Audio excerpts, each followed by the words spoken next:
Sup, my fellas. Don't forget to leave feedback, and enjoy the story. The guy looked frightened. A phrase flashed by that his name was Xiao. He was going to tell Mr. He hid behind a stone. It was heard that everyone had a system except him. The hero looked at the inventory. The thought arose that at the beginning he had 3 red and 3 blue bottles. Pets appeared, and he added that he was also a stupid cat and 2 pets. The protagonist looked frightened and thought that let him survive. Whether it was a human or a ghost, they were all gaining power except him.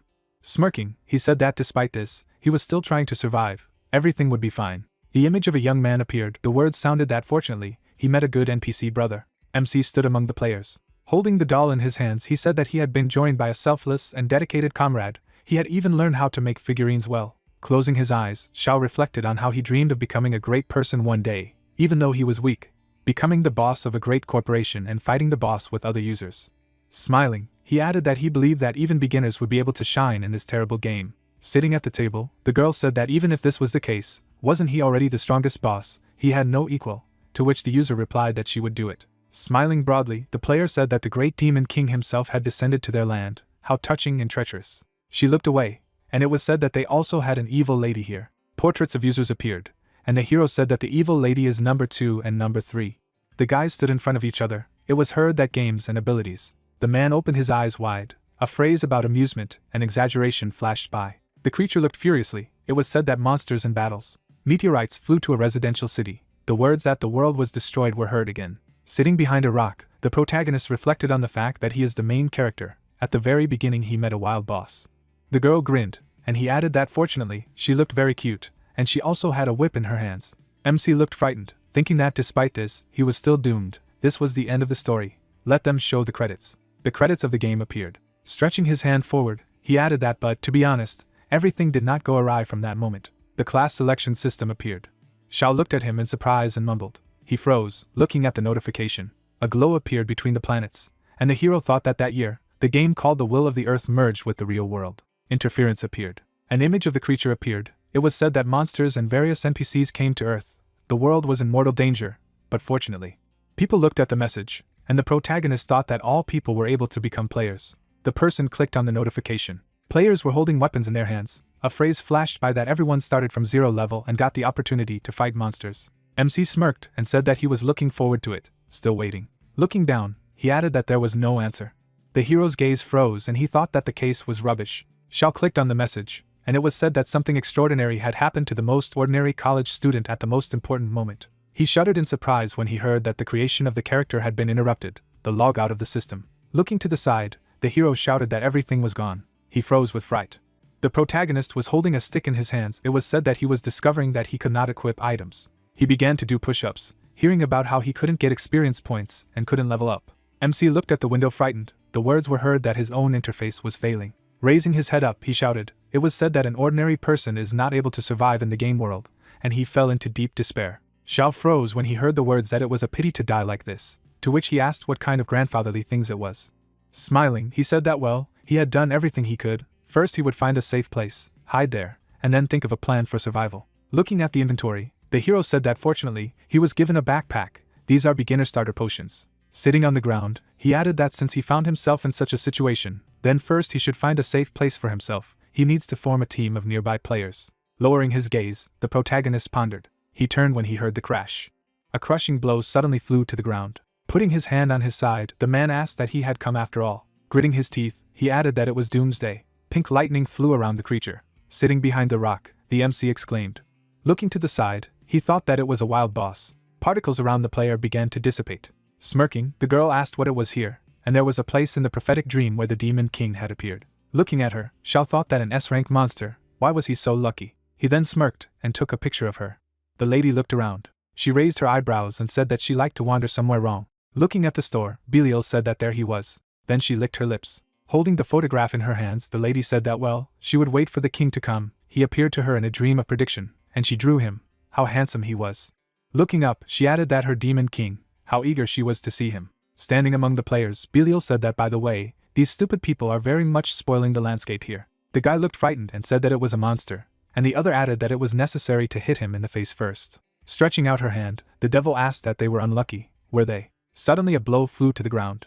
An explosion thundered behind the girl. It was said that this skill causes an instant explosion, creatures 10 levels below the skill itself fall under its deadly wave. The hero looked frightened and asked again. He trembled with fear when he heard the words that the king himself was coming. Why the hell hadn't they laid the carpet? To which he thought that he had to run, and quickly. The lady looked at the stone in bewilderment. Rushing forward, she asked if it was a human, and he was able to survive her attack, to which the protagonist thought that it was all over. A bright beam rushed forward sharply. He looked at the blow in fright. The earth began to collapse. MC's eyes widened and asked what it was. The demon shuddered in surprise. Frowning, she said that this was an attack. Suddenly Belial jumped up. She sat down on one knee. Gritting her teeth, the girl pronounced the man's name. Standing on the pole, the guy said that she was so excited, to which she asked how he could say such a thing when he had just blown the earth from under her feet. Smiling, the young man said that he should not be so cruel to him. Stretching out her hand, the demon asked why he had come, to which he replied that it was obviously to imprison the newborn king. Putting his hand to his face, Roland said that although he had seen this place in the prophecy, he was not sure if it was the same. Smiling, he added that there it was. Belial looked furiously and shouted that she wouldn't let him carry out his plan against the demon king. She jumped up sharply. The girl waved her hand. The guy deflected her blows. He smiled as he looked at her. The player stared at him angrily. She swung her whip. A blow flew to the ground. Fire particles were flying around the guy's arm. He held a sword in his hands. Sitting behind a stone, the hero said that where he was, how scary. He froze with fear. Belial lowered her head when she heard that she thought she could defeat him. Her eyes lit up and she shouted that she intended to see the king in person. A warning appeared about the increase in stats. The girl crouched to the ground. Suddenly she jumped up. Swinging her whip, the demon shouted that she should die. Roland gritted his teeth tightly, thinking that the psychic would be lousy if she did finish him off. Holding the paper in his hands, he added that at least he had an ace up his sleeve. Suddenly, the guy pulled out the paper in front of him. The lady opened her eyes in surprise and mumbled. Looking at the portrait, she said that it was the king of devils. The young man furrowed his brows. Suddenly he struck her. The lady slid on the ground. She stopped beside the hero. The hero looked at her frightened. Belial sat on the ground. Looking at the portrait, she screamed. Taking the paper in her hands, the girl said that as a priest, he dared to use such a shameless trick against her, and took advantage of her innocent love for the demon king. Standing up, she added that he had harmed her king's face. Lowering her head, the lady shouted about the face of the devil king. Suddenly their eyes met. The protagonist instantly aged. Smiling, Belial said that yes, it was the face of the king himself. She recognized him from 1,000. She had finally waited for him. The guy raised his weapon up. Suddenly he cut it in half. Blood spurted on the MC's face. Pulling the weapon to the side, the young man said that it was ready. Shao opened his eyes in fright when he heard the words that he was worthy of the title of Demon King. Gritting his teeth, Roland said that he had thrown him such a dangerous situation. Stretching out his hand in front of him, he added that although it didn't matter anymore, he only needed to set traps. Smirking, the young man said that he would wait for the king to come and kill him again. Closing his eyes, he continued that if he was level 1, then there should be no problems with him. Turning his head, the young man said that by the way, he still needed to find the very passage from the prophecy. The hero looked at him silently. Wide-eyed, the player thought that the king of devils, and he had been here all this time, he appeared so quietly, and all this time he was behind his back. Notifications appeared about the activation of the skill. The devil's eyes lit up. The protagonist was sitting on the ground. It was said that his rank was unknown, his HP level was beyond the maximum available, and his species and title were unknown. He looked to the side, and the thought appeared in the guy's head that there was not even information on the rank. How was this possible? Frowning, the user thought that how could it be, even if he activated all his combat power, he would not be able to defeat him. He froze in place, contemplating that perhaps his plan was to let his subordinates attack him in a one-on-one fight, to lower his health to the very bottom, to finish him off without much effort, and to take his head. How cunning, and full of cruelty this demon king was. Looking up, the player remembered the words that their task is to guide users to the right path, and they will be able to defeat the king together. They will save the world. He is the hope of all mankind. To which he thought that all life flashed before his eyes. MC froze in front of him. He put his hand to his face. The young man gritted his teeth tightly, thinking that he was finished. Shao stretched out his hand to the side. His eyes lit up, to which the guy wondered how he dared to harm him. Well, of course he got angry. Rolling his eyes, he added that he wanted the world to be destroyed. A potion appeared in the hero's hands. Looking at him, the player asked again. He froze in bewilderment. Putting his hand behind his head, the protagonist said that his life indicators were almost at 0. But he had this. He would not mind drinking the potion. A phrase flashed by that the Demon King did not know anything about his personality at all. A view of the palace opened up. Words were heard that the area of confluence of the Earth and their world had already reached 30% of the Earth's surface area. Users fought monsters. It was said that people on Earth successfully awakened as players and began to fight. The pyramid hung in the air. The words were heard that you just need to continue to follow the plan. Smirking, the man said that it was very good. Helping players develop was their job as NPCs. Standing at the window, he asked how Roland was doing, to which he was told that the boss rank monster that had led to the birth of the Demon King had been killed. The staff member looked at the message and said that if they killed the newborn Demon King next time, they could easily win. The man closed his eyes when he heard the words that let him leave it to Roland, then he wouldn't need to worry about anything, to which he replied that as expected of him, he was able to come up with such a clever attack tactic and gradually implement it. He was truly worthy of his status, the hope of humanity. With his eyes wide open, the player thought that he wanted to die. MC stood silently in front of him. Holding the potion in his hands, he asked that he was not going to drink it, to which the guy wondered what he was talking about. Looking at the potion, he added that he wanted revenge for his people. Frowning, the young man mused that he could easily finish him off, but instead, if he wanted him to drink the poison, he would probably not let him die so easily. Grabbing him with his hand, Xiao said that let him rush around in agony, and only then would he be able to die, to which he thought that what a vile king. Lowering his head, Roland thought that by saying this, he would definitely die if he refused, and then shouted that being ignorant might be his chance of survival. Suddenly, he activated all of his skills. The guy abruptly took the elixir in his hand. His health was replenished by 50 points. Looking down, he asked that it was just an ordinary potion for beginners. Putting his finger to his face, the hero replied that he should forgive me, he only had it in his bag. Throwing the bottle aside, the young man said that he had scared him to death. He looked away, thinking that he was a vile king. He dared to fool him. Stretching his hand forward, the protagonist said that but at least he was able to avoid death, to which the player replied that he was right. Turning around, he said that he should speak. Gritting his teeth, Roland asked what they wanted on Earth. Looking to the side, the MC said that he actually wanted to ask something. Smiling, he asked how to get to the nearest safe zone for beginners. Wide-eyed, the user asked. Putting his hand to his face, Xiao replied that it was a place where users with low levels and weak combat skills could train at a leisurely pace. Smiling broadly, the guy thought that this is it. This is what he is up to. In safe zones there are newly awakened adventurers, those who will defeat him in the future. Standing in front of the hero, he added that he must want to kill them before they became stronger. A truly low act. Grinning, the young man thought about what he thought would turn them in order to survive. As he walked forward, he added that he had better save himself first. Lowering his gaze, Roland thought that after all this he was the irreplaceable hope of mankind, to which the hero said that thank you very much, he is such a good person. Turning around, he waved to him. Gritting his teeth tightly, the guy thought that he would use this chance to kill him. He needed to find a way to finish him off. The monster suddenly jumped in their direction. The player grabbed the weapon with both hands. He struck a blow to the point. The young man turned sharply. Looking at the monsters, he thought that there were so many of them. The user began to fight demons. He swung his weapon. The creatures were hit, to which the protagonist said that even though his HP is very low, he is still capable of dealing with high-ranking monsters. The monster suddenly jumped up. MC looked away in fright. The guy looked away, wondering if he was going to do something. If so, they could gather more information about his combat combo. Falling to his knees, Xiao asked for help. The demon waved his hand. The young man cut it in half. An explosion thundered behind him. Looking down, he thought what a crooked, helpless performance. The hero's gaze froze in place, and the thought arose in the player's mind that no matter how fiercely the monster attacked, he never lunged, revealing a powerful confidence deep inside his heart. As he walked forward, Roland thought about how but even though he possessed absolute strength, he still hadn't realized that he was the one who was destined to kill him.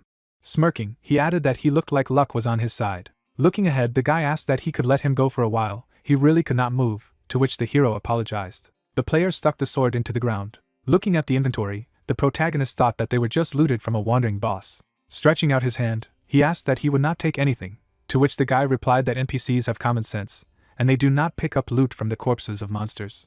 Turning his head, the MC asked what he could take then. Raising his eyebrows, the young man replied approvingly. Smirking, Xiao said that thank you very much, then don't mind if he does. Turning his head, he asked that it was a divine garment, as if he didn't want to take it. Frowning, the guy replied that of course not, to which the hero said that he was so kind. Closing his eyes, he thought it was a bug in his account. Unfortunately, he can't wear it. With his eyes wide open, the hero exclaimed. The player stared at him in bewilderment. They began to read the book. Turning away, Roland thought that vile demons, he should not let this world fall into his hands. Looking at the inventory, the protagonist thought that looting everything that fell from a high-ranking wandering boss, if it was anyone else, they would be delighted. Closing his eyes, he added that it would be great if he was so lucky when creating an account. Raising his head up, the MC thought that since it had come to this now, he would try to survive. The animals surrounded the player. Suddenly they began to attack. With his eyes wide open, Xiao thought that he was so cool if only one day he too could grow up and become as strong as his elder brother. The sword was stuck in the ground. Breathing heavily, the user said that it was a safe zone. The hero looked at him in surprise and thought that it was her. They froze, looking at the city. Frowning, the protagonist thought that this was his school. A portrait of a girl appeared. The words were heard that Belio failed and died. This is terrible. In fact, things are even worse. Sitting at the table, the demon said that they should send someone to meet the newborn king, to which she was told that only Belial had seen the king's appearance in a prophetic dream. Babylon looked down and said that if she was in trouble, how were they going to find the king? The girls turned around when they heard that they should not panic. Frowning, Mammon said that Belial had left them a clue before she left. Holding the portrait in her hands, she added that as long as they relied on it, they would always be able to recognize the demon king. Getting up, Babylon said that she had come just in time, and the lady asked what it looked like. Clenching her fist, she added that according to the records from the informant, Roland killed her and left the king's birthplace, after which he headed towards the safe zone of the University of Agriculture and took someone with him. Putting her hand to her face, the girl said that this meant that this someone could very likely be the demon king, to which the lady replied that the informant had sent the appearance of an unknown person. Holding the photo in her hands, she said that it looked like this. Mammon stared at the photograph in silence. Closing her eyes, she said that well, at least it proved that the king had not been captured by Roland and was safe. The photo of the hero was in the trash. A phrase flashed by that they do not have time for games. Let them gather people who can move. There was a view of the high-rise building, and it was heard that they had to find the demon king as quickly as possible. Smiling, the MC asked that this was the safe zone. A crowd of players stood in line, and he added that there were so many people. Xiao stared at the crowd silently. Smirking, the guy thought that his game was really excellent, but he was a smug turkey. He didn't even know what he was going to face, did he? A tall tower appeared. The words flashed that the entire University of Agriculture is a huge trap. It is a safe zone protected by the gods, with a system device called post-birth that can seal all the abilities of creatures. The monsters were in the dome. There was an idea that it didn't matter how strong he was, he would be a fish in a jar. This was defined in the rules of the game. Looking to the side, Roland thought that once he took a step inside the safe zone, they would be able to take control of him and kill him. The man was on his knees, and he added that he would die because of his arrogance and ignorance. The young man spread his hands to the sides, and the thought appeared in his head that as the prophecy says, he will be the hero who will lead the players to overthrow the demon king. Standing at the table, the guy asked if this wasn't the hero Roland, who would lead them to overthrow the demon king, as the prophecy said. The user closed his eyes as he heard that he hadn't expected Supreme Roland to visit them, which was really a reason to be proud. He had heard that he had gone to clean up the king's birthplace in order to strangle him in the cradle. He opened his eyes wide when he heard the question that he had already done it, tore the vicious creature to pieces. Turning his head, the hero said that this older brother is actually an amazing person, to which the man asked what he understood. What he said. Stretching his hand to the side, he shouted that this was the hope of mankind. The prophecy was definitely talking about him, bringing the players together to kill the king. Holding the papers in his hands, the employee said that bolted steel had been completed in the safe zone. Closing his eyes, he added that he knew about her. She was the one who could seal her, to which the adventurer shouted that he should not force the conversation further. Grabbing him by the clothes, he shouted that they really wanted to participate in the destruction of the world. People looked at them in bewilderment. The protagonist smirked and thought that if only he could become a hero. Looking to the side, he added that he was just like an older brother, strong and kind. Smiling broadly, the player wondered what would finally destroy him. MC stepped over the barrier. Watching him, the guy thought that just one more step, and this would be a victory for their righteous deeds. Suddenly he pushed him in the back. Stretching out his hand, the young man shouted that he should just feel the unbearable energy of the system. Xiao looked at him in surprise and asked again. They stood silently in front of each other. Rolling his eyes, Roland wondered that nothing had happened. Why? A tower appeared, and he added that it was certain that nothing could have happened. A view of the safe zone opened. Frowning, the player asked if such a thing could be. Gritting his teeth tightly, he thought that he was a creature that even the system could not contain. Putting his hands in his pocket, the hero said that this is what it is, the power of the system. Smiling broadly, he thought that he believed that the following was meant. The safe zone was protected by a system that had absolute power. Once here, he was safe, and then said that well, that was bothering him. Frowning, the player asked what he intended to do. A red light appeared in the middle of the city. People were standing in line. The guys froze in bewilderment. Users looked frightened and asked what was happening. What had just happened? They were attacked. Lowering his gaze, the young man replied that he thought that the server was lagging, to which the man said that they should not be afraid. It was just a small lag. Stretching his arms to the sides, he added that this is a safe area. They are protected by the system device post-birth. Frowning, the officer said that as long as they were in his range, he would protect them. They were absolutely safe. Looking up, he asked if Bert steel had ever been shaped like this before, to which the guy replied that he did not remember. It looked strange. Looking to the side, the man said that in any case, let them not be afraid. Their hope, the strongest combat power of mankind, Roland was also here. Smiling, he added that he should say a few words to everyone. Falling to his knees, the adventurer shouted why it was so scary. Frowning, he thought that to cheat and bend the system into a symbol of love. What an idiotic joke. The protagonist looked at him. The thought occurred that he had tried to use Bert's post to impose restrictions on him with the power of the system. He clenched his fist tightly. MC struck with his hand, to which Roland thought that he had also returned a heavy blow to him. turning instant death into dust. Rolling his eyes, the player said that this was the difference between his strength. As he knelt, he thought, what if they just gave up? Looking at him, Xiao asked if he was okay. He heard that it was just lag, no big deal. Smirking, he thought that he would never have guessed that he could be as scared as cute. Taking the guy by the shoulder, the hero said that he asked to pull himself together.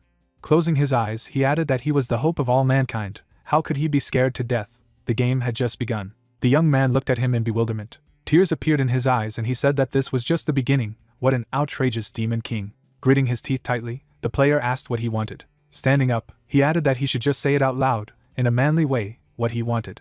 Wide-eyed, the protagonist thought he meant the distribution of tasks and rewards. He was touched by just a few words of encouragement, and then said that he was being too polite, but since he suggested, then, taking his hands, he added that he had a small request. The crowd was standing outside. Words were heard saying that he needed to learn cooking skills if he wanted to survive in the safe zone. MC put his hands on his side. Watching him, Roland wondered if he suspected that he would have some kind of disgusting request, but he just wanted to learn the skill of cooking. Looking to the side, Xiao asked that he would be the hero who would lead the players to defeat the Demon King. Right. He hit the guy on the head. A phrase flashed by that he had actually liked stories about heroes since he was a child, and he used his imagination to imagine himself as one of them. Looking at his hand, the hero said that but due to the anomaly of the account, he was a little puzzled, but since fate arranged this meeting for them, it probably does not want him to give up. The young man asked again in surprise when he heard that therefore he was not upset. Even if he only had the path of a cook, he would have to do everything to become a hero. The protagonist opened his eyes wide and asked if he was ready to set him on the right path. Frowning, the guy thought that he was so strange. Smiling broadly, he asked that the shorty, who was afraid of fighting, wanted to choose the path of a cook and take a shortcut. Gritting her teeth, Lee asked what anyone would want to fight monsters if it were so simple. Stretching his hand forward, the cook asked what he thought that learning cooking skills would earn him money. Learning them would only eat up coins. An ordinary player most often carefully controls his expenses. When he starts, he is able to earn no more than 10 silver coins in a few hours. But this is only enough to learn basic cooking skills, to which the MC replied that he has so many of them. Looking at the balance, he asked that there were 10 gold coins.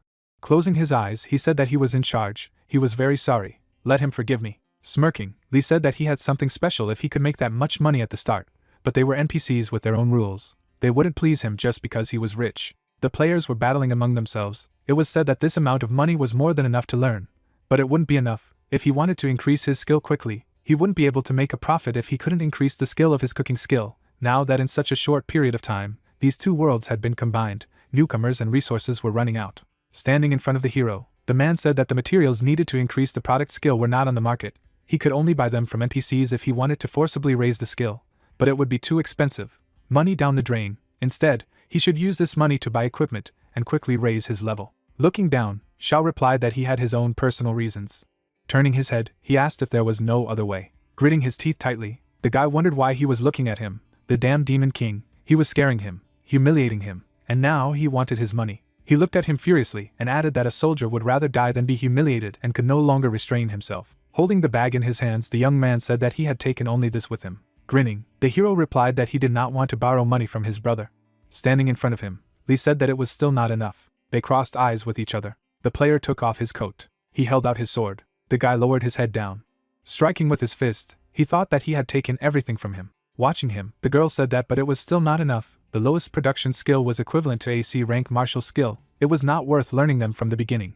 And the cook asked if he didn't have a precious watch. Roland looked frightened and said that this was a gift that he had received from his father for his coming of age. Holding the watch in his hands, the protagonist heard that why he treats him so well. She is shocked. Maybe he thinks he has potential. To which he asks that it is true, he thinks so highly of him. The player rolled his eyes when he heard the words that he told him that he wanted to become a hero and asked him to support him in everything. But he could not imagine that he would take it so responsibly. It was so touching, to which he thought that let them finish him off. It was said that the hope of mankind began to hate the whole world. Turning his head, the MC asked what about the money. Giving a thumbs up, the girl replied that if she wanted to earn some extra money, she could go to the NPC merchant. Players in the initial levels earn coins by selling items. A view of the shopping center opened. Various objects were lying on the table. Leaning against the table, the guy said that yes, he had so many high-quality items, to which the player asked what was true, and how much he could sell for. Raising his finger up, he said that 1 silver and 20 copper coins, to which the user replied that it was so little. He lowered his head when he heard that he should come to them again, to which he replied that yes, he would not increase a single skill for such a profit. Xiao looked at him when he heard what but why was it so difficult for him to play. Grinning, he thought that of course, no matter what the world was, the main problem would always be money. The NPC frowned when he heard that he had some items, could sell them to him. To which he replied that it was fine, let him put it on the table, see what he had. Various things were lying on the table. The seller looked at him in amazement, and thought that all these were S-rank props. Putting his hand to his face, he added that it seemed that he had seen it all somewhere. The guy froze, thinking that these things belonged to Roland. Stretching out his hand forward, the hero said that there was one more thing, to which he asked. Holding the clothes in his hands, he said that this was this, to which the young man asked if it belonged to him. He looked at his clothes. The merchant looked away and thought that it was quite stylish. Grinning, the protagonist asked how much he could sell it for, to which he replied that these two details were not identified by him. To find out, he needed to make an assessment. Stretching his hand forward, the salesperson activated the estimation skill. He frowned and asked again. A dome appeared around the objects. Sticking out his tongue, the guy asked how this was possible. The player looked at him angrily and shouted that he was mocking him. For his heavy armor he gave him only 2 pieces of silver, and for some light cloth he was ready to give more than 300 gold, to which the merchant replied that he did not understand. Looking at the clothes, he said that for some things, the thinner the better. Raising his eyebrows, the guy said that she was so soft and light, just like air. Sniffing it, he added that this smell was a mixture of salty and sweet. Holding the clothes in his hands, the NPC said that the price of this thing was 200% more expensive, and then thought that the fabric that had been on Belial's chest and smelled of a woman should cost much more than 680 gold. Rolling his eyes, he added that it was great, it was a very rare commodity. MC smiled when he heard that he was willing to pay 680 gold for it. The value of this posh thing is immeasurable. To which he replied that it was really that expensive. Stretching out his hand, the seller said that he would not advise him to sell it. If he sold it to him, it would be processed, and he would not see him again. Looking at the notice, Xiao said that, but it seemed that it couldn't be sold to others either. Frowning, the young man said that he could keep it, even though it was a chest plate, and he would look like a pervert in it. He would be able to put it on when he reached a sufficient level. The hero was walking down the street in a dress. The words were heard that this improvement would be a huge leap for him. He would be able to easily defeat anyone. He froze when he heard these words. The doors of the shopping center opened. The protagonist looked up when he heard that the breastplate had been sold and recycled by the system. The horn of the adult devil had been sold and recycled by the system. He closed his eyes and grinned. The player jumped towards the monster. It was said that in this world united by users, the goal of some people is to defeat the main boss and save the world. The guys stood in front of each other, and the idea arose that the goal of other people was to dominate the arena and rise above the players.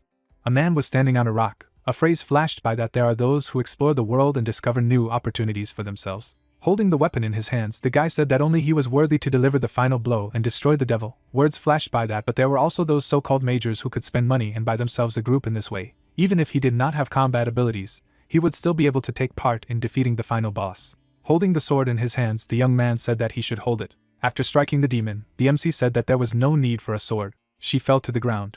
The crowd smiled and shouted that this was the hero who killed the devil, to which he thought that yes, this is his heroic path. As long as there is money, he can make a hero's path for himself. Sitting on the bed, the lady said that he was her idol and savior. Turning around, the girl said that she should just rest, and they would decide everything themselves. Smiling broadly, Xiao thought that just thinking about it filled him and gave him faith in a bright future. He looked at me in surprise and said that he was full.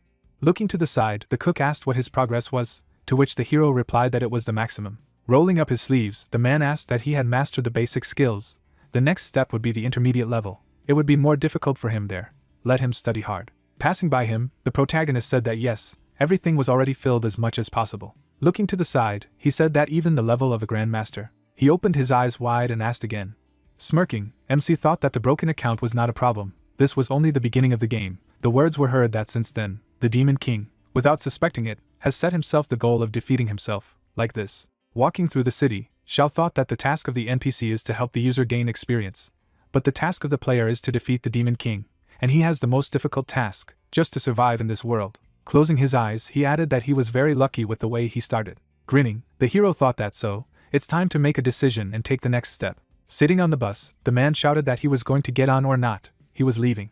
The protagonist stood still. He looked at me in surprise and said that it was the same. Looking at the building, the MC said that the meeting room of the teams. Standing in front of each other, the players talked about how he had heard that all the members of the squad had reached the 15th level, so high. Xiao looked to the side when he heard that their team was almost in the top 5 in terms of combat power. In addition, they did teamwork professionally, and it was even rumored that they were defeating level 6 monsters.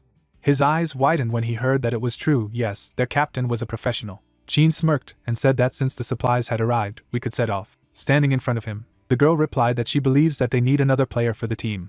Otherwise the level of monsters increases and becomes more difficult. Turning her head, she asked what he thought. Sitting on the couch, the user replied that if someone else joins them, they will have to share loot with them. And raised her eyebrows when she heard that he thought that the 4 of them were good. Stretching out his hand to the side, the young man said that let them remember, efficiency is important for professionals, of course. If one of them lags behind, he will kick him out and find a replacement, even if it is his own sister. Obara looked at him frightened and replied that she would work hard, as long as he didn't kick her out. As he was leaving, the guy said that then they would make every effort, to which he was answered approvingly. He looked at the notification in bewilderment.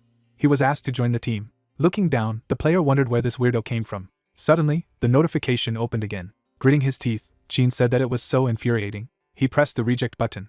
Several messages appeared before him again. Smiling, the young man asked what he thought he could fool him. He started clicking on notifications. The guy froze, looking at the system window. After reading the contents, he asked that he had decided to bargain with him. By clicking on the button, the player said that well, he would see what kind of goods he had. He shuddered in surprise and exclaimed. An exchange window appeared, and it was said that 10 gold coins had been sent to him. With his eyes wide open, Chin shouted that damn it, 10 gold coins, this is true, but how is this possible? His gaze froze in place, and the thought appeared in his mind that with his accumulation skill, he could only save 2 gold coins and 57 silver coins, and this guy had as many as 10 and was willing to give them to him. Lines appeared in the starry sky. Words were heard that in the first few days, due to a lack of resources, the study of combat skills requires careful calculation. First you need to master only the most necessary skills. Lowering his head, the guy said that 10 gold, this would be enough to master the basic skills and choose a set of reinforced equipment. He would be able to level up 5 times faster. The corpses lay in front of the player. With his eyes wide open, the young man shouted that who could throw 10 gold coins around like that. Looking up, he thought that it was even stranger that someone had that kind of money at all. That person had a very high rank. Sweat began to drip from his face. The thought arose that either this is some kind of new type of fraud, reject, or accept. Chin waved his hand and shouted that these were 10 gold coins. But what a fool you have to be to refuse. He clicked on the notification. The guy put his hands behind his head and said that, and what kind of a fool you have to be to give him 10 gold coins. He lowered his gaze as he heard Xiao asking to join his team. The young man smirked and looked to the side. Standing in front of the hero, he said that he wanted to hire them to accompany him to the old house, so that he could pick up something important there, to which the protagonist replied approvingly. Raising his eyebrows, he said that he had asked people around, and they told him that this place was now occupied by level 18th moles. The girl stretched her hand forward after hearing that he could not go there alone, and therefore he needed escorts, to which she replied that it was not funny, they did not have time for charity, rating was important to them. Closing his eyes, Chin asked why she had been so heartless, to which she asked again.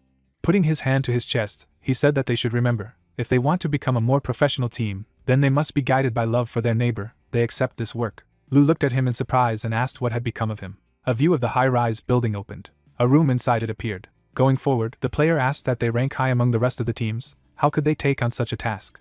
Stretching out his hand to the side, the guy replied that she should first look here. The balance appeared. The question was raised about where he got so much gold. Looking down, the girl asked if it was the weak-looking dwarf who had given him all his gold coins. Putting her hand to her face, she added that perhaps there was a treasure in that place that he wanted to recover, and was ready to pay for it with 10 gold coins, to which the young man replied that everything was correct. Sticking out his tongue, he said that there must be a lot of treasure there. Obara looked frightened and asked that he wanted to steal all his treasures, to which Chin replied that the value of his treasures should be above 10 gold coins. This would allow them to greatly increase their combat power. Smiling, he added that if something went wrong and it came to murder, then their work was clearly worth much more. Agreed. To which Lu replied that she had no answer to that. Standing in the middle of the street, the player asked what and where was in. Looking down, the lady said that if they could win, then she was in business. The guy closed his eyes when he heard that she had something to say, to which he replied that no one cares. Obara froze at what she heard. Walking down the street, the captain said that then go ahead. Smiling broadly, he added that let the hunt begin. Weapon swings appeared. The moles fell to the ground. Standing at attention, the young man asked that he was there, to which the hero replied approvingly. Raising his eyebrows, he said that he lived on the 6th floor of this building. Holding the knife in his hands, Chin replied that well, he didn't have to worry, even though these moles were level 18, but they were professionals in their field, and they would be able to protect him. They walked through the nooks and crannies. Turning her head, the girl said that something was wrong here. An apartment building appeared. A phrase flashed by that from the moment they accepted this task, she felt uncomfortable. With her eyes wide open, she added that she didn't like it all. Looking down, the guy asked what he wanted to say, that she knew better than him how to play this game. As he walked forward, he said that if she didn't understand anything, she should just shut up and follow them, and if she angered him again, he would leave her here alone to die. The young man took a step forward. Looking up, the protagonist said that they had come right here. Looking at the squad, he added that thank you, they are so reliable. Smiling broadly, Chin replied that well, let him go get his things as soon as possible. MC shoved the key into the lock. The captain swung his knife. Suddenly a rat jumped out in his direction. The player looked frightened and asked what he was. Jumping up, he shouted that he was out of the way. Frowning, the young man asked that there were rank 22nd monsters here. Looking to the side, he added that everyone managed to escape.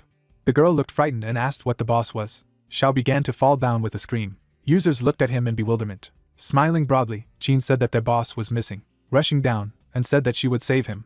Looking at the pit, the young man shouted her name. Lowering his gaze, he said that it was not necessary. Looking at him, Lu turned around. Watching the rat, she said that they had a huge problem here. Gritting his teeth, the young man asked where the level 22 A-rank monsters came from.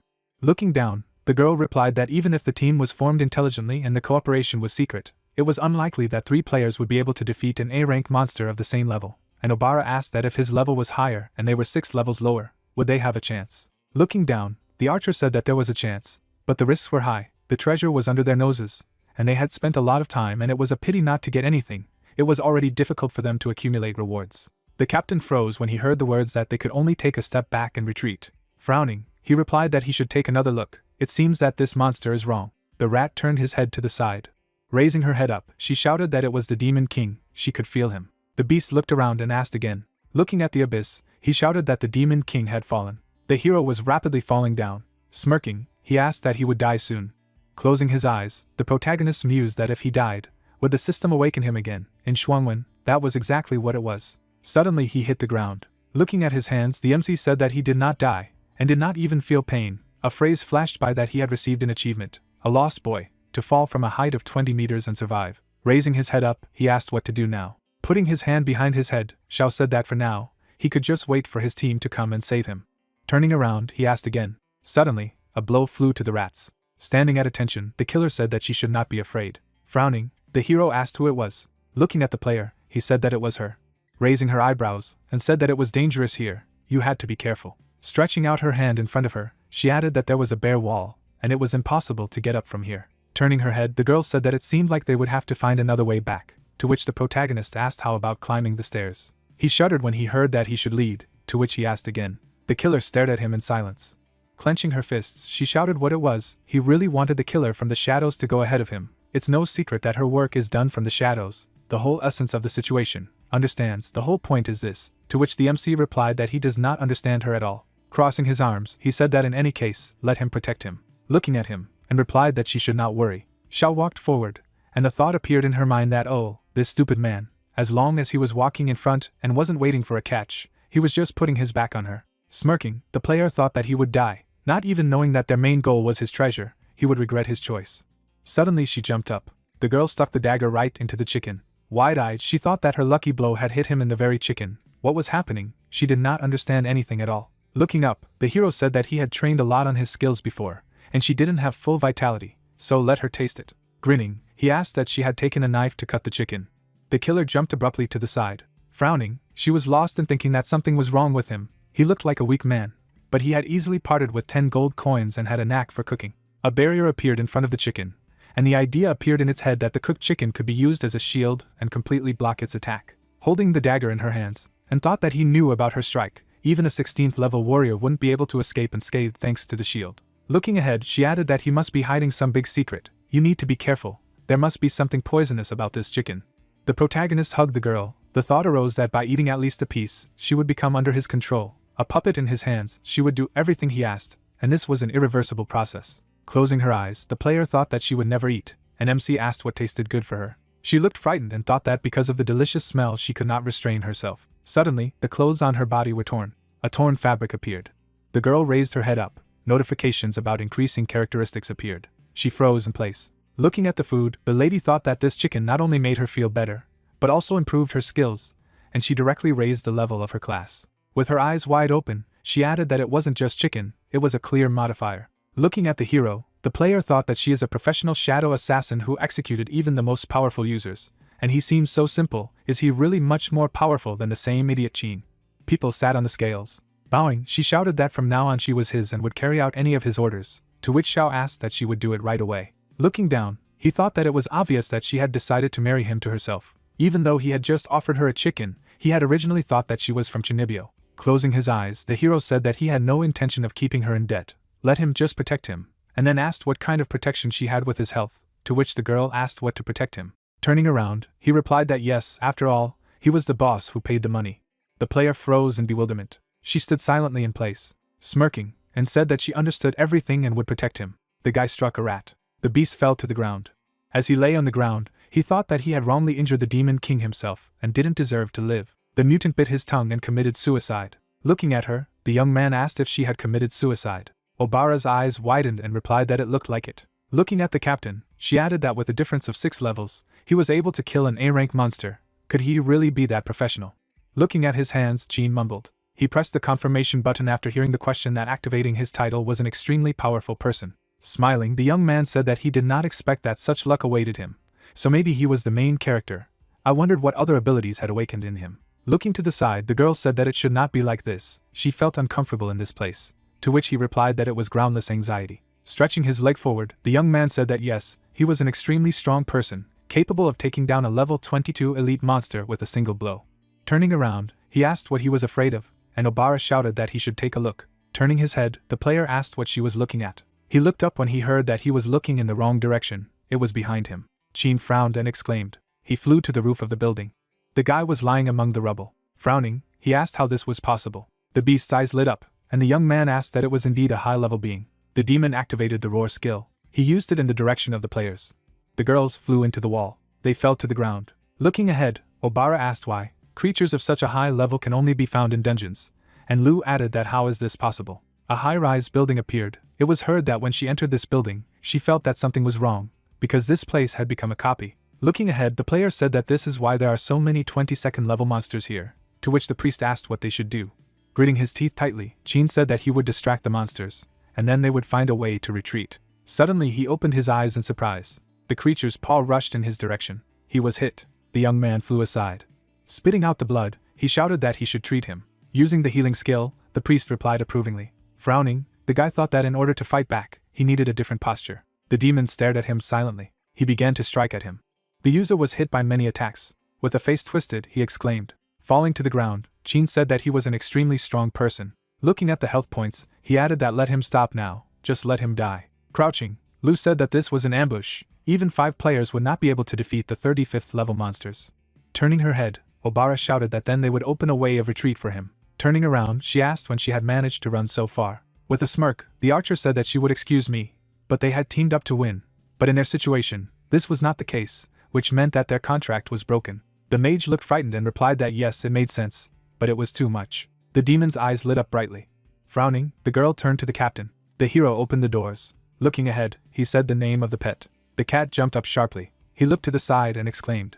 Smiling, the protagonist said that it was great that everything was fine with him. Users watched him in bewilderment. The pet's eyes burned red. With her eyes wide open, the girl thought that the cat leader of the dungeon was his pet. The young man opened the cabinet, wondering if the cat food, cat litter, canned food, and dishes had run out.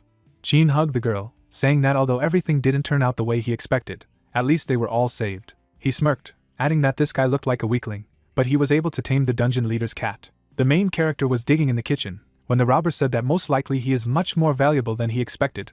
Only as long as the guy is alive, they cannot take advantage of all his advantages. He turned to An, noting that she had done the right thing. Jean looked back at Lu, saying that the girl, unlike some of those present here, was the most reliable partner. An lowered her head as the young man called her to him, asking how about rewarding her with the arms of an extremely strong man. The girl headed towards him as he added that she should be brave, and not worry, as long as they followed him, would still be the strongest team. Suddenly, An took out a blade with a swing of it, and blood spurted out of the 2 characters. The girl lowered her head, saying that their thought of attacking Lord Shao made her want to kill. Jean was bleeding on the ground, asking what An was doing. The girl looked down, wondering how he dared to ask questions. She mercilessly stabbed the guys twice. Obara tried to stop her, and opened her eyes wide, saying that she had no idea who they had decided to encroach on. The young man held the cat on his shoulder, saying that he had taken his belongings, and they could return. The guy introduced his cat. The beast closed one eye when the hero revealed that he was not with him at the moment when their world changed, and he decided to find him no matter what. The girl stared at the cat, saying that the treasure was in fact. The killers bowed, exclaiming that she understood everything, and from now on they are colleagues. Shao closed his eyes, answering that it was not enough to think only about himself, he also needed to take care of those who had been tamed. Anyway, they needed to return to the city. The young man stepped on the blood. The hero silently looked at the 2 killed guys. He was stunned, screaming about what had happened here, and put her hand on her chest, telling them what she saw. They were wounded and there was no way to save them, so she decided to ease the suffering. The priest did magic to bring them back to life. Jean was dissatisfied, asking the question that he had only healed 2/3. What kind of injury was this? The girl looked away, explaining that this was because his intestines came out. The guy was outraged, shouting that she was the one who let them out for him. An touched her forehead, saying how sorry it was that there was no hope for recovery. Jean was furious, ordering him to be treated once again. Obara was frightened, replying that she really couldn't heal faster. The priest continued to conjure, explaining that the bleeding was too fast, and she did not have time to heal. The killer grinned, whispering that she had smeared the dagger with poison. The rogue looked down, reasoning that Monster 22 hadn't killed him, level 35 monsters hadn't killed him, and was he going to die at the hands of some player? Jean closed his eyes as he remembered what had happened, realized that he had indeed made a mistake, and it was now that he began to regret his ignorance. The guy was drowning in the water, thinking that it was too late. The young man asked to give him a try. The guys looked around in surprise. The main character was holding a bandage in his hand, saying that maybe he could help. An object was shown. It was said that it was a bandage made of transparent fabric with a pattern A-rank props. The guys were surprised. Jean noticed that this bandage was made with the use of first aid skill. Lu clarified, it was indeed a top-rank bandage. The bandage was wrapped around the arm when it was said that the skill of providing first aid at the initial stage and subsequent stages is the most expensive, and also requires the skill of making the bandage itself. The character was rewinding his arm, and the guys were standing behind the guy's back when the plot explained that at the low and medium stages, the amount of healing of one bandage is comparable to the level of healing of 5 professional healers working at full capacity. There was a bandage on the warrior's arm. It was said that in addition, it could be used in level 80 defensive wars right during the battle. There were artifacts on the shelves. It was said that since there was little fabric in the early stages, no one spent resources on the skill of first aid, and could not afford it. Xiao was smiling, stating that he really wanted to survive in this world, so healing was the most important thing, so it was the first time he had perfected his first aid skills. The hero was holding a bandage in his hands, saying that he did not think that this skill could be useful to him. Tears welled up in Shin's eyes as he thought about how the young man could easily say goodbye to the 10 coins, make the dungeon leader his pet, and master the master-level first aid skill, and he had no idea who he would encroach on. The guy smiled, asking if they also felt like fools, and looked at the hero, starting to speak. The girl blushed, wondering that they would heal them first and then kill them again, and as expected from Lord Xiao, he knew how to have fun. The killer grinned maliciously, standing behind the hero's back. The guys felt frightened. The robber asked in this case, it was better not to save him at all. The young man held out the artifact, exclaiming that he should use it quickly. Jean was excited, asking if he was worthy of the transparent cloth bandage he had previously planned. Xiao was furious, exclaiming that he should stop talking nonsense, because what could be more important and precious than a human life? The bandit began to cry, telling his boss that he owed him from now on. A message appeared to which the guy turned his attention. There was a request for a transaction in the notification. The main character closed his eyes, starting to talk about what God knows. He did not want to take money from them, but since they insist, he will not refuse. The guys silently rolled their eyes, sitting in front of the young man. It was said that Qin lost 12 gold and 52 copper coins. There were 0 coins on the account. Lu lost 82 silver coins, 0 coins on the accounts. Xiao received 13 gold coins and 34 silver coins. Xiao smiled, asked him not to worry, since he had accepted the money from them, he would not let him die. A bandage made of ghostly cloth was shown. A bandage wrapped around the surprised Qin. The bandit pressed his legs to him, and there was talk of a bandage made of ghostly cloth that is used on Qin. The naked guy opened his wings. It was explained that this was not just a bandage, but a medicine that could heal his wound on his back. The robber closed his eyes, thinking that the hero had also cured his perverted soul. The guys were looking in front of them when the notification came. Qin grabbed the friendly reminder in his hand, said that so be it. Under the feet of the 3 characters, the earth lit up with energy when they received a promotion. Lu looked at her arm, thinking that the injuries had not only healed, but had also given it a modernization, and even her body had been renewed. The guys were terrified, thinking about what must be this modifier hidden under a bandage of ghostly cloth. They fell to their knees when the guy thanked the boss, saying that from now on he is like an older brother to them and they will risk their lives for him. The hero replied that it was not necessary. It was just a rescue service. He did not need such honors. Xiao held up 3 fingers, saying that a ghost cloth bandage cost 30 gold. They could just get the rest of the money back when they had it. The interest rate would be 35% per year. And put her hand on her chin, knowing that through usury, he would destroy them in the dirtiest way possible. Wasn't this a real boss? The Lord really knew how to have fun. The guys were leaving the building when it was said that the team had cleared the dungeon and received 50,000 experience points. The heroes were looking ahead when an international announcement was received that Qin, Lu, and Obara, and Xiao had passed the dungeon apartment building. A crowd of people was at the entrance. A notification appeared above them that after clearing the dungeon of an apartment building, the guys take first place in the team rating. A young man with a cat on his head wondered. He looked away, asking if the house where they had recently been was a dungeon. Jean smiled, confirming what he had said. The bandit looked at the lost hero, wondering if he hadn't put the dungeon leader on his head as a pet. The man was sitting at the computer when the system notified 2 more times that the team had passed the dungeon of an apartment building. He stared intently at the message window. The Lord looked away, wondering if the Demon King had cleared his own dungeon. The university campus, people noticed the guests. The team moved past the crowd of people one after another. There were questions that these were the guys who cleared the dungeon. They passed the dungeon above level 10. The hero smiled, thinking that he was just a customer, and it had nothing to do with it. The young men pointed their fingers at the robber, recognizing him as Jean. He looked around when he heard questions that this was the same professional player who once led the way in MMORPG games. And this is not surprising. A marker appeared above Jean. The guys shouted that this is the title of an extremely strong person. He deserves to be the WCG champion. And it is not surprising that they cleared the dungeon. The rogue waved his hand, realizing that they were already aware. But it was not his fault that he was able to clear the dungeon. He stretched out his hand, adding that they had passed the dungeon thanks to their brother. The team raised their heads up, after loud congratulations. Lou turned around, wondering who it was. A lord landed in front of them. The man spread his legs wide, exhaling, people exclaiming if it was Roland. The lord's face was beaded with sweat as he pondered that the main thing was not to spill the beans, not to reveal the identity of the Demon King. Roland closed his eyes, clearing his throat. He put his hand on his chest, stating that not many people are capable of such a thing, and on behalf of the Heavenly City, expresses gratitude and congratulations to them. The hero was happy to see his brother Roland. The robber thought that there was no need to shout so loudly. The man waved the rope.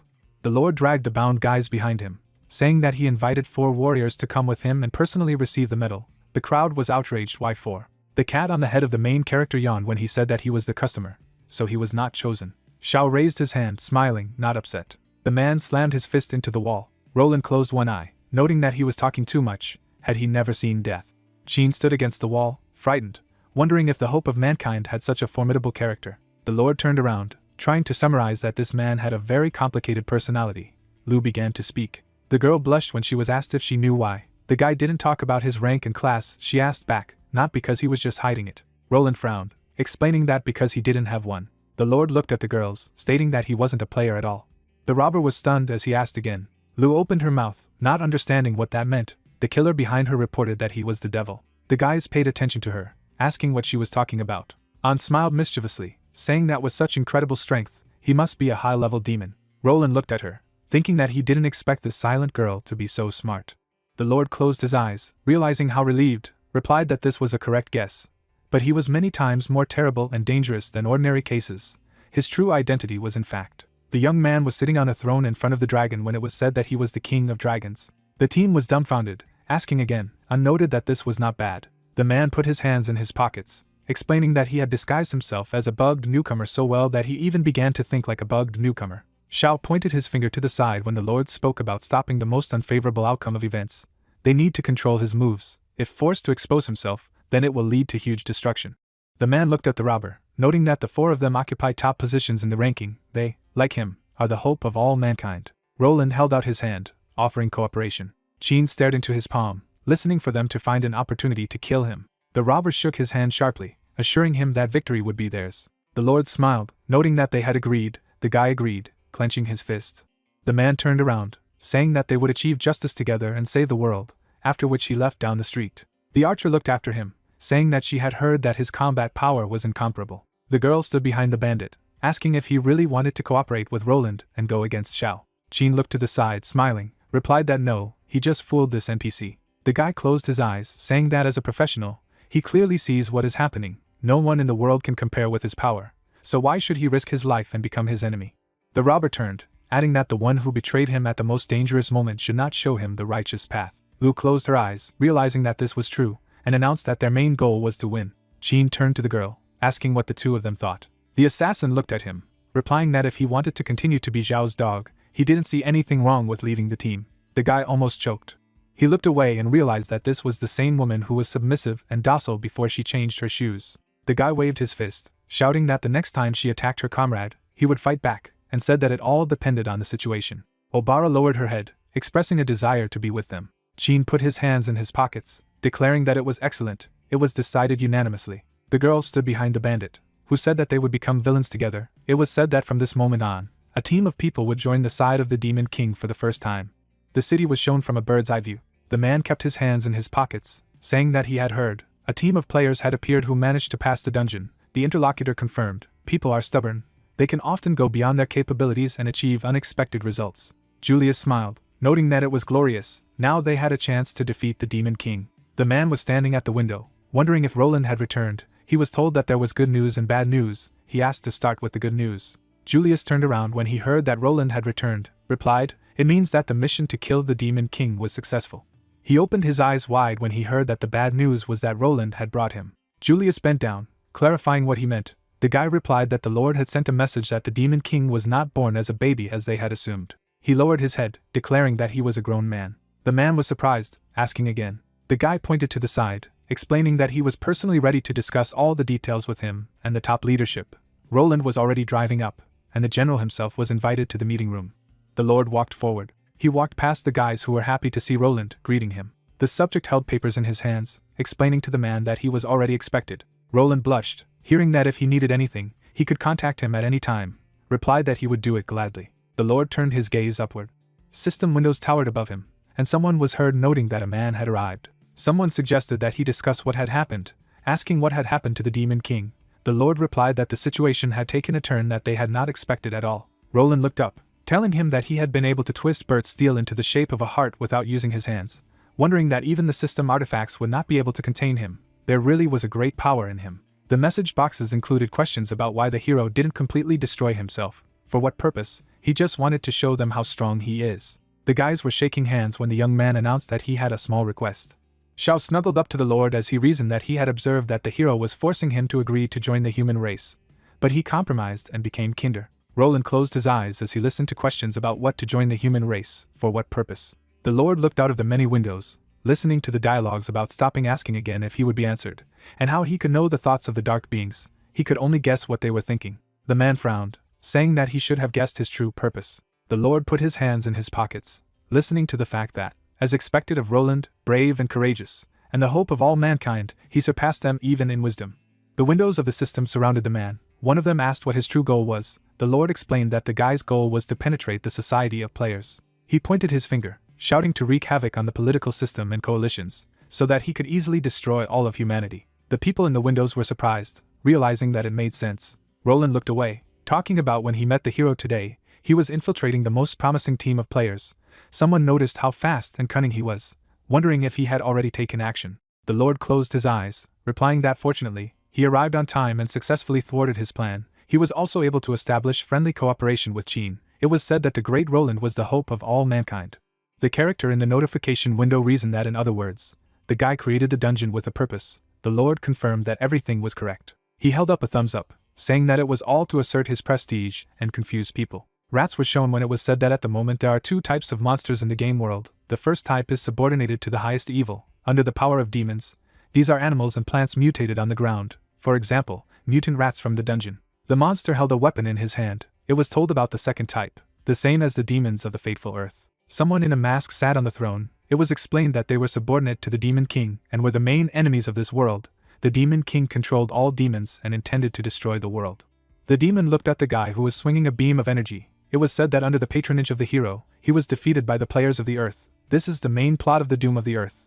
The power of demons is not comparable to the power of mutated animals. Belial stared ahead in front of the monsters as it was said that only the most elite of them could call themselves leaders. The cat was furious when he opened his mouth. The plot told that the last boss of the dungeon was a kind of leader. The dungeon is a fortress founded by the army of the Demon King on Earth. The characters in the system windows were dissatisfied, reasoning that in order to achieve his goal, he even released one of his villainous creatures. His evil knows no bounds, and it is interesting if possible. From one of the windows, a question came out. This Demon King had really lost his memory, or he didn't even know his true nature.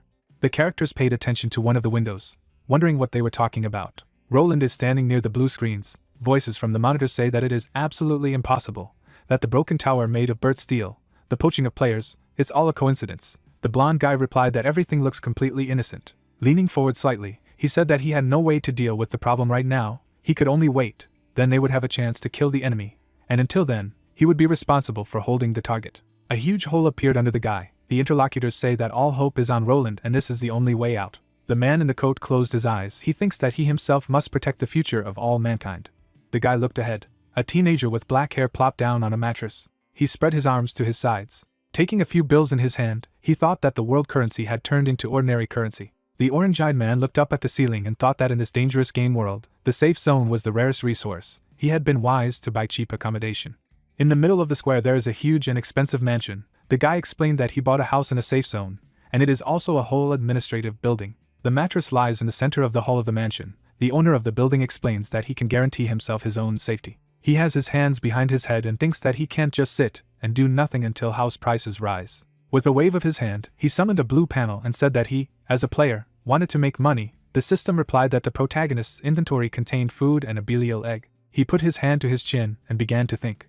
The hammer forges iron against the background of a blacksmith's pickaxe. The hero explained that there are several options to earn. The first is to use your production skills to help others and take commissions from them. The second is to collect various items and sell them. And the third is to exchange the resources you already have for money. The hero clenched his fist and mentally said that there was only one option. He picked up the egg and said that he would sell it. The hero, carrying the egg, said that he had sold Belial's horns and clothes at a good price. The guy smiled and said that they hoped that he could exchange the egg for something. The protagonist stumbled slightly. The object slipped from his hands. The purple egg cracked. Opening his mouth in surprise, he asked if the object would fall in price from cracks. A bandaged egg stands on the table, wrapped in a ghostly bandage. He folded his hands in front of the table and said that he would sell it tomorrow at dawn, before it finally cracked. The guy turned around and said that he would order takeaway, take a shower and go to bed. The cat purrs. A purple aura streams from the cracks on the egg. In place of the egg, the silhouette of a girl appeared. She is standing on the floor. Bandages wrap around his body. Her face turned red and she stated that she was the great Belial, one of the 7 heavenly kings, reborn under the patronage of the Demon King. Belial put her hand on her shoulder and said that she didn't expect to appear here. But it didn't matter. The Demon King would destroy the entire world. That was the way it was destined. She smirked and stated that the Demon King should wait a while. She would find him. She looks around in confusion. The cat looks at her menacingly. She twisted her face in surprise. Belial turned her head and called out to Bao. The girl stepped 1 foot forward and asked the interlocutor why he was there. The cat looked at her and asked if she knew him. The girl looked thoughtfully to the side and replied that she had seen him in her dream. Belial bent her arms and said that she had been dreaming. The guy was sitting on a horse, and the girl stated that there was a creature in the dream that showed her a prophecy, and then explained that when the 2 worlds merge, the devil would bring his army and destroy all of humanity. The cat sat on the boy's shoulder, and the girl continued to tell that in her dream, he was the closest friend of the devil, and added that there was the great demon himself, who had power over all monsters. Bao stuck out his tongue a little and said that everything was clear to him now. Belial put her hand to her chest in fright, and reported that the creature had told her the place where the Demon King himself was born, and then added that when she woke up, she went in search of him to greet him, and clarified that she was being chased by Ronald himself. 2 men came around the corner, and shouted that they had to find her as soon as possible. The girl took a bite of the apple, and the interface notified that Belial was in the process of eating a rotten apple, and added that she was restoring 3% of her health. The girl spread her legs to the sides and exclaimed that she hadn't expected Roland to ambush her exactly where the Demon King himself was supposed to be born, and then turned to the other person and said that they needed to hurry up and find the Demon King as soon as possible, and Bao replied that there was no longer any need for that. Belial looked up at the cat with excitement and asked why. The protagonist got under the shower, and Bao replied that Xiao did not have the first level and not a small baby, and added that he would not need their protection, and then clarified that he was so independent that he did not need a maid. The pet raised its head and enthusiastically continued that in addition, the current level of the protagonist is at least 4 digits. The cat's eyes bulged. Belial opened her mouth in surprise and asked if it was a 4-digit one. The cat licked his paw and gave a vague answer that he did not know what the numbers were, and added that the symbols were all distorted. The wind blew the girl's hair, and she asked her interlocutor what level he was now. Bao lowered his pupil to his eyelid and stated that his level was just a disguise. The cat glowed with a blue glow, and reported that the Demon King himself had formed a bond with him, and then added that his level had ceased to mean anything to him. Drops of sweat appeared on Belial's face, and she said that it meant that he could directly use the power of the Demon King himself. The pet flew towards his master and said that when Xiao found him, he had a level of 35. The cat ate from a bowl and the young man claimed that he had just cooked it. Bao raised his paw and said that they had been together day and night for many years, and added that their emotional bond was naturally stronger than theirs, and then said that why not take advantage of it then. The girl smiled and said that she also had to work hard to establish a strong emotional bond with the Demon King, and the cat clarified that there was something else he needed to tell her. The smile disappeared from the girl's face, and she asked if this was something important. The cat's tail bent, and Bao replied that his owner had joined a group of people, and added that they were now working undercover. The pet licked his lips, and Belial said that he was going to infiltrate human society and destroy their political system, and added that in this way he would be able to completely defeat the human race, and then mentally stated that this seemed to be their current plan, and then the interlocutor clarified that one should not make idle assumptions, and added that his goal was not just to destroy the political system. The girl put her hand to her head with tenderness, and said that he was indeed worthy of the title of Demon King and that he had the ability to destroy the entire world with one blow, and then continued that Zhao's combat power could be compared to an atomic bomb, and concluded that he had chosen to slowly enjoy the process and that the protagonist's life philosophy was very elegant, to which the interlocutor asked a question. Whether she listens at all, what he is talking about. Bao held his paw up and stated that either way, they needed to stay close to him and pretend to be worthless, and added that they should not reveal him or interfere with his plan, and Belio replied that the cat did not need to worry. The girl jumped up and down and said that she could be a wife or a servant, and then clarified that she would agree to anything. Bao looked at her and said that that was all for now, and said that after all, she looked smart enough, and added that since the master had taken care of her, it must have made no sense. The door opened slightly, and Xiao called out to Bao. The main character wiped his head and reported that he had heard some conversations. The main character looked at the far end of the room. A girl in bandages was standing near the cat. She put her hand on her chest and noticed that the owner had arrived. He wondered that she had hatched from that broken egg. The protagonist put it in his palm and noted that it was small, also alive, and could move, talk, and even laugh. He opened his mouth happily and wondered if that meant she could be sold at a higher price. He sat down on the bed and clarified that it turned out that she was a small copy of the one that Roland had killed. She answered in the affirmative. She looked away in embarrassment, and noticed that she had met the Demon King like this, which was quite embarrassing, and said that her clothes were gone. He replied that he had sold them. She opened her mouth slightly and explained that her horns were a symbol of her noble demonic status. He replied that she would be sold anyway, so it didn't make sense anymore. Belio looked away in fear. Tears poured from her eyes. She could not understand how it happened. The cat suggested that, probably, the owner was doing this to protect her from the human race. She concluded that in fact, the king of money saved her for profit, and now she would be sold for money. The girl pursed her lips. She imagined her finger to her chin, and noted that it was very encouraging. The girl squeezed the rag into the bucket. She realized that for the sake of the Demon King, she would be forced to receive contempt from people. She would only have to endure their mockery and beatings. Water ran down her hands. Tears flowed from her eyes. She added that she had so much dedication when she thought about it, and she felt noble in her heart. She desperately lowered her eyes and wondered if the Demon King was so short of money that as soon as the protector appeared next to him, he was ready to sell him. She looked up and said that if he needed money so badly, she could find other options. He threw a questioning look at her and asked about other options. Belial emitted a bright light. A guy with a jet backpack flew up to the window and reported that his order had arrived. He silently watched the situation on the bed. Xiao and the girl looked at him together. He raised his thumb and finger in approval, or remarked that it was amazing. He put the package with the order on the floor and noted that he would leave it here. The guy objected that he misunderstood everything. The young man lowered his head to the pillow. He looked at the girl and remembered what she had said about other ways to make money. She folded her hands together and replied that she could show him other special abilities. He gave her a questioning look and asked her about her other special abilities. She looked away embarrassedly and said that she would show it now. She closed her eyes to her own moans. 2 big horns appeared on her head. She exclaimed that the devil's horns had grown again. She held them out in her arms and asked me to accept them. Xiao looked at them in disgust. She added that he should accept them and exchange them for money. He opened his mouth wide and wondered if it was real horns. She held them in her hands and explained that they grew every day and could only be cut once a day, and begged the owner not to sell her. He put his hand on her shoulder. The guy put his hand on his heart and remarked that one little fool, how dare he sell her? Belial was able to save her soul. The amount of the transaction was 6 gold and 50 silver coins per day. On the table next to the bowl sat the red cat. Belial was sitting on a small pillow on the bed. The protagonist noted that while she is in her chibi form, he can save a lot. Mini Belial eats 3 cookies a day, spending 6 copper coins, so she will stay in her mini form until special occasions. A girl with horns on her head was eating cookies. She sat in front of the protagonist and asked what their next step was, who asked her again about the next step. The cat opened his mouth wide in bewilderment and thought to himself that she was an idiot. Such direct questions could easily reveal them. The guy stuck out the index finger of his right hand and said that the essence of the game is that the players improve themselves in order to then go to the dungeon. But they have a completely different situation, so their main task is to survive. Bao noticed that as expected of him, he adheres to his plan and answers from his role. The protagonist's maid enthusiastically raised her hands in front of her and noticed that they would just stay where they were and wait for what would happen. He closed his eyes and agreed with her, and added that at the same time, they needed to save money in order to buy the commander of a prestigious team at the time of completing the last dungeon. He sat down on the bed and expressed a desire to buy raw materials, and then give them to production in order to sell finished products, so that he would make a profit from the commission. An image of the system window with a catalog of prices appeared. He noticed that there was not much demand for things, and the profit from them was small, so it was so important to him. Xiao smiled sincerely. The girl was shocked and pointed at herself with her pointer. She looked at her master with loving eyes and declared that she would be a diligent worker. Horns grew on her head, and he realized that Belial was a prospect. The next morning, the guy ran out of the gate.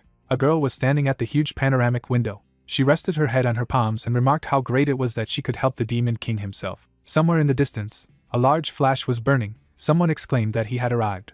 A young man with blonde hair entered the palace. The guy with the orange scarf spread his hands in different directions. Someone said that he was the second highest level NPC, after Lord Roland. Roland smiled broadly and noted that help had arrived. The crowd of subordinates stood behind and cheered that when all the high-level NPCs arrived, they would be able to start an offensive, and then they would be able to stop being afraid of this terrifying devil. Poochie opened his mouth slightly. He looked at his friend and asked him not to make a mountain out of a molehill. The latter looked at him disapprovingly and clarified how to understand it. The Demon King held out his hands in front of him and replied that it should be understood that they were exaggerating the strength of the Demon King, and asked rhetorically how the Demon King's infant had powerful strength. Belial swung her hand to attack. Roland looked ahead arrogantly. The priest stood in front of him and added that they had agreed to their plan in order to risk everything and overcome it alone, and reasoned that in the end, it turned out that the Demon King was strong enough, so they had come up with such a fairy tale so as not to admit that their plan had simply failed. He rolled his eyes and asked if this could be called the hope of humanity. The guy looked disapprovingly at his interlocutor. A guy ran into the building and exclaimed that there was an alarm. A monster appeared in the south. A stream of energy burst out of the dragon's mouth. He said that they were called dragons, but in fact, they were only mutated lizards, and that about 8 fortresses were destroyed, more than 4,000 players were destroyed, and 89 NPCs were destroyed. The bishop looked down in contrition. The young man ordered to call for help. Roland strode forward resolutely and announced that he was moving. Poochie stood behind him and noticed that this was the speed. He ordered him to wait for him here. He turned his head on him and promised to prove to him that he was stupid and arrogant. The guy got on his motorcycle. His subordinate asked to be careful. He gave him a contemptuous look and said that he was leaving it to him to watch over the Demon King in his absence. He pointed at himself with his index finger in amazement and asked him if he should go after the Demon King. Roland opened his mouth and yelled at him that he was a fool. He at least understood how strong the Demon King was. They must know his every move. He couldn't figure out what to do. The young man condescendingly lowered his closed eyelids down and replied that he should just question him. He exclaimed in shock that just ask, and he would tell him everything. A guy in a sand trench coat handed him a red bag and asked him to take it with him. The servant looked into the package with great curiosity. The blonde guy stuck out the index finger of his right hand and said that it was the greatest family heirloom, the claw of the dragon of the Saints Maya, who clarified that it was a family heirloom, and he was giving it to him. He closed his eyes and asked him not to worry. He had already received consent from his father, who objected that this was not a question of consent. The subordinate anxiously held the handles of the bag with both hands and noticed that such a precious thing, and it was so easy to give as a gift. Roland put his hand on his shoulder. He enthusiastically raised his clenched hand in front of him into a fist and declared that he would succeed when they saw their efforts and dedication. They would be touched and show their gratitude to them. The black-haired guy opened his eyes wide in bewilderment and noted how much modesty he had, that he even wanted to cry. The guy got on his motorcycle and asked him to listen. If he was up to something, he should try to stop him while he was away. Poochie watched their conversation from above. He looked at them arrogantly and said that it was sad that the hope of mankind had become another mediocrity, just like a low-quality comic book character. The subordinate waved goodbye and said that he understood everything. He could be calm. He resolutely put his fist to his chest and realized that he had done everything as it should be. Another servant approached him and clarified that he was leaving right away. He replied that it was so, because he had an important task in which he could not make a mistake. Someone's voice asked him to wait.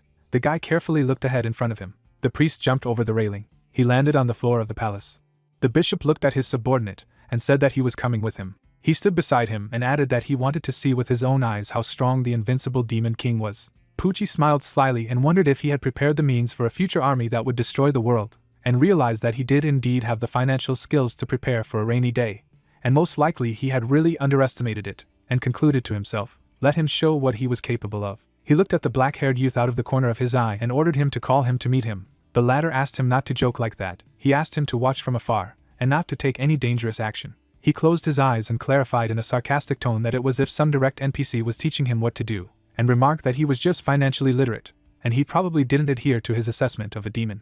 He said that when he returned to the Heavenly City, he would report everything on how irresponsible Roland was for allowing the Demon King to buy an entire building. He looked to the side and wondered what he was doing. The servant handed over the red packet and asked Bao to accept it. The priest exclaimed that the Li family's most precious relic would only be given to the Demon King for the pleasure of his assistant, and not the king himself, especially when this fat cat appeared here. The ginger cat looked arrogantly at the guests who had arrived. Rays of light shot out of the red gift bag. The servant noted that Roland had asked to bring it to him. He asked again which Roland he was talking about, because he had not heard of such a thing. The bishop's eyes widened in amazement, and realized that he had indeed used his family's relic to satisfy this animal that could only eat, sleep, and lick its own butt. Bao narrowed his eyes contemptuously and thought that he would like to chat with him for a while in order to adhere to the master's plan to infiltrate the human race. He looked at his subordinate and said that he thought that he was about the little one who could mock the weak, fearing the strong, and that he was harsh on his subordinates. An image of a valuable relic appeared. The cat scratched her back and said that this thing would be very useful to scratch his back. Blood gushed on the guy's lips. He realized that he was using the legendary relic to scratch his back, and noticed that he saw that the cat was pleased. Bao clasped his hands together and asked if they had anything else, and if not, then let them get out of here. Bao replied that there was something else he needed to say to Mr. Cat. Pucci looked at him furiously and exclaimed, "He will be grabbed from him. He will no longer tolerate this. Who did this ignorant creature think he was, to whom he was about to teach a lesson?" He gritted his teeth with inner anger. The priest soared up and said that he would show him all the human strength. The subordinate said that he just wanted to ask about any plans of the master to destroy humanity in the near future. The Cord of Holy Light is quite a powerful skill that can not only cause great damage to enemies, but also stun them. The cat landed on the ground on its hind legs. The sun at its zenith illuminated the city, which suggested that he discuss it later. The cat was standing on the column of the gate. The servant looked at him curiously. The bishop gave him a questioning glance and clarified what he had said. Fluffy turned his head to the side and told him that he had some work to do. The priest looked up out of the corner of his eye. From a distance, the silhouette of a dragon flew towards them. His eyes shone with blue fire. He opened his eyes wide and realized that it was a dragon. But how could it be? The subordinate objected that it was not a dragon, but a mutated lizard. The cat indifferently averted his eyes to the side. Pucci looked furiously at the irritant and clarified that Roland had turned around and did not go to stop him. A blond guy was rushing along the highway at high speed. He was overtaking a huge monster on his motorcycle. The guy with the ball in his right hand stood on his motorcycle. He jumped on the monster. He turned his head on him. The young man repelled his attack with his blade. The dragon threw him to the ground with all his strength. Dust and fragments of asphalt rose from the hard fall. Roland instantly ran forward to attack. He lifted his head up and shouted to hell with him. The dragon flew away into the distance. He warned that if they met face to face again, then let him be sure that he would defeat him. A huge monster flew over the city. He noticed that this reptile realized that he had defeated him, and flew straight to a safe place. He is not interested in the strong, he only likes tough food. The monster's eyes burned with blue fire. Clouds floated in the evening sky. A huge monster flew over the city. The subordinates of the Pouchy stood next to each other, and did not understand what to do. The priest lifted his head up and reasoned that even though Roland himself could not stop this monster, there was still no need to worry about anything. He looked to the side and added that this was a safe zone, so he would see how strong the defense system was here. He bulges his eyes and clarifies that this tower is made of burnt steel. The servant looked at him and wondered what he didn't know. In the 3rd chapter, Master Roland had deliberately activated the burnt steel tower against the Demon King, causing it to become like this, and he shouted that there was no time for his chatter at this time. The dragon swiftly swept over the huge city. A charge of energy appeared in his mouth. Pucci looked up stunned and realized that things were bad. A huge flow of energy rushed from the city upwards into the heavens. The bishop looked up in amazement and realized that in the event of a failed attack, and without the protection of the burnt steel tower, all the entry-level players in the safe zone would die. A flash burned brightly high in the sky above his head, and he knew that this was the end. A dragon swept over the huge skyscrapers. Bao's eyes swept up at him. A huge stream of death ray burst out of it. He pierced the heavens with lightning speed. The monster spread its paws in different directions. Roland stopped on his motorcycle. The priest's subordinate opened their mouths wide at what they saw and exclaimed that this level 84 mutant had been killed with a single blow in a matter of seconds. The cat sat peacefully on the column of the gate. He looked at them out of the corner of his eye and clarified what he wanted to ask. Drops of sweat slid down the guy's face. Pucci gritted his teeth angrily. He grabbed the power of his cross in his hands and realized that God was still protecting him. He handed this cross to the cat and asked him to accept it as a gift. Besides, it was passed down in his family from generation to generation. The servant noticed that he quickly changed his shoes. The black guy held out another gift and noted that it was his birth certificate of real estate. He held a card in his hands and added that these were his pension savings. The servant opened his mouth wide and realized that he was sucking up, and better than himself. He looked at him and asked what he was standing there. He was trying to help him. If he needed some information, then let him ask it as soon as possible. The bishop held out his hands in front of him and replied that he finally understood them. How happy Mr. Roland would be. The ginger cat looked down and asked what he wanted to know, and remarked that he was only a watchman, and he could not know everything.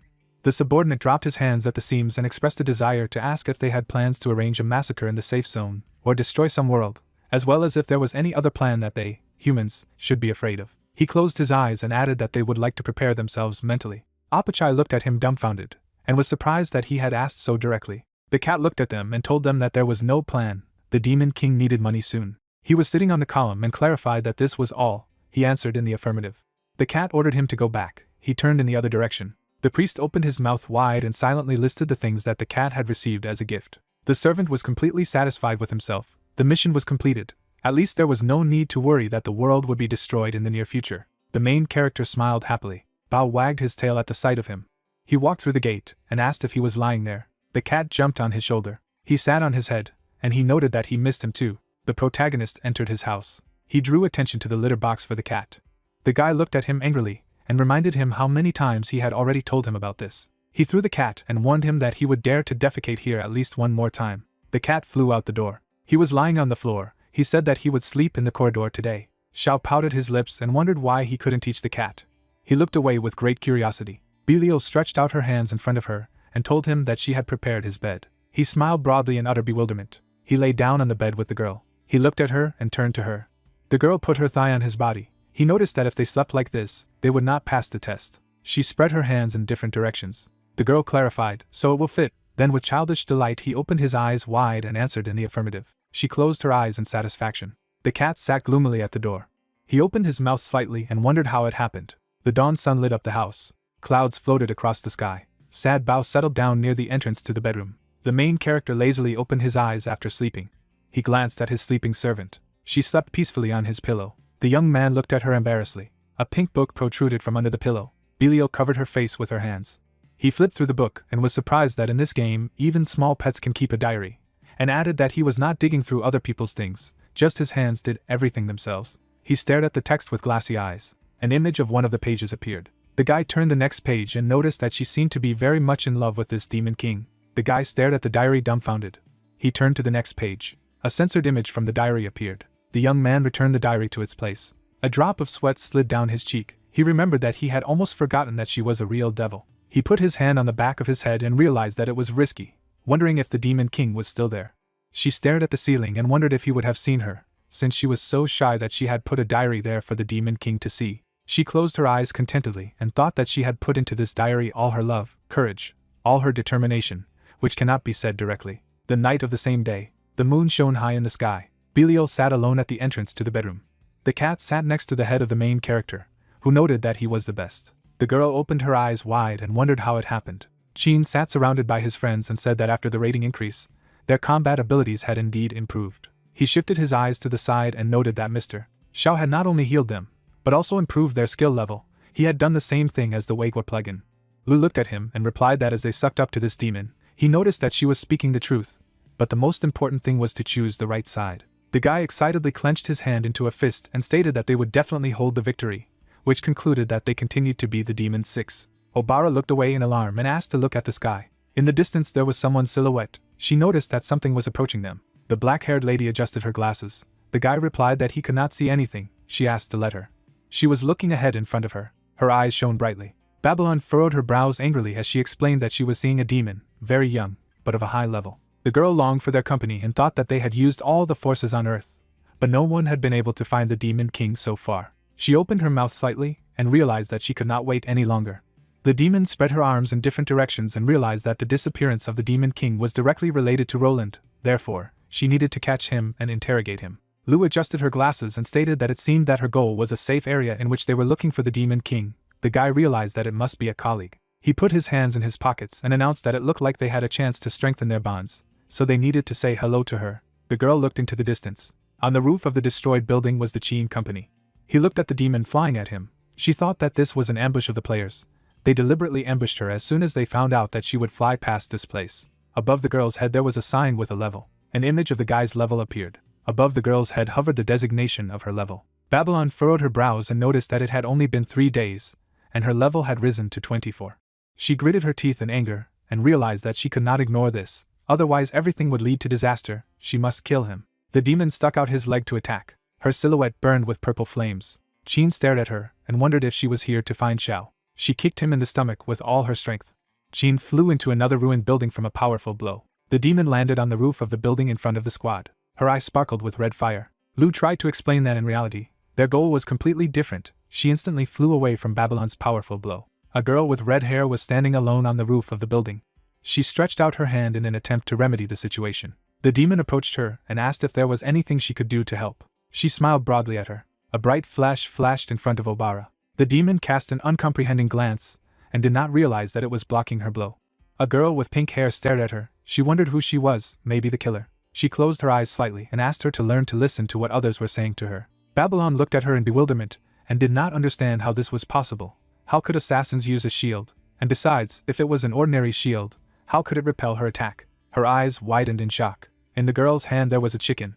Babylon gave her an uncomprehending look. Jean grabbed a bottle of potion, passive talent, cockroach in the wild, immune to one deadly attack. The next activation after a certain time, used a potion of health restoration. He closed his eyes and asked Lu to tell her quickly. A huge flow of energy rushed towards her. She looked at it and replied that it was just fried chicken.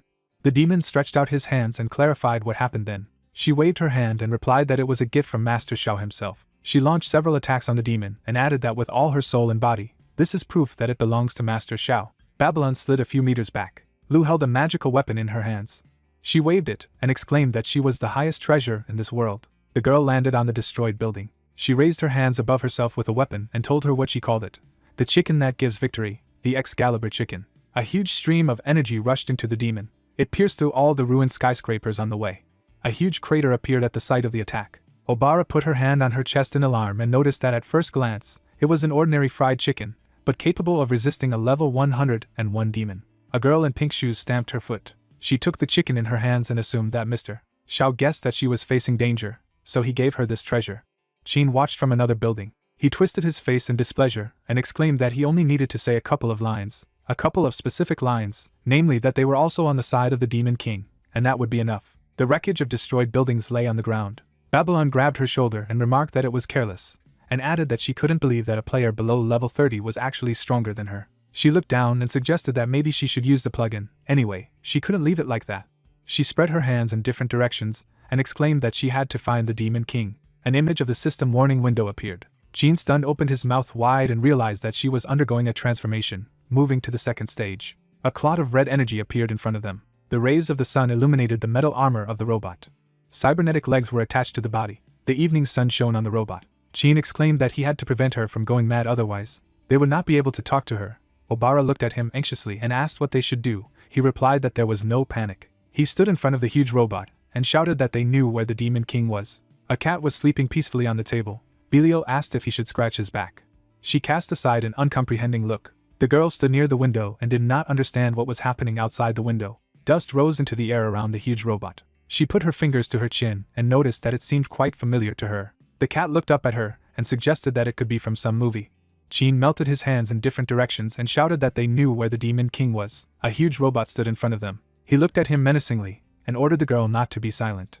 She stuck out the index finger of her left hand and told them that the Demon King was in the safe zone. He had disguised himself as a rookie player. They had also accepted his job application, and he had hired them to pick up his cat, and added that they had been in trouble on the way. They had been seriously injured, but the Demon King had shown them kindness and had lent a helping hand. A picture of a magical item appeared. She noted that his bandages had helped them level up by 5 points, and in order to repay his kindness, they decided to serve him. She folded her hands together. The robot Babylon leaned his hands on the roof of the building. His eyes burned red. She exclaimed that they were deceiving her. It would be better to come up with something more logical.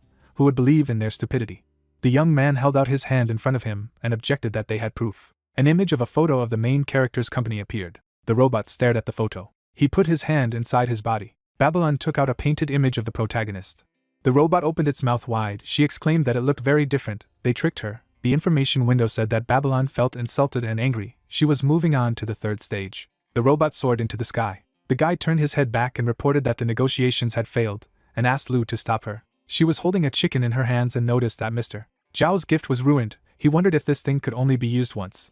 Jean shifted his eyes to the side. He opened his mouth slightly in surprise. The system window announced that Lu had left the team. A huge flow of energy was rushing to the side. He shouted that they were all going to die. Fragments of destroyed buildings flew in different directions. There was a huge energy explosion. The robot's eyes sparkled red. The guy looked at him dumbfounded and didn't understand what was happening. The cat sat on Belial and clarified that he was the boss of the dungeon. He looked at the robot and asked Babylon to stop. He held the girl's locks of hair in his paws and warned that if she started fighting here, it would ruin the Demon King's plans. The robot opened its mouth wide. He spread his hands in different directions. The cat and the demon flew away, he realized that the Demon King was now disguised as a human, and was hiding somewhere in the city. He came up with a deeper and more serious plan. Baon watched the robot, and asked him to stop it all and he would take her to him. A huge death beam burst out of the robot. The cat cast a displeased glance at him. Obara pressed her hands to herself, and realized that she had gone mad. Jean assumed that it seemed that they were the ones who had gone mad and exclaimed why it was not possible to talk constructively. An image appeared from the eyes of Babylon. The cat furrowed his brows in displeasure. He put his paw out, and realized that he had to do everything himself again. A huge deadly beam shot out from its paw. He raised his paw up. The robot split in two. A huge explosion occurred in the destroyed city. The main character turned his head to the side in bewilderment.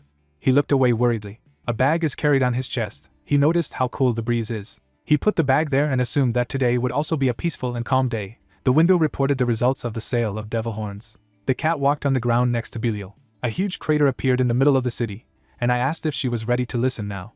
Babylon was lying in front of the cat. She looked ahead with glassy eyes and declared that she did not understand the cat's language. He pushed his paws against the system screen and remembered that he had forgotten to switch his tongue. He looked at the girl and asked why she didn't tell him anything. She replied that she had forgotten about it too. She put her hand on her face and added that she didn't think it was worth worrying about such details.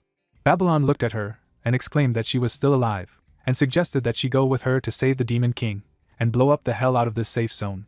Bao looked at her angrily and noticed that she really wanted her to die. Behind them, Jean's group was standing. He announced that it was a false alarm. Lu noted that it was unfortunate because she had managed to purchase coffins for everyone. Obara puffed out her cheeks and noticed that she hadn't come back to save them. The black-haired girl looked to the side and replied that she had observed from afar, and this is what she noticed, and said that in appearance, it looked like an overfed domestic cat, but in reality it was a monster that could kill a level 101st demon leader with just one attack. Babylon sat next to Belial. She looked down and added that it was unimaginable how great the power was sealed in him. The guy confirmed that he really had a lot of strength. He averted his eyes to the side and noticed that it seemed that he had only survived thanks to Zhao's gift. Lu looked sadly at her missing gift from the protagonist. There was a metal decor on the ceiling. The guy opened the door and called the cat. He went inside and called out to Belial, and asked where they were playing. He raised his hand in front of him and noticed that now there were troubled times, whether everything was all right with them. The guy shifted his eyes to the side. The screen projected an image of his comrades. He remembered that this was the guy who went with him to the dungeon. He hugged the cat and thanked him for saving Bao and bringing Belial back. Jean put his hand on the back of his head and said that they had met them by chance, so there was no need for such politeness. He shook his hand and said that now there was no need to be so official. He could call him Xiao, because from now on they were friends. He pointed to his house and invited them to come in, who added that they had brought a small gift. The main character looked at them and clarified what kind of gift it was. He said that this little pet that he would like. Babylon sat in Jean's arms. She opened her eyes wide and exclaimed that she had finally met the Demon King. Babylon sat on Jean's palms. He looked at her and wondered that this was a new demon, why they had brought her here. He smiled guiltily and replied that he didn't have the ability to take care of another pet in his current state, so they could keep it. Jean's eyes widened from what he heard. The demon opened her mouth and realized that she had been rejected, but she deserved to stay by the Demon King's side. She adjusted her brow. The girl lowered her head down and noted that she had to do something. She held out her horns to him. He looked at her and clarified what it was. She said that she had a fast metabolism, so she could produce 3 pairs a day. She looked away in embarrassment and asked me to take them. The young man opened his mouth wide in bewilderment. He looked at his companion and thanked him, and invited him to come in and rest for a while. Babylon smiled broadly. Clouds flew over the huge skyscraper. Xiao looked at her comrades out of the corner of her eye and noted that his house was a little untidy. Let them pay attention. He stepped on the floor and replied that it was okay, besides he was too polite. The guy gritted his teeth from the onslaught. He put his hand on his heart, and Obara asked what was wrong with him. The main character showed the direction with his hand and clarified that there were really things here that frightened him. These are all the weapons for beginners that he made when he practiced forging. The blonde guy opened his eyes wide in amazement. There were weapons in glass cabinets. Sweat appeared on the young man's face. He looked away. They were standing at the end of the corridor. Xiao said that they were dolls that he had made in his spare time. The doll held a knife in her left hand. The guy opened his eyes wide in shock and wondered what kind of house it was. Obviously it was an armory. The protagonist held out his hand in front of him and said that at first he had wanted to sell them on the market. But then he realized that selling them for cheap was too wasteful, and selling them for a high price was such an idea, and added that he had no choice but to store them at home. He looked at them out of the corner of his eye and said that they could take whatever they wanted, but only the ones for beginners who were in the lobby. The advanced ones he would then sell. The guy opened his mouth wide and clarified that this was all for beginners. He looked down and added that even the fried chicken was very tasty.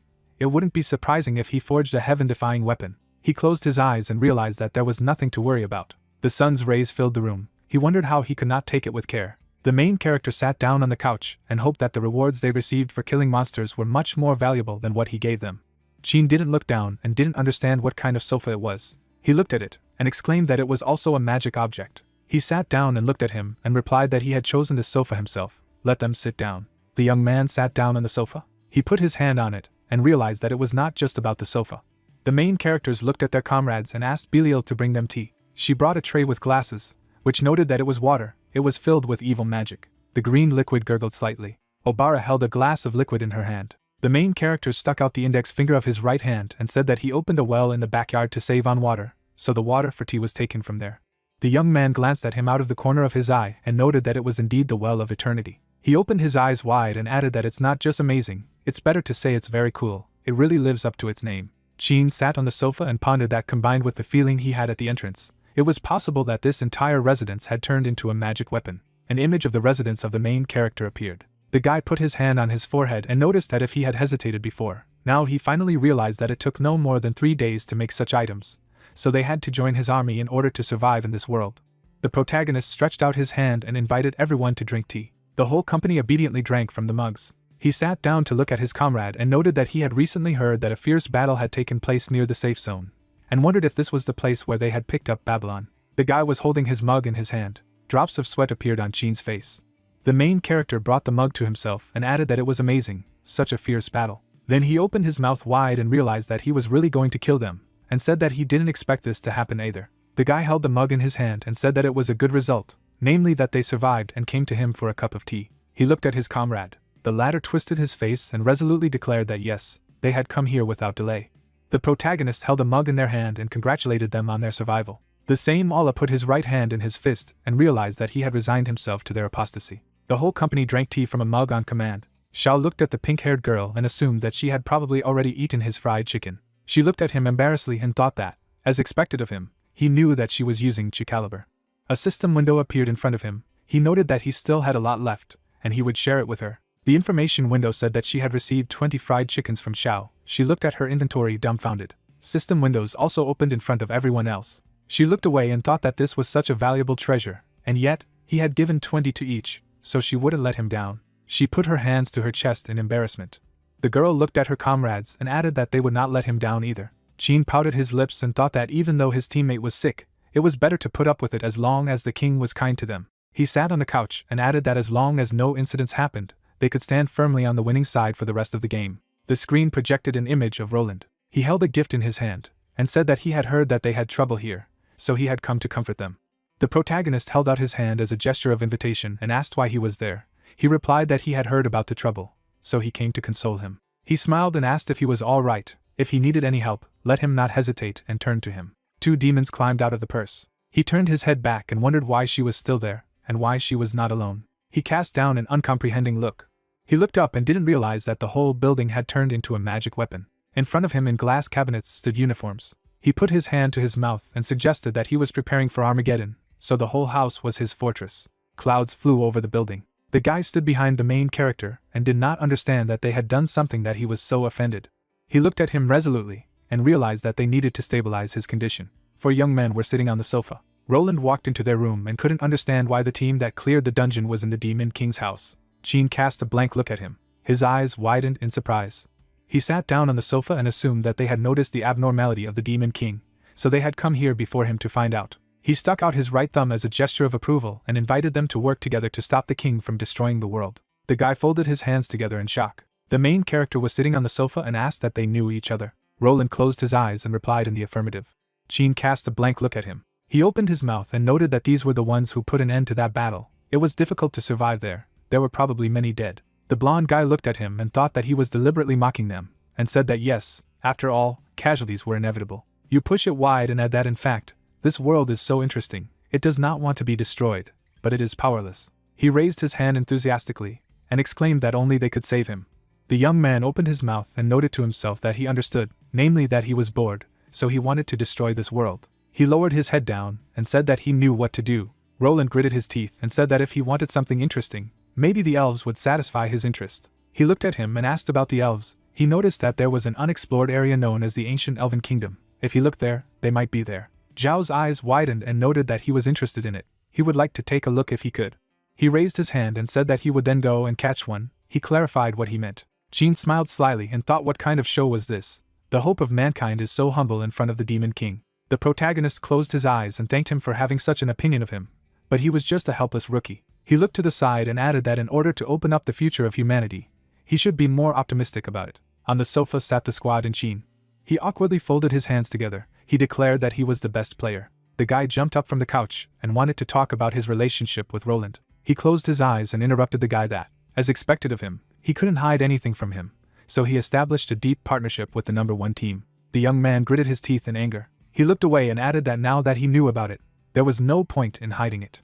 He turned his head to the main character, exclaimed that he would be honest, they would go with him in search of the elves, they would work in unison. The protagonist raised his hand in front of him. He waved goodbye to the whole company. They were standing in front of the entrance to the building. The son opened his mouth wide and realized that he had been misunderstood. Roland closed his eyes and noted that he didn't know why he was so upset, but assumed it was because of the king's pure evil and arrogance. He looked at the guy and asked him not to be afraid. Now the Demon King knows about their partnership. He just needs to find the elf now. Jean swung his fist at him. His attack hit the wall. He cast an uncomprehending glance at the wall next to him. Jean lowered his head and asked the interlocutor whether the kid had done it on purpose. The blond man opened his mouth, repeating in puzzlement what he was called. Roland frowned, saying that from childhood to adulthood no one had called him that, adding that he did not know how the robber had the courage to be so bold. Coming closer, the red-eyed man said that he would then show his courage. The guy's hand began to exude magic. The blond man asked what it was. A fried chicken appeared in the hands of the interlocutor. The man in the jacket touched Roland's food, asking that he was impressed. Opening his mouth, the baby replied that he was not hungry. The girl said that she did not want to comment on what was happening, but the robber was so stupid that she could not remain silent. The captain removed the chicken, answering that he already knew what she would say. Bending down, Jean thought that he couldn't conflict with his interlocutor, because it would be bad if a bandit interfered with the plans of the Demon King.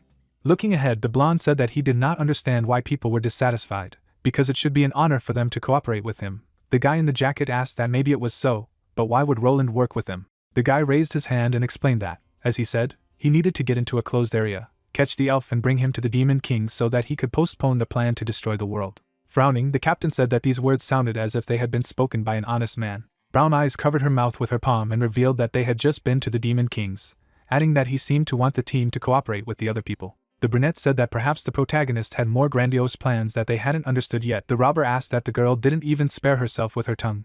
The long-haired woman suggested that maybe the Demon King had said it by accident. Turning around, Jean asked how he was the Demon King. How could he throw words around when his every word and action was related to the fate of the world? Babylon said he was asking the team to find a way to kill the blonde, and the guy was asking what the group thought they could win.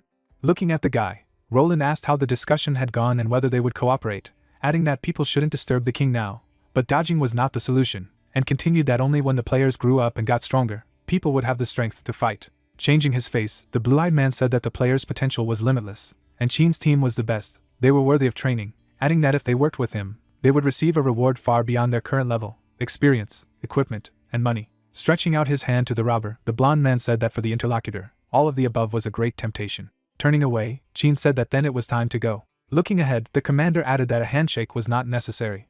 The brunette turned to the window. Smiling, the main character exclaimed that it seemed that the team had become friends. Xiao holds the boys' hands together, claiming that he must unite Roland and the first human team, otherwise there will be no one to turn to if there are difficulties. The protagonist was shaking, thinking that he was a genius. The cat and the girls were touched by the guy. The clouds and the sky were painted in bright colors. Numbers flashed everywhere. The bandit looked up in confusion. Gripping the knife tightly, Jean asked his interlocutor what he had said about this. The blonde, smiling, answered in the affirmative. The team stood in front of a huge portal, and Roland explained that this was not yet an open territory, adding that this was where they wanted to penetrate, the ancient land of the elves, a forbidden zone of an unknown level. Gears circled around the portals. The blue-eyed man reasoned that he did not know what was there for sure, but it could be said with certainty that the level of the monsters behind the door was much higher than the current version, perhaps even higher than the level of the demons who had arrived on Earth, and added that it was known that elves, in addition to humans and demons, were a parallel race that had ever existed in this world. The blond man sat on a rock. Frowning, the commander said that this was how it turned out. Holding his hand on his head, Roland explained that there were more than 2 races in this world before, and asked what it said in the main story. Hadn't they seen it? Bringing his hand to his face, Jean replied to keep up with the progress. He missed this information, and asked how he could be ahead of the other teams. Closing his eyes, the guy revealed that he assumes that the skills and technology of people come from the deity Morsi, borrow his power to fight demons, adding that the warring parties have been fighting for thousands of years, and the world is in constant war. Putting his hand forward, Roland explained that in that period, the races that were unable to compete with humans and demons gradually died out, but in fact, there was a race that was able to compete with both. It was the elves who knew how to use the power of nature, and explained that it was a powerful force that could change the balance, adding that the princess of the elves did not want to obey anyone, sacrificing her powers. She sealed the elves, and the race has since become a legend. The two spheres are approaching each other. A light emanates from the elf. Looking ahead, the narrator asked if everything was clear. Jean replied in the affirmative, saying that those who did not choose a side were destroyed. The team approached the stairs, and the blonde said that once there were elves behind the door, but now he is not sure if they are still alive. The players are strongly advised not to enter. The captain frowned and said that the warnings were already beyond the dialogue box, and asked what level the guy was, adding that why wouldn't the other party send them to heaven. Roland replied that as long as it pleased the king, then the risk was worth it. Continuing so as not to be unprepared, he took all the family treasures with him. There were many objects in front of the blonde. Blue Eyes took out even more artifacts. The bandit and the brunette's face changed. Jean said to himself that he didn't know where to complain. Telling to please the king, Roland brought a bunch of props and led the group to break into the forbidden area in search of the treasure. Roland looked up, saying that what he had shown them was only a part of it, and in general, he would take responsibility for the fighting, so they didn't have to worry, and Jean remarked that they could then relax. As he climbed the stairs, the blonde guy wanted to give them equipment, experience, money, and items gained from research, so they had to go, and the squad leader remarked that it was great, and he was really looking forward to it. Looking ahead seriously, the priest concluded that they had finally realized how great it was to have his help, and although he had a bad temper, he was very rude and disrespectful to him, so he had no way out because that was the best option. As he walked through the unknown ruins, Roland revealed that he would train them, but in the face of unknown dangers, they had to conserve resources. Continuing to lead the boys, the blonde boy was telling them never to engage in battle unless absolutely necessary, when suddenly a system alert sounded that a fight had begun with an opponent, an A-rank monster. At the same moment, a blood owl beast, a level 102 A-rank monster, appeared in front of Roland, telling the ignorant people not to even think about disturbing the peaceful sleep of the elves. With its menacing gaze forward, the bloody owl concluded that this was the only warning, so they must leave and never return. With a serious expression on his face, the monster remarked that if they complied, he would not kill them. Hearing this, the priestess bowed to him, saying that she was very sorry, because it was all her fault, and he could do whatever he wanted with her, but he should not be angry. Looking in front of him with dissatisfaction, the blonde guy told the guys to move away and leave it to him. After a moment, the guys were far behind him and even dragged Obara away, and Roland thought that even though it was his own demand, there was still a thin shadow of disappointment. After that, the blonde guy sharply looked at the monster behind him. He then took out an unknown magic cube, saying that it was a family treasure, an S-class item, a hellish breakthrough module. At the same moment, he clenched his hand into a fist and absorbed it into his body while the system announced that he had received a 30% improvement in all attributes within 5 minutes, after which there would be a state of weakness. Suddenly, Roland rushed forward with great speed. He made a huge number of blows to the bloody owl while the guys were surprised that he was able to suppress this boss. Watching the battle with his allies in admiration, Jean asked why humanity's hope was using demon equipment. Turning to the side, the priestess asked if they should help him. A moment later, she was very dumbfounded, watching the other guys make a fire nearby, and asked what they were doing, and the robber replied that they were resting. With obvious surprise on her face, Obara noticed that they were talking as if it were quite natural. At the same moment, Roland was in combat uniform behind his opponent. Then he quickly headed towards him, saying that the last % of his health remained. Looking at the HP bar of the huge monster, the blonde guy was about to deliver the final blow. Suddenly, he was greatly stunned when his fighting form ran out, and the system announced that the buff time had expired. At the same moment, he found himself in front of the bloody owl in his usual form. Glancing at him menacingly, the huge beast declared that it was now his turn. Immediately afterward, the bloody owl would strike with its fist. The huge monster raised a hammer above its head to make another attack. Then he struck with weapons, destroying the land. Frightened, Obara stated that if they did not save him, he would die. At this time, the bloody owl was swinging its weapon again. Her hammer suddenly stopped near the silhouette of an unknown person. While on the ground, Roland saw Jean in front of him, which was very much surprising. Looking at the bandit standing in front of him, the blonde guy asked what he was doing, because he should know that he was not his opponent. Thinking of the fried chicken in surprise, the priest did not understand why he had taken it out again. At the same time, Jean suddenly rushed to attack. Seeing this, Roland was greatly stunned and couldn't believe that he rushed forward, asking if he was going to bribe the boss with food. Warily looking ahead, the blonde guy told him to come back as soon as possible, and was going to admit that his idea was very original. But he had seen this boss, and did he really think that he would like grilled chicken? At this time, the rogue was rapidly heading towards the blood owl beast, a level 102 A-rank monster.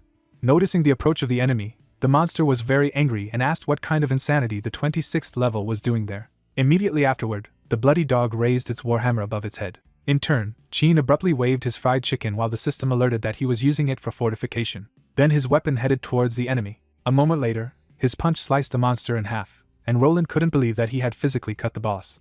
Looking dumbfounded in front of him, the blonde guy did not understand what was happening.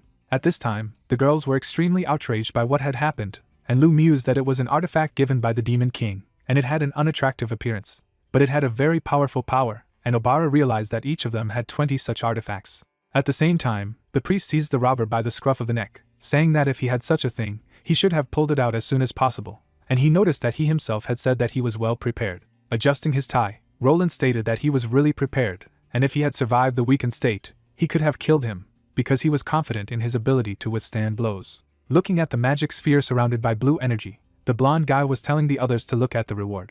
Immediately afterward, the boys moved closer to the artifact and began to examine it, with Obara wondering what was in it, while Lee asked if it was lucky or if she would reveal it better. A moment later, several artifacts appeared in front of Chin, and he noticed that these rewards were indeed good. Looking at these items, the white-haired guy received notifications from the system that he had received 15 gold for elemental ore and a source of earth, and stated that this amount of money was enough for financial freedom in the initial stage, and the ore would be needed to strengthen the equipment in the later stages. Looking away from his joyful gaze, the robber mused that it was a pity that it was nothing more than trash compared to the fried chicken the Demon King had given him, but more and more he felt that he was incredibly lucky to be his subordinate. Getting closer to Chin, the priestess noticed that they didn't get any equipment, and the shooter said that he was indeed quite unlucky, while he replied that it was even a bit of a loss to exchange the fried chicken for them, but it was better than nothing, so they would share it later. Looking in front of him, Roland was just silent. Suddenly taking a step towards the guys, the blonde guy noticed that he had suddenly thought of something. Looking menacingly forward, the priest asked where the weapon he had just used came from, for it was so powerful. Immediately afterward, he would take out his blade, suggesting that it was possible that the Demon King had given it to him. Holding the magic blade in his hands, Roland asked if it was the Demon King who had given it to him. Startled, Obara said that in the process of leveling, they picked up a rare treasure chest and by investing 998 copper coins, were able to get super powerful equipment. Holding a book with instructions from Xiao behind her, the priestess noticed that they were very lucky. Directing his serious gaze forward, Chin confirmed her words. As she prepared to take out her weapon, Lu thought that they had an item that could easily kill a level 100 monster, and only a fool would believe such an outrageous lie. After hearing everything, Roland silently looked at his companions. Very worried, the shooter thought that this was not good, because she might have to start a fight. Abruptly turning away from them, the blonde guy told them to share the rewards, while he was about to go ahead and look around, and Lu did not believe that he believed. Then, she stared in front of her in surprise, realizing that he was indeed a fool. Looking at his ally smugly, Chin noticed that Roland had reminded him of something, and she was asking what it was. With a serious expression on his face, the robber said that it was really unwise for the Demon King to hand over such a powerful weapon to them, and the archer asked what he meant. Glancing at her menacingly, Chin assumed that he had some idea. Looking seriously in his direction, Lu clarified what exactly he wanted to say. Smiling broadly, the bandit stated that he really wanted to get an elf, and the shooter agreed, saying that this was why he gave them a weapon that could kill monsters. Suddenly thinking, Chin noticed that it was because the complexity of this territory was within his expectations, and he already knew that they wouldn't be able to win alone. Looking at him, and after hearing it, Lu noticed that after thinking like this, everything became clear. Pointing his finger upwards, the bandit said that they should therefore find the elves and let the master see their sincerity, and his ally agreed. At this time, Obara silently watched her allies as they interacted with each other. She smiled suddenly, thinking that she was very interested. Immediately after this narration, the story shifts to a moment when the guys were standing in front of a level 108 Class A Fallen Throne Guardian, who said that if they took another step, they would die. The monster then opened its mouth wide and began to scream. With deft movements of his hands he struck with his claws. Then, the Guardian of the Fallen Throne would launch an attack with his secret stinger. With his blade, Roland was able to block his blow. He stared menacingly in front of him, thinking, using the space distortion module. At the same time, the blonde guy made several blows on the opponent's stinger. After taking damage, the limb of the Guardian of the Fallen Throne was cut into several pieces. Noticing this, Chin summoned the fried chicken for a boost. He then threw various objects at the monster, and used the professional skills of the C-Rank 1 bastard profession. Looking in front of him with dissatisfaction, the monster asked where he got so much garbage. Suddenly, he noticed something in front. At that moment, the robber was swinging his weapon, preparing to strike. The priest also concentrated energy in his blade to launch an attack. A moment later, the guys completed their plans and directed their blows towards the Guardian of the Fallen Throne. After the damage received, the monster was lying on the ground, saying that it was impossible, and the guys noticed that it was easy. Suddenly, a system notification window appeared in front of the guardian of the fallen throne with a report on the violation of the rules, and he said that he wanted to file a complaint.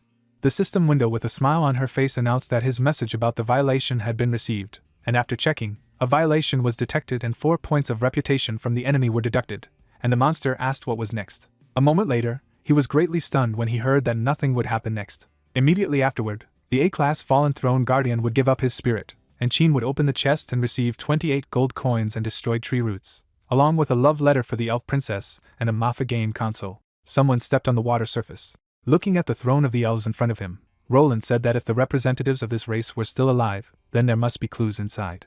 With a look full of seriousness, the blonde guy noticed that the elves had sealed themselves to prevent their power and treasures from falling into the hands of other races, so there must be unforeseen dangers ahead of them. Suddenly he was very unhappy when he said that in any case he should try not to step into the traps, when suddenly the system notified that they were entering the battle. Turning angrily towards Chin, the priest asked if they could be more professional. He then looked at Obara, who, in order not to step on the mechanism, did not even dare to go alone and jumped on Lu, and said that they should be more serious too, to which he was told that it was not really them. Suddenly, an unknown dark entity appeared in front of the guys. Noticing her, the guys were very frightened. The monster with the horns approached the humans, calling them ignorant intruders, and asked how they dared disturb the sleep of the elves, and if they were tired of living, and this was also the only warning, so they must leave from there and never return. If they obeyed, it would save their lives. Roland looked in front of him with surprise after hearing it, noticing that it seemed that he had already heard this phrase somewhere. After his words, the unknown entity shuddered sharply from incomprehension. Towering over the guys, the monster with horns asked if they had heard someone say that ignorance would lead to their death, so they should come up and feel his rage. Exchanging glances with the blonde guy, the robber noticed that it was very similar to the game he had played before, and it seemed that someone was plagiarizing, and he shouted that it also seemed a little familiar to him. Suddenly, the unknown entity thought for a moment, saying that she would think about it again, and asked her to wait. Suddenly, trapped inside an unknown space, the spirit was reading a collection of classic villain phrases, declaring that he was already beginning to remember. I looked frightened in front of me. The monster could not understand that it was so easily caught. Holding a jar with a spirit that screamed loudly, Chin noticed that it was now very noisy, and the system announced the disclosure of the illusions of the throne of the Elven King, and that the entire team shared the experience of 8,990, so everyone leveled up by 1, and he himself received the 3D projector item. Coming closer to the Elven throne, the priest stated that the teleporter was open, and it looked like the preliminary task in front of the Elven King's throne had just been overcome, and Chin said that the difficulty was so low that he thought it was a minigame, while Lu concluded that it was very weak. All the words of the guy seemed to pierce the body of the elf spirit, causing damage to it. Looking at his opponent from inside the jar, the spirit explained that he was only a projection, and the mistress was the most powerful elf in the kingdom. Imagining an elf with a huge blade in his head, the guardian of the portal said that after the princess's sacrifice, the kingdom fell and everyone died, so she was the only one who remained alive and defended the kingdom with her strength for 1,000 years, so she was the most powerful elf, and while she was there, no one could steal the inheritance. The guys looked snidely at the jar with the spirit trapped inside, and Roland asked if he meant that she was a real elf, and Chin remarked that it was so good that it didn't take any effort to look for her, and wondered where she was. Then the spirit imagined in his head how the elf saw a strange mushroom. Coming closer, the girl took a piece and tasted it. Then the elven portal keeper drooped, remembering how his mistress began to suffocate. A moment later, she would fall to the ground and die, and the spirit would reflect that she had died because she had eaten a poisonous mushroom, and therefore could not say it out loud. Looking at the angry S-class Mars with a level 101 soul staring furiously in front of her, someone claimed that she was the ruler of the Elven Kingdom, the most powerful boss in this region. Levitating over her, the guys who had come for the Elven legacy did not understand why she was a soul. Looking down in surprise, Obara wondered if it could be said that she was dead, and Chin said that the Demon King had asked them to make this journey in vain, and it was impossible, and Roland noted that it was definitely impossible, because without external influence, elves are immortal. Watching the spirit sitting in its place, the blonde guy stated that the illusions protecting this place were only shattered after they arrived, and there was no trace of a fight in the throne room, so it wasn't a murder. Looking at the priest smugly, Chin asked if she herself had caused her death, and he noted that this was a rather bold guess. Looking at the decomposing body lying on the floor, Roland told the others to look there. Looking dumbfounded in front of him, he declared that everything had become clear to him. Imagining the demon princess in his head, as if divided into two halves, the blonde guy said that she had been guarding the ruins alone for thousands of years, and in the long river of time, she was corroded by loneliness, and she gradually lost herself, so the soul began to generate evil thoughts. Pointing his finger up and down, he added that the physical body and good thoughts had fallen into a deep sleep, and the condition for the cleansing of the dungeon was the victory over her evil thoughts, her awakening. Dumbfounded, the spirit of the elf looked in front of him from inside the jar, thinking that this was surprising, because he had not said anything right at all, and it was no longer a body, but skeletons. Looking at him smugly, Roland asked him if he had really guessed, and Roland concluded that it was impeccable reasoning, and that he was very clever. Looking down in puzzlement, the blonde guy noticed that she was different in appearance from ordinary A-level monsters, and her strength was S-level, and even he wasn't sure that he could easily defeat her. The priest then looked at Chin, who was nearby, asking what they should do, and Chin said that he no longer had the right equipment. Holding the green object in his hands, Roland said that this method seemed to be the only option, and he had taken it to ambush the Demon King. After all, it was the most powerful weapon. At the same moment, Mars grinned mischievously, saying that someone had invaded. Unleashing her inner energy, she claimed that only his blood would calm her rage. Suddenly, the soul of the elf princess was greatly surprised. In front of her, she saw an unknown green artifact and asked what it was. Looking at the unknown device that exuded green energy, Mars asked what it was, and noted that if it was lying on the ground, then it would be necessary to step on it to activate it. A moment later, a bright green flame appeared in front of the elf princess's soul. Surprised to see everything happening from the outside, Chin asked what it was, and Roland revealed that it was one of the treasures passed down from generation to generation in the family that he had originally planned to use against the Demon King.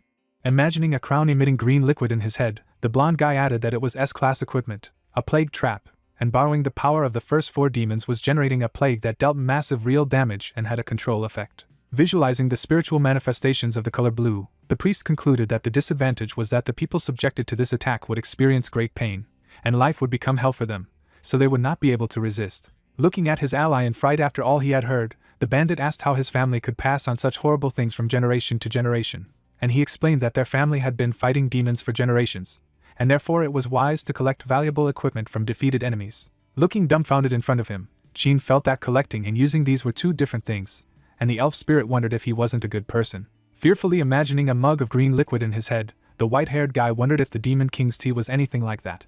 At the same moment, Mars jumped away from an unknown green energy. Suddenly, she was surprised by something in front. The soul of the elf princess was bound by green vines and suffered from the plague trap, feeling that she had lost her strength and was now in great pain, unable to resist. Immediately afterward, Roland jumped down, saying that she was now trapped. Then he rushed towards her.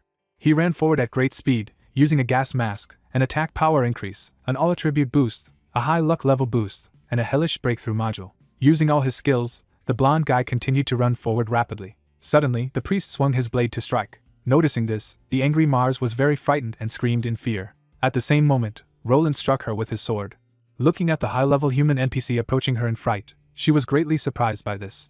Immediately after that, the blonde guy began to make a huge number of blows to her. Looking at the fierce expression on the priest's face, she noticed that he was a real devil. With the help of his attacks, Roland managed to reduce the health of his opponent. Anxiously observing everything that was happening from inside the jar, the guardian spirit asked what the villain's maniacal laughter was, and stated that it was outrageous, because the NPC had led a group of players to intimidate the elves, and such an unethical method of attack was being used. Puzzled by looking ahead, Chin noticed that he didn't even expect that he would be so strong after using all his strength, and the title of the Hope of Mankind suits him because he seems to have underestimated him, and the soul of an elf. Glancing sharply to the side, the robber asked if he knew about it. Looking in front of him, the guardian of this place told that not so long ago, a voice showed a prophecy about the merging of 2 worlds. Remembering the projection with many people at the head of someone, the elf spirit said that a brave person should appear who could lead players to the complete destruction of the demon clan and defeat the Demon King, and he was called the Hope of Humanity. Suddenly crying, the guardian of this place could not believe that it was this man, and stated that it was better to just despair. At this time, angry Mars gritted her teeth in displeasure, telling her not to underestimate her will, which has been held for millennia.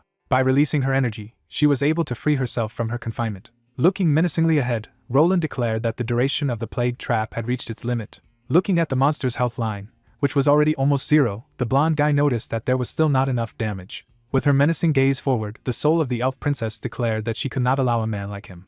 Suddenly rushing into the attack, she added that she would not let the child be taken away, whom she had been protecting all her life. With a sharp swing of his blade, the priest thought that unfortunately she was the most powerful elven warrior. After the damage received, the angry Mars began to bleed. Then, everything around her began to glow with a bright glow, and Roland assumed that perhaps she had forgotten that she had been fatally poisoned by the mushroom in life. After finishing his battle, the blonde guy sheathed his blade. With a snide grin, Chin noticed that he was good enough. Looking sharply to the side, Roland asked him to stop or take revenge, and to inspect the body better. Suddenly, the soul began to disappear, thinking that after killing her, he was only thinking about examining the corpse, and he definitely could not be called Hope. A moment later, the empty jar fell to the ground, as the soul clone simply disappeared in despair. Being in the middle of the main hall of the elven castle, the priest noticed that it was very strange that there was no reward, and even the elf disappeared. Suddenly thinking, Roland said that it was a little different from what he expected, and maybe he was fighting the boss the wrong way. Tilting his head slightly to the side, the white-haired guy asked if he really thought that something was wrong with his style just now, and what to do next. Looking away, the blonde guy said that if it didn't work out otherwise, he would have to take it to the Demon King. Looking at the corpse of the elf princess lying on the floor, Jean asked if he was serious. Suddenly, the whole room was covered with incomprehensible symbols from the inside, and the children wondered what had happened, and whether it was a mechanism or an earthquake. She looked frightened in front of her. The robber noticed that he was afraid. His evil style and words finally angered the spirits of the ruins. Throwing the corpse of the elf over his shoulder, Roland said that it was not so and should be. When he moved this corpse, he broke the seal of the elves. As everything around him began to crumble, Jean asked when he had even managed to throw it on his back, and the blonde guy was telling him that it was the highest form of the elven seal, and it was now being broken. Suddenly, a door began to open slightly. Looking at her, the priest asked what was happening, and the guy with white hair asked her to hurry up and throw this corpse, because perhaps it was not too late. At the same moment, an unknown woman came out of the door, calling out to her sister Mars. Looking in front of her, the elven princess Seal, who had been sleeping for 1,000 years and was now awake, said that she no longer felt her sister and asked where she was. At this time, she noticed that Roland had her sister's corpse on his shoulder. Immediately afterward, the elven princess who had been sleeping for 1,000 years fell into a deep sleep again. The guys were dumbfounded as Jean asked why this had happened. After all, they had just met a real elf. Looking thoughtfully in front of him, the blonde boy assumed that he thought it could still be glued out of his mouth, and that it was better than a corpse on his shoulder, and the others asked if this was the main thing now. Looking at the princess of the elves, who seemed to be split, the priest concluded that this was the main one now, and asked for help while he took the glue, and noted that she had to be undressed first. Immediately afterward, an unknown glow emerged from her body. The rainbow beam pierced through all the ancient elven ruins. A huge force was bursting out of planet Earth. After all that had happened, Seal was completely incinerated. Looking at her corpse, Jean asked what was happening now, and Roland said that he had to go back to the corpse while the corpse asked him to stop talking about it. Covering his face with his hand, the guy with white hair declared that this was a complete failure, and behind him said that she would kill them for the sake of the Demon King's peace of mind, because if they failed the mission, then there was no turning back. Placing her hand on the shoulder of the pink-haired girl, Lou stated that she needed to search the ruins first to see if there were any more survivors. Leaving after her, the other girls said that they would also go. She asked to put away the knife. While the Pont thought that it could be, in the middle of the chest of the incinerated elf princess, he noticed a red stone and said that it was the true treasures of the elves, the Elven Wisdom Stone. Continuing to stare at the magic crystal that was shining brightly, the blonde guy noticed something that the elven princess really wanted to destroy with an explosion. This is something that her people wanted to seal away 1,000 years ago, namely an S+ level item, an Elven Wisdom Stone. Squatting down, the priest concluded that this legendary artifact could change the power of the parties. Looking down, Roland said that it contained all the knowledge and techniques for harnessing the power of the elves that the elven race had mastered over millions of years. Taking a serious look forward, Jean stated that in other words, obtaining it was equivalent to mastering the power of the elves, the third force that could keep pace with the divine power, the ideological force. Sneering mischievously, the blonde guy remarked that as long as he had this, he no longer needed to be afraid of the Demon King, and all the humiliation he had brought lately could be washed away. Suddenly the robber stopped his hand. Looking at Master Jean in surprise, the priest asked what he was doing, and the priest wondered if he wanted to say that they wouldn't hand it over to the Demon King. With an arrogant expression on his face, Roland said that he was too involved in this drama, and the reason why they were threatening the Demon King was just to paralyze him and stabilize the situation, and now there was an artifact that gave them a chance to destroy him, so they couldn't hand it over. Listening to him, the white-haired guy lowered his head down slightly. Then he suddenly laughed, saying that this was the matter, and now he finally understood, and Roland was wondering what he was talking about. Glancing menacingly in his direction, Jean declared that he finally understood why the Demon King wanted him to go with him to look for the elves. Looking at him warily, the blonde guy asked why. Remembering Xiao drinking tea from a mug, the bandit said that he thought that he just wanted to get an elf for fun, but did not expect that he had actually planned and predicted everything. Looking at the priest nearby, the white-haired guy noticed that there could be no mistake, and he had long known that the Stone of Wisdom was there, and he asked how it was possible. At this time, the girls stared in surprise in front of them as Jean explained that he knew very well that humans would never be able to control the power of the elves, so he ordered their group to follow him all the way. With a visibly satisfied expression, the white-haired guy added that the Demon King had entrusted them with such an important mission, and they were indeed in his heart. Looking in his direction with displeasure, Roland noticed that he was sorry that he had to break his promise, but he couldn't give them an artifact of this level. Taking the magic crystal with his hand, the blonde guy declared that he had to take it to the Sky City, because thanks to this, people would gain confidence in the fight against the Demon King. Holding in his hand an engraving version of the flaming core that stuck out his tongue, the priest said that they could finally bring back all the injustices they had endured. Roland then looked at the crystal in her hand in surprise as Jean and the steel ones ran away, saying that they needed to leave quickly. Standing in front of the corpse of the elf princess, Roland asked what he had just done, and the white-haired guy replied that he was apologizing to the hope of mankind and asked him not to be angry. Turning back sharply, the robber noticed that this was just a small entertainment skill, a street trick that swapped two items. Glancing menacingly to the side, the blonde boy said that it was surprising that they were going to fight, and asked if they really thought they could defeat him. Smiling broadly, Jean remarked that it was impossible to win in the usual sense, and Lou stated that if he insisted on being rude, then they had no choice. Immediately afterward, the archer stared menacingly forward. Spreading her arms to the sides, the girl with glasses created a huge amount of fried chicken behind her back and said that she was using thousands of shots in unison. Seeing this, Roland was greatly stunned. A moment later, Lou directed her attack forward. Noticing this, the blonde guy covered himself with his hands. Suddenly, spreading his arms to his sides, the priest activated an S-rank divine shield. At the same time, a huge explosion occurred around his barrier, and Roland himself asked if it was the same magic fried chicken again, and didn't they say that it was no longer there? With a snide grin, Jean noticed that he had wasted his truth. Standing in the middle of a cloud of dust, the blonde guy who rose into the air said that everything was clear to him. When his health bar dropped halfway, the priest stated that they had left themselves a backup move from the beginning. Immediately afterward, he furiously charged into the attack and activated a free blessing with immunity to movement restriction, as well as the Lord's blessing with an increase in all attributes, and a sacred light that added true damage when attacking. Noticing the approach of the enemy, Obara summoned the fried chicken, saying that she would stop him, so they should run faster. At the same moment, Roland ran past her, heading towards the bandit. With the fried chicken in front of him, Jean tried to block his attack. The blonde guy stared menacingly in front of him.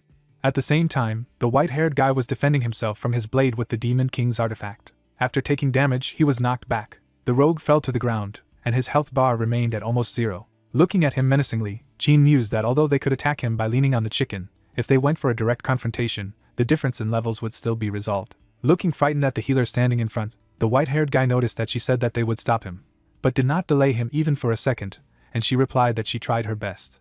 Send her magic attack forward, Obara concluded that this time he would definitely be stopped. Then, a fire spirit chicken headed forward at great speed as the girl activated a starfire that gathers magical energy in her hands and fires it at high speed in the form of energy bullets, dealing 788 damage. When the skill approached the priest, the system alerted that the fried chicken increased the damage to 8358. Suddenly, there was a huge explosion from above the guys. Looking in front of her with pity, Lou noticed that this color is very luxurious, because it comes from the explosion of the artifact.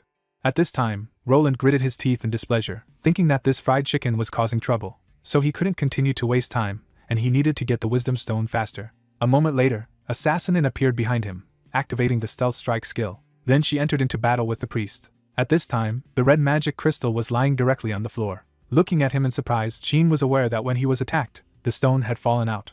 Directing his wary gaze forward, the guy with white hair told the others to pick up the stone as soon as possible. Immediately afterward, and reached for the red magic crystal, and Roland told her not to think about it. Then the blonde guy struck her stomach with the hilt of his blade. After the attack, the priest immediately reached forward. At the same moment, someone kicked a red magic crystal. It was Lou who kicked the artifact towards the captain. Rushing forward, Jean noticed that he was about to grab him. At the same time, Roland turned sharply back. At this moment, the white-haired guy was stretching out his hand towards the red magic crystal. Suddenly, the narrative of the story is transferred to the TV, which showed a woman who cries and asks not to fight and stop hurting each other because of her. After clicking on the TV remote, Xiao simply remained silent. Looking at the girl sitting next to him, the demon lord explained that he had fixed the TV and was going to take a nap, and they had to watch it for now, to which they immediately agreed. Smiling broadly, the protagonist reflected that he didn't think that after he had achieved mastery of production skills and engineering, he would even be able to fix the TV, and it seemed to him that he would be able to save a lot on maintenance in the future, because it is not easy to survive in this world, so you need to plan everything carefully. Running away from his servants, he wondered what he should practice next. As he left, the demon suddenly began to feel embarrassed, musing that the master had indeed paid too much to infiltrate human society. At this time, Jean stretched out his hand towards the red magic crystal. Suddenly, Roland took his face. He then threw his former ally away and grabbed the artifact. Watching the blonde guy holding a red magic crystal in his hand, the robber asked what it was. Looking in front of him with displeasure, the guy with white hair wondered how he instantly moved there. Drawing her gun, Lou stated that they had not stopped attacking, and asked how it was possible that he had moved there despite their joint containment, and then also did not understand what had happened. Suddenly, a priest-like doll appeared out of nowhere, and the girls realized that the object they had just attacked had turned into this. Looking at his opponent smugly, Roland said that it was just a C-rank street crook skill, a street stunt that swapped two objects, and when he was bored, he practiced with him for a while. Hearing this, Jean gritted his teeth in displeasure. Immediately after that, the blonde guy kicked him. Seeing this, the girls began to worry, and Obara treated the commander while Lu asked how he dared. A moment later, they were extremely dumbfounded when the shooter noticed that she did not know how to accuse anyone at all, but still felt cool, and the killer confirmed her words. Pulling aside his hand with the red magic crystal, Roland stated that it was time to put an end to this farce. A moment later, energy burst out of him, activating the magic circle. Noticing this, the girls covered themselves with fried chicken. Suddenly, they were struck by the unknown, the red energy. After taking damage, the girls fell to the ground, and Lu noticed that this was indeed the power of an S+ item, and unexpectedly, the chicken given to them by the Demon King could not resist, and Obara said that if people got this item, the Demon King would be in danger. Approaching the bandit kneeling in front of him, the blonde guy stated that he thought they got along well. Looking at him haughtily, the priest remarked that as a leader among players, he should be ashamed that he had brought himself to such an extent by fighting for the Demon King. Standing in front of his former ally, Roland stated that no matter how much people bowed, they would always find a way to get back on their feet, and his prophecy of humanity's victory was never in doubt, with the white-haired guy saying that he was actually quite skeptical about it. Hearing this, the priest silently looked in front of him. As Roland approached the ancient portal, the bandit asked if he wouldn't kill them, and he said he didn't need to. Closing his eyes, the blonde guy explained that no matter how low they had fallen, he had things he would never do, and when he returned the wisdom stone to the heavenly city, they would realize how short-sighted they were. Using her healing magic on the rest of the boys, the priestess restored them to health, and Lu said that he had taken the artifact. Looking away, Jean said that he saw it, and such a powerful object fell into the hands of the enemy, so the mission could be said to have failed. Taking a dagger out of her pocket, and said that she would kill them first and then take her own life, and Obara told the captain that she was very afraid and asked if they could resist the wrath of the Demon King, to which he asked what she thought. Taking the daggers into her hands, the shooter noticed that they had to go back and report first. Looking at him with displeasure, the girl in the black and green sweater stated that the power of the stone was too great, and even the chickens couldn't handle it, so it was impossible to win, and if they sincerely demonstrated the results, the great Demon King would understand, and asked what they thought. Immediately after this, the stories are transported to the moment when the incinerated body of the elf princess was lying on the table. Sitting in the chair opposite the dead seal, Xiao asked if this was the elf they were talking about. Turning his head to the side, Jean noticed that yes, but not quite. Holding a plastic bag with unknown contents in his hands, a pair with white hair noticed that another third was there. Hearing this, the Demon King was greatly stunned and silently stared in front of him. Sitting on the sofa next to him, the robber asked that although the most important part was missing, he thought it was possible to do with it somehow. Suddenly, dark energy appeared around the protagonist, and he asked if this was his compromise. At the same time, Jean was very frightened, thinking that it was all over, because he was angry, and the killer thought that he was very handsome, even when dissatisfied. At the same moment, Xiao stared furiously to the side. The narrative of the story is transferred to the game world, to the Sky City, where there were a huge number of buildings, and someone greeted Mr. Roland, saying that he was glad to see him, and asked how the mission went. Hearing this, the blonde guy smiled broadly, as if sparkling, and the man noticed that he had not seen such a happy smile for a long time. Walking quickly forward, the priest told them that everything had gone very smoothly and people had finally found real hope, while the man in the business suit said that it was wonderful. Pointing with his hand to the door ahead, the guy told the master that Julius had been waiting for him for a long time, and asked him to report to him personally, and Roland said that he understood everything. Then he went into the office, in which several people were sitting. With his menacing gaze forward, Julius Dix, 7 of the 12 members of the Council of the Sky City, was glad that the priest had finally returned. Sitting in his place at the table, Julius asked to be told why mankind had real hope, and he explained that he had received something. Holding a red magic crystal in his hand, Roland told him that it was the most precious treasure of the elves, the Elven Wisdom Stone. At the same moment, the artifact sparkled brightly. At this time, Xiao smiled broadly, noticing that there was nothing to talk about. Fixing his gaze on the incinerated body of the elf, the Demon King noticed that although he couldn't see what a real elf looked like, he was already very glad that they had thought of a gift for him, and thought that it must have been bought in a souvenir shop near the dungeon, and it must have been quite expensive in this form. Jean and stared in front of them dumbfounded and just kept silent, realizing that he was happy.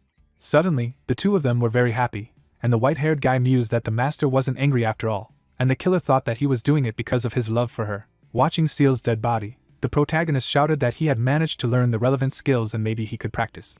Opening her mouth wide in surprise at what she had heard, Jean wondered if he really wanted to resurrect her, and then realized that it wasn't because he loved her. Looking thoughtfully at the incinerated elf, Xiao noticed that this part of the chest had suffered the most, and if it could be repaired then it wouldn't be a problem. Looking in surprise in front of him, The white-haired couple mused that Roland had said that elves were accumulating power in their chests and abdomen, and that explosion meant that this elf had unleashed all his inner energy in order not to fall into their hands. Imagining a huge explosion of internal power in his mind, the rogue thought that it also meant instant death. Her energy and soul had blasted back into the energy movement of the world. Looking down, Chin mused that it was like a drop of water falling into the sea, and it was simply impossible to reach. Sitting in his seat with a guilty look, the guy with white hair told the master that it was impossible, and he noticed that he was very sorry. Opening his chest of items, the Demon King said that there was nothing he could do about it, and that he would replace it with this model of the chest he had created a couple of days ago. Looking at him in surprise after what he had heard, the robber did not understand what he was talking about.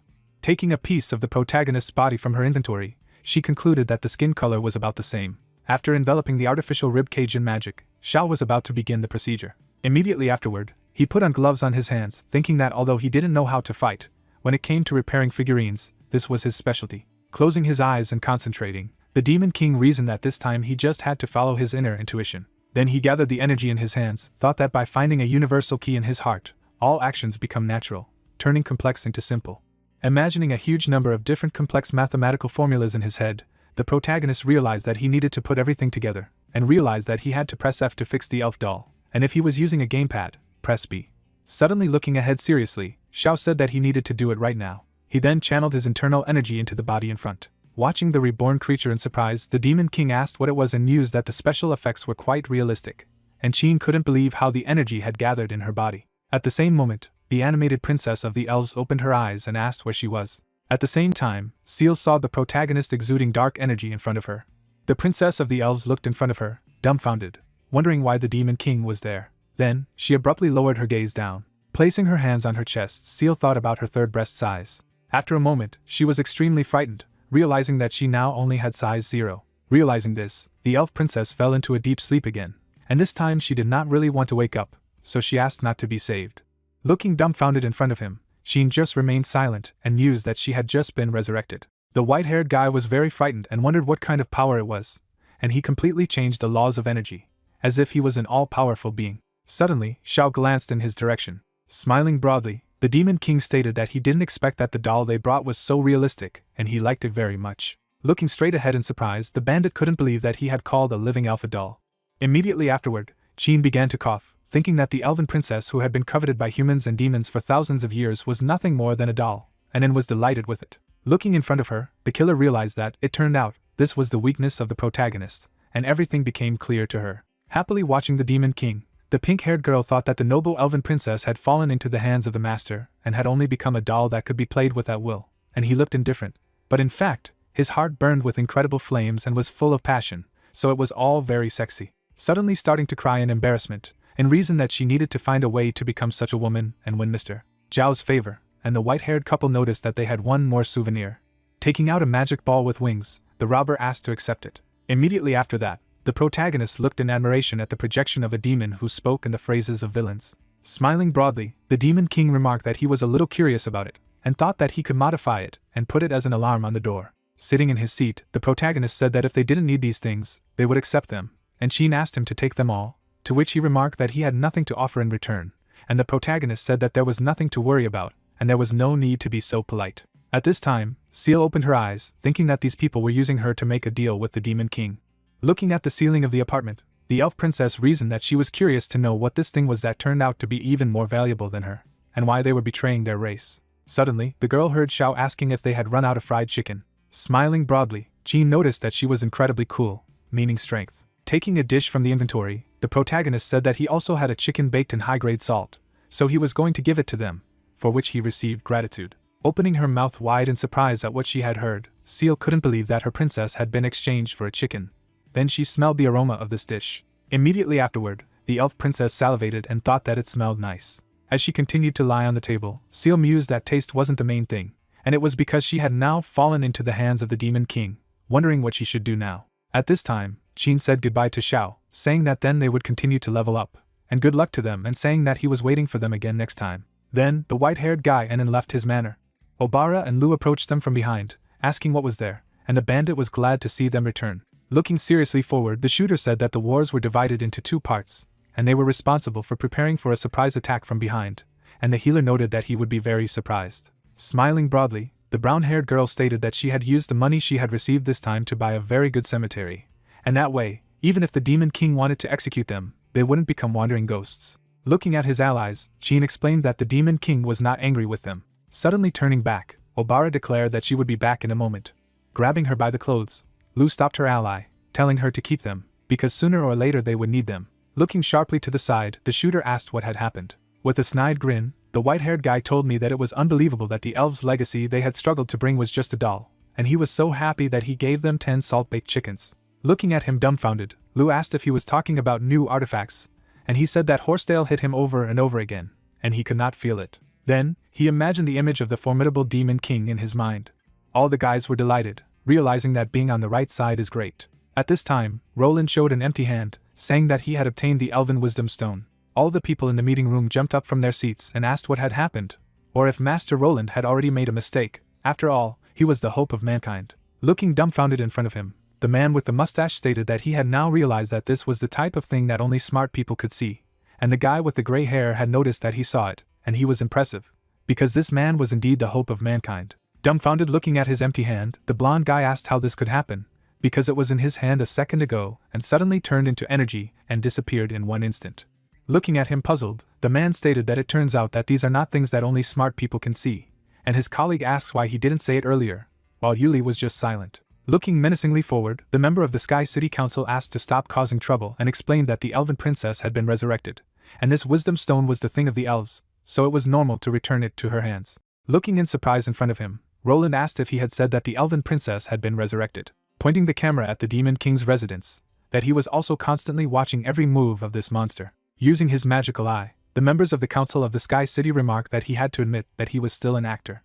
Looking ahead with his disgruntled gaze, the blonde boy was telling that the Elven Princess had exploded in front of him, she couldn't be healed or anything. Rising from his seat, Julius confirmed the truthfulness of his words. Standing in front of his colleagues, the member of the Heavenly City Council explained that there were no more than 2 possibilities when such a situation arose, and first, he had deceived them, and since he had first gone there, he had always been in his power. Abruptly looking away, the priest said that he could not object. Suddenly, he looked in front of him again when he heard that there was also another possibility. A moment later, dark energy began to emanate from the people in the meeting room. With a furious expression on his face, Julius declared that he had betrayed them. Seal continued to lie on the table, thinking that these people had indeed left and simply abandoned her. Then she bit her lip in fear. At the same moment, Xiao came closer to her, noticing that they were finally left alone. Frowning at the intense fright, the elf princess reasoned that he really knew that she had woken up and knew what he would do to her. Releasing her inner energy from her hands, Seal decided to fight, and she knew that if she fought the Demon King, she had no chance of winning. Suddenly, the Demon King put his hand on her head. He stroked the elf princess's head, saying that she didn't have to be afraid, there were only 2 of them, and she could open her eyes and see that no one would hurt her. With a joyful expression on her face, Seal thought that these were kind and gentle words. Then, she opened her eyes, reasoning that it was the Demon King who somehow radiated warmth. In front of her was a huge apartment in which she and the protagonist were. A moment later, she saw Zhao's malevolent essence, using the True Vision Eye Elf's passive skill. At the same moment, the Demon King abruptly jumped back in fright as Seal suddenly turned into a small doll, saying that she was still very scared, and then asked why she had changed and shrunk. At the same time, a man entered the meeting room of the Heavenly City. At this time, Julius looked menacingly before him, saying that the second reason might be that he had betrayed them. Looking dumbfounded in front of him, Roland could believe what he had heard. Immediately afterward, the member of the Heavenly City Council waved his hand. At the same moment, rays of red energy appeared on the right side, and these same rays were also heard from the left edge. A moment later, the blonde guy was chained in a known barrier, which greatly frightened him. The priest looked in surprise before him and simply remained silent. The men on the Heavenly City Council were also extremely dumbfounded. Poochie stared in wonder before her and could not say anything. A man in a business suit who entered the meeting room stated that this was impossible, because Mr. Roland was the hope of mankind, and he would eventually defeat the Demon King along with the players, so he could not betray them. At the same moment, a blow of red energy fell directly on this person. The guy who noticed this was very surprised. Moments later, the same man slammed into the wall. Then, interference began to appear around him due to Agent 007. Behind the guy in a business suit, a system notification window with glitches appeared. At this time, Julius was aiming in front of him with his pistol. The men in the Heavenly City Council looked in front of them in surprise.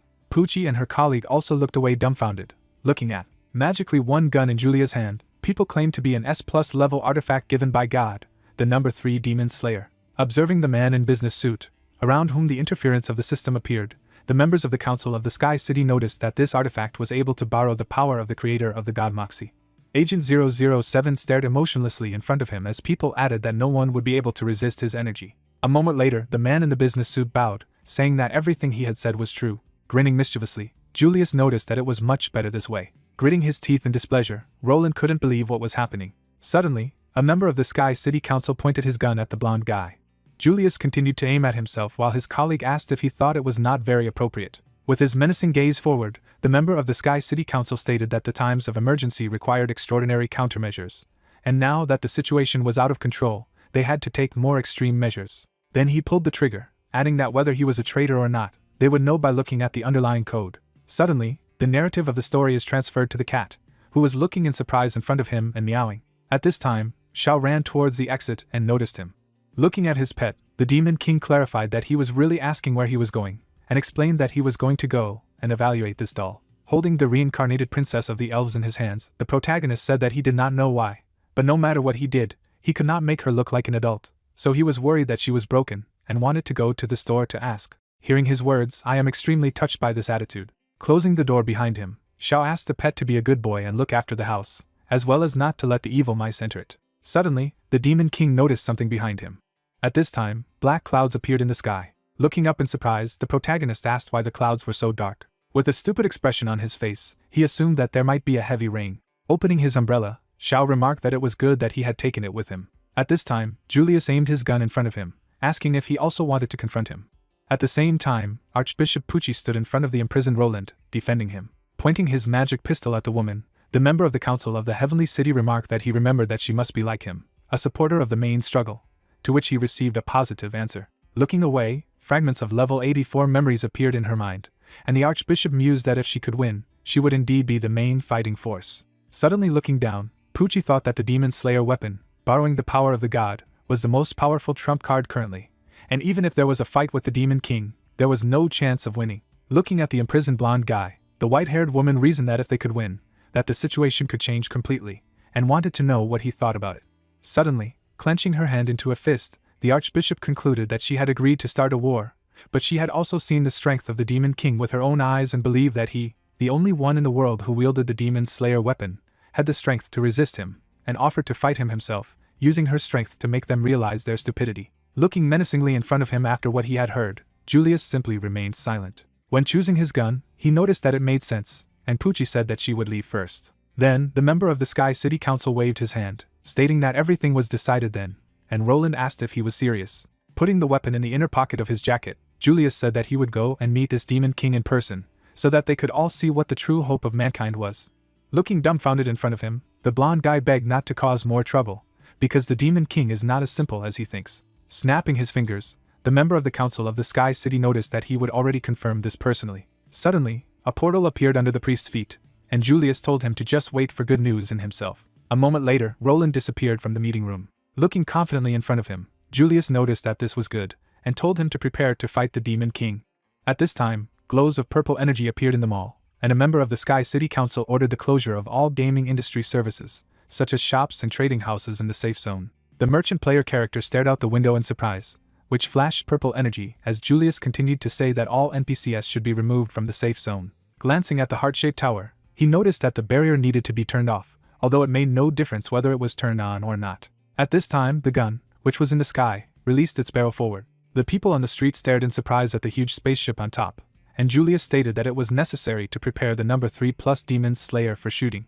Standing behind the member of the Sky City Council, Pucci asked if he was going to disable the safe zone. Turning to her, Julius asked what was left to do if the shopping district had almost become the home of the Demon King, and the Archbishop remarked that if he said so, then there was nothing to be done. With a snide grin, the white-haired woman mused that this was indeed a serious move, and if she won, then everything would go as it should. At that moment, Julius looked out of the window at the soldiers gathered below near the building, and told them to follow him. Looking down, the member of the Sky City Council stated that even if the Demon King could not be killed, the elf must be brought back. Looking away, Yuli also ordered to contact the media. While the error was displayed on every screen in the city, he added that this was necessary in order to organize a global live broadcast. Looking menacingly ahead, the member of the Council of the Heavenly City concluded that everyone in the world should see what real hope looked like. There was a sign on the door of the store that it was closed, which greatly surprised the man. Looking dumbfounded in front of him, Xiao noticed that this simply could not be. With a straight face, he assumed that perhaps it was a holiday. Then he silently looked at the people who were running down the street, and shouting that they had to leave quickly if they didn't want to die. Looking in surprise in front of him, the Demon King mused that since it was a holiday, they wanted to go on a journey. At the same moment, the guy in the gray sweater looked at the protagonist puzzled, saying that the safe zone had stopped working, so he had to run right away, and he was very surprised by this. Looking forward with his admiring gaze after hearing this, Shao wondered if even the system divine artifacts were resting, and the game world really had good privileges. Suddenly, a leaflet fell next to the Demon King. Looking at it, he noticed that real estate prices in the shopping district were strongly surging. With his mouth wide open in surprise, the protagonist couldn't believe that housing prices had fallen. Falling to his knees, he finally realized the seriousness of the matter. Suddenly, a huge number of warriors appeared behind him. Shao turned back in surprise when he noticed the opponents approaching. Looking menacingly in front of him, Julius noticed that he had finally met him. Looking forward with his frightened gaze, the Demon King asked what he meant. At this moment, the elf princess was peeking out of her bag, wondering if she had fallen asleep again. In front of her, she noticed a huge crowd of soldiers and asked what was happening. Suddenly crying, Seal assumed that perhaps demons and humans were fighting for her again, and the tragedy of 1,000 years ago was about to be repeated. Holding the bag with the elf with his hand, the protagonist told her not to be afraid, because he was going to count to 3. Standing in front of a huge number of opponents, Shao began a countdown. With an admiring expression on her face, Seal wondered if the Demon King was going to act, and asked the others to run away, because they would not defeat him. After a moment, Julius and his warriors were a little frightened as the Demon King continued to count.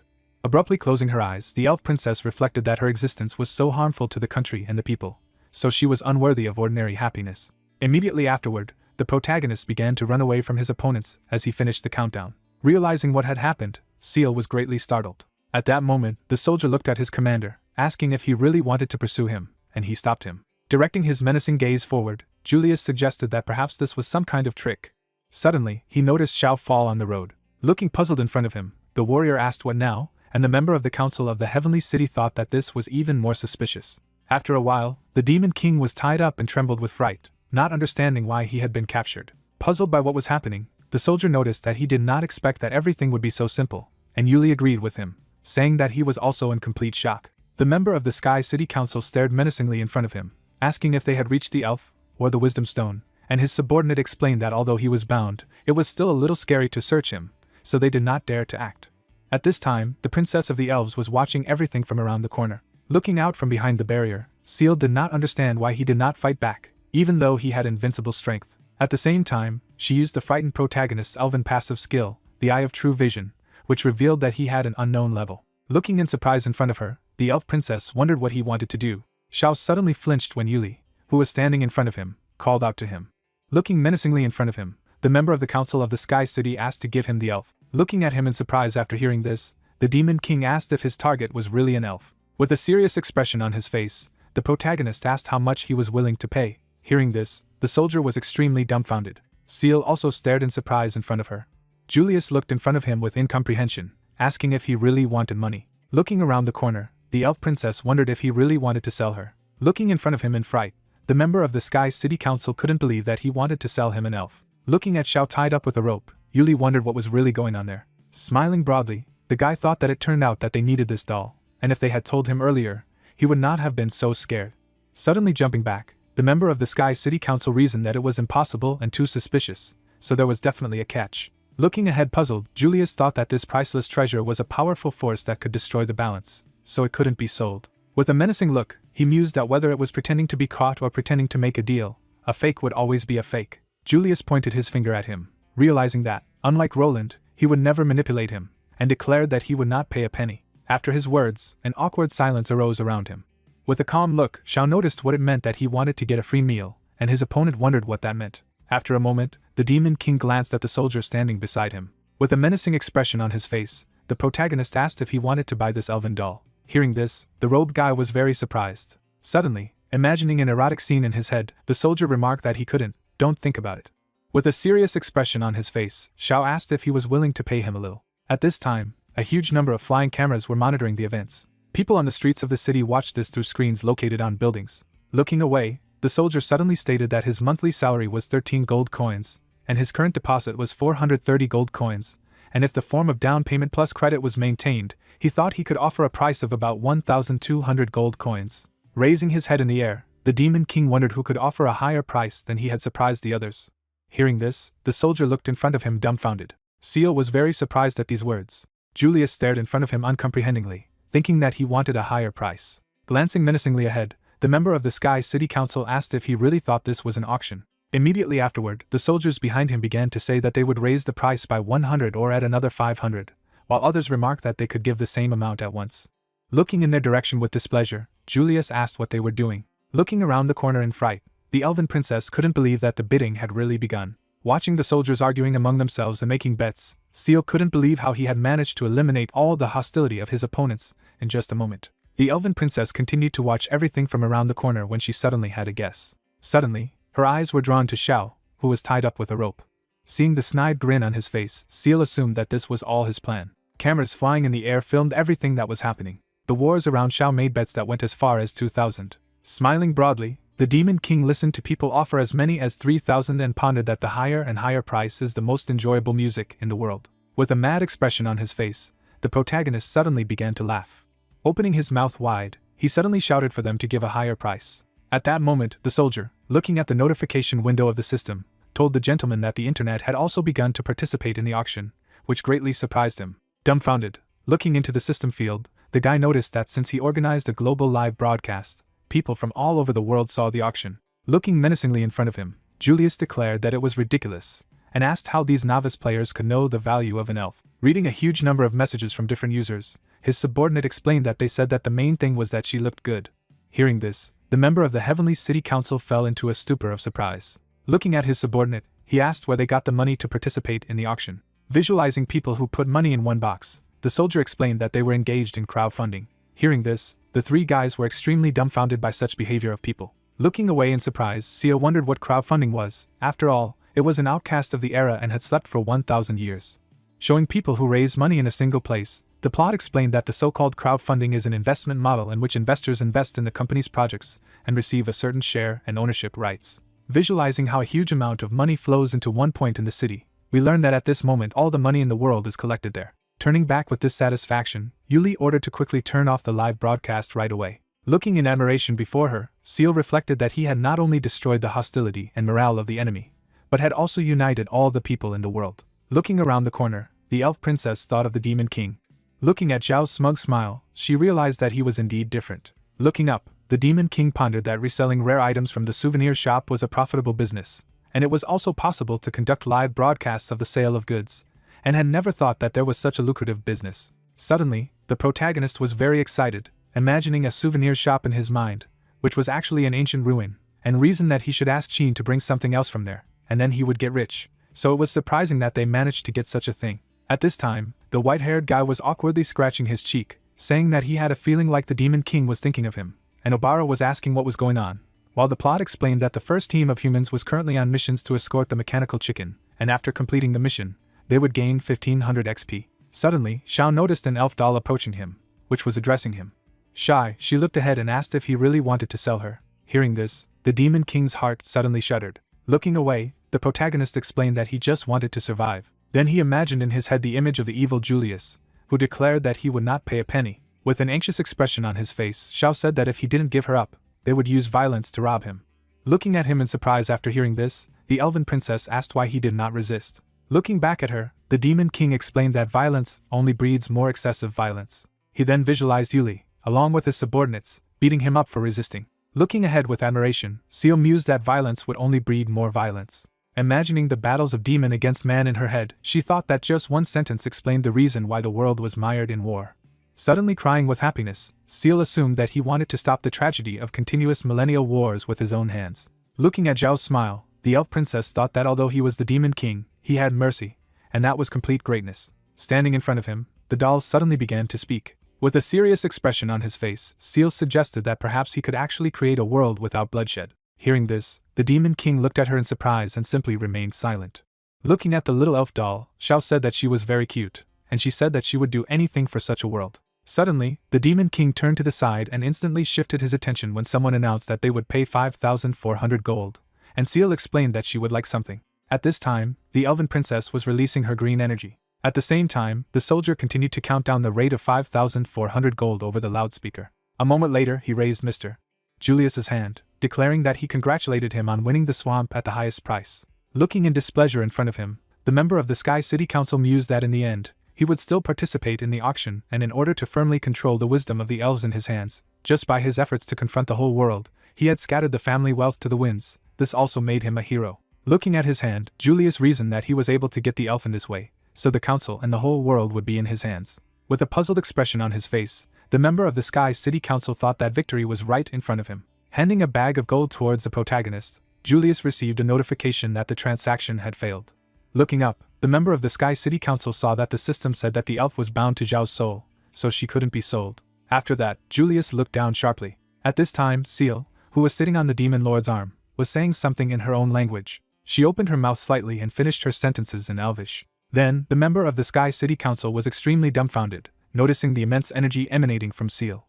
Bowing to the protagonist, the princess of the elves declared that the contract had been concluded, and from now on he would be her master. With an obviously guilty expression on his face, Xiao asked his brother for forgiveness, because he didn't know that this would be the case. After everything that happened, Julius was furious and asked how he dared to joke with him. They say that he knew that he was deceiving him. Waving his hands, the Demon King explained that he really did not know and asked to listen to him. Looking at the elf sitting on his head, the protagonist concluded that she could also explain everything. With an innocent expression on her face, Seal said that once the rice was cooked and ready-made, there was nothing that could be done, and she just had to give up instead of fantasizing about her. Spreading her hands to the sides, the elf princess added that, to be honest, old men like him were not to her liking at all, and Xiao noticed that this was not what he was talking about. A moment later, Julius pointed his magic gun at the protagonist, saying that he had had enough. As a huge spaceship appeared above his head, the member of the Sky City Council stated that if he had anything to say, he had to speak. This was the last chance. Immediately afterward, energy began to gather around the muzzle of the huge space cannon. At this time, the cat was licking himself, when suddenly he looked away. His gaze was fixed on a huge spaceship in the sky. At the same time, the person in the command center waved his hand, saying that the instruction had been received. A huge shadow covered the entire city, as he added that Demon Slayer 3+ was ready to be launched. A huge spaceship towered over the metropolis, and the man concluded that the target was a safe zone in front of the warehouse.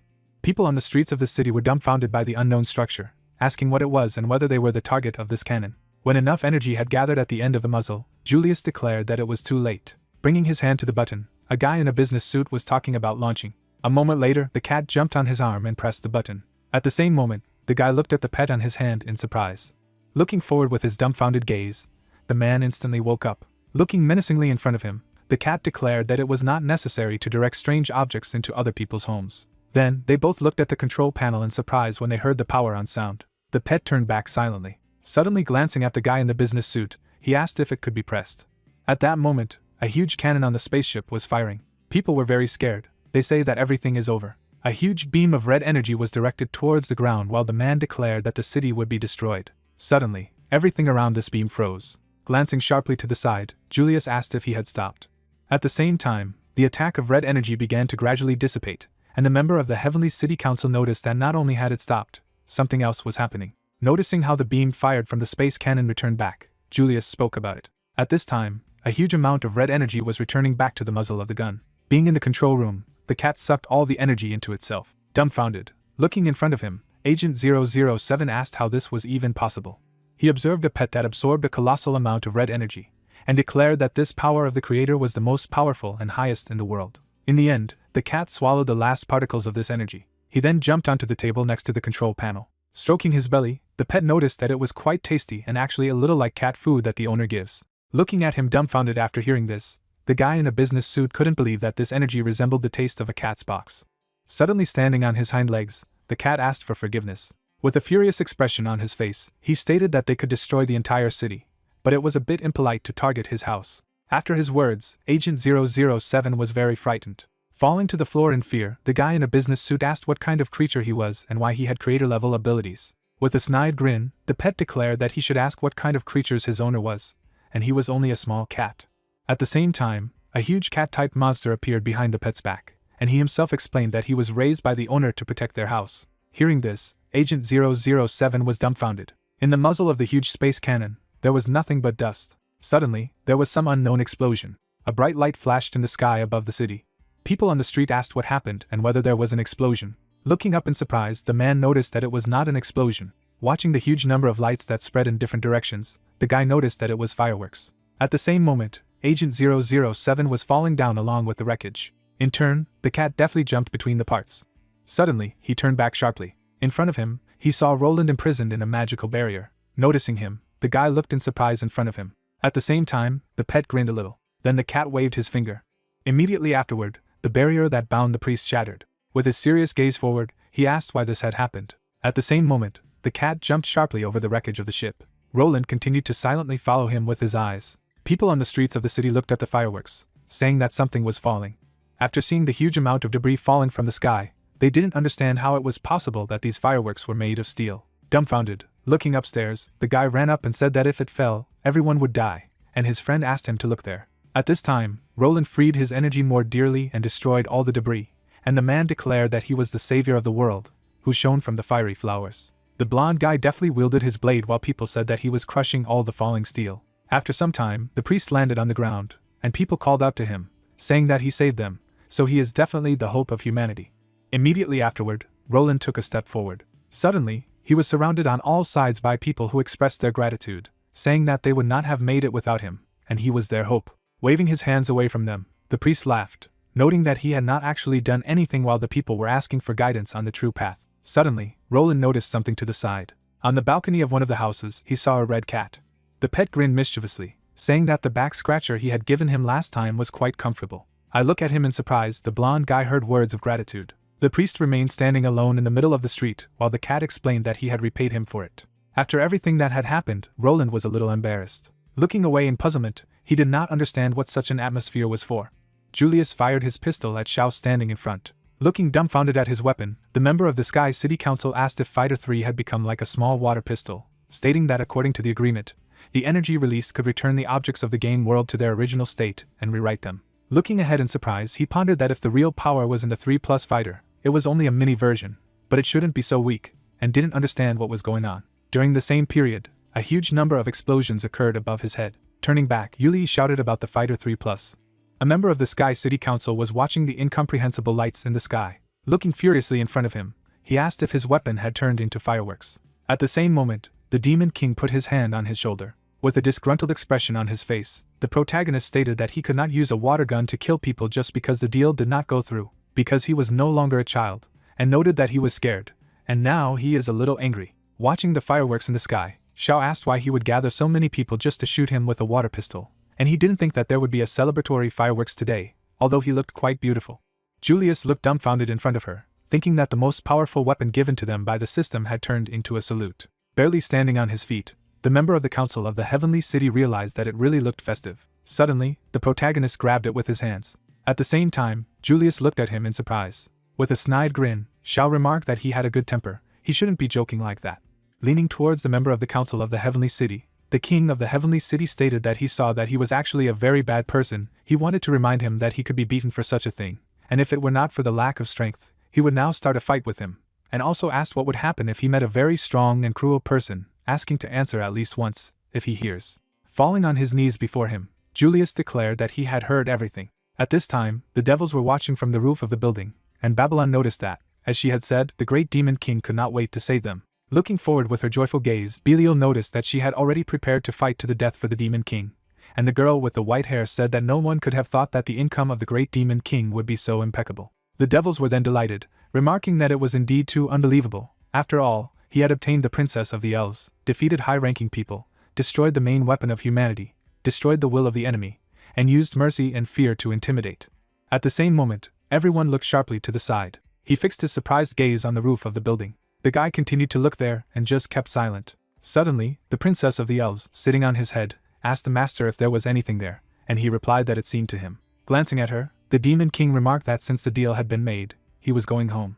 With a surprised look on her face, Seal asked if she should go with him. Smiling broadly, the protagonist concluded that now that she was attached to him, there was nothing he could do, so they would just go together, and the girl agreed. As he continued to look at the doll on his head, Xiao concluded that he didn't keep freeloaders and asked if there was anything in her body that could be grown every day and sold, and the elf princess explained that she didn't seem to have such an ability while he asked how she was doing with her household chores. The soldiers watched the demon king walk away from them, asking when the holidays would end. The wars stared in surprise in front of them, while the protagonist added that otherwise, this safe zone would cease to be safe, and debt would no longer cost money, so they would be poor.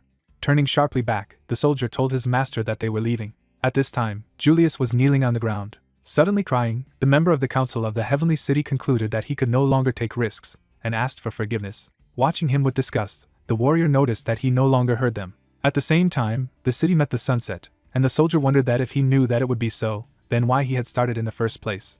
Then, the plot was shown to us by Julia with an elf in her hand and explained that the result of this live broadcast was that Seal was acquired by him. The narrative of the story shifts to the guys who were approaching the spaceship that fell to the ground, until we learn that it was all guesswork by players who were watching the live stream, and the real result is that the 3+ fighter was badly damaged. Looking to the side, Agent 007 said that the wreckage had been found. With her serious gaze forward, the Archbishop declared that let people come and transport the wreckage back because it was time to inform God of the situation they were facing. Then the plot again showed how Julia was taken away by the police, and told that the so-called counselor who won the auction did not actually receive the elf, and as the first culprit, he was taken back to the Sky City awaiting trial. As Xiao stared dumbfounded at the leaflet announcing that housing prices were still falling, he asked why there was still no increase, and we received information that the first human attack on the Demon King had ended in failure, and he had heralded a jubilant victory. At this time, Babylon sneered mischievously, saying that there was nothing they could do about it. After the riots, many people had fled, and Belial was asking what the safe zone in front of the warehouse was, since it had now completely become the territory of the Demon King. Roland was in his apartment, thinking about what had happened earlier, and the plot told that in addition to the protagonist, there was one more person who was also not very happy. Trembling with discontent, the blonde guy realized that he had been saved by the Demon King's cat. The narrative of the story is transferred to Roland's apartment. Standing in the middle of the room, the blonde guy thought that he was very sorry that he had been saved by the Demon King's cat. Gritting his teeth in displeasure, the priest realized that this was the most shameful thing. Remembering how Bao snapped his fingers while standing on the wreckage of the ship, Roland reflected that the most shameful thing was that he couldn't help but remember the scene when he saved him. Then the image of a smiling ginger cat appeared in his mind. Furiously clutching his chest, the blonde guy told himself to wake up. Trembling with displeasure, the priest pondered that he was a subordinate of the Demon King, the most evil enemy in the world, and should carefully remember what he had done and what atrocities he had committed. Visualizing the image of Bao on the shipwreck again, Roland realized that the people from that area had survived only thanks to him. Suddenly blushing with embarrassment, the blonde guy suggested that perhaps he was actually a kind and good cat. Hitting his head against the wall, the priest declared that the more you think, the more ridiculous it seems. Suddenly, he was in love, and Roland was saying that he was the hope of humanity, and the one who led human players to destroy demons, so he shouldn't be confused by this creature. Suddenly, an agent came to his apartment, who said that there was a parcel for him. At the same moment, the blonde guy looked sharply in his direction. Seeing his expression, the guy in a business suit was very surprised. Taking the gift box in his hands, the priest activated inflexibility, magical protection, all attribute upgrades, and magic resistance, saying that he was careless and almost fell under the spell, so he should not relax while fighting demons for a moment. Suddenly, he noticed a letter lying on top of the box and asked if it had been sent from the safe area in front of the warehouse. Roland then began to read the contents of the note from Xiao, who thanked him and stated that he was the first person he had ever met who had given him a helping hand, so he didn't know how to thank him. After opening the box, the blonde guy noticed that there was a small kitten inside, and finished reading the letter that the Demon King hoped that he would like the gift. At the same moment, the priest shuddered with cuteness. Immediately afterward, Roland would close the front door and stop at the lead. Then, the blonde guy suddenly began to breathe heavily. Imagining a huge night metropolis in his head, the priest did not understand how he could withstand it. At this moment, Xiao received a notification on his smartphone. Smiling broadly, he thought that brother Roland had received express delivery from him. Then he put the towel on the hanger, saying that he would leave it there. Seal, who was in the water, thanked him for this. Sitting in the middle of a huge hot tub, the demon princess noticed that the Demon King was very gentle and caring. Suddenly embarrassed, she thought that this Demon King was indeed different, and he had powerful strength but great nobility. Looking down sharply, Seal remembered that the prophecy said that humanity would be the ultimate victor. Suddenly, the thought arose in her head that such love should not be allowed. Immediately afterward, the elf princess imagined in her mind Roland, who in her opinion was an unscrupulous thief who had robbed the tomb, and Chin, who had sold it for food, as well as Julia, who was just a nasty old man, and understood that instead of letting the world fall into the hands of such people, something else must happen. Suddenly, clenching her hand into a fist, the girl thought that if there wasn't a single good person, it was better to let the Demon King rule the world. After all, he might actually be able to change the future and end the war. Standing in the middle of a huge hot tub, Seal was about to let her use the wisdom of the elves to help him achieve all of this. As she approached the exit of the bathroom, the elf princess pondered that it was possible to unite their races as children for the sake of peace and love. Although such arbitrary decision-making was not very good, so it was better to ask the master before doing anything. Suddenly, Belial appeared behind her, calling out to the newcomer. Directing her menacing gaze forward, The devil advised her not to do unnecessary things. Hearing this, Seal turned sharply back in fright. Suddenly, approaching her, Babylon explained that there were some rules, so you shouldn't blame them for not telling her. With fear on her face, the elf princess couldn't believe that they were Lord Zhao's subordinates. Looking at the girls behind her, Seal mused that when she looked closer, she saw that they were S-class demons with a level greater than 3 digits. The fierce gazes of these two devils, the elf princess wondered what was going on. After all, unlike the demon king, they emitted a very dangerous aura.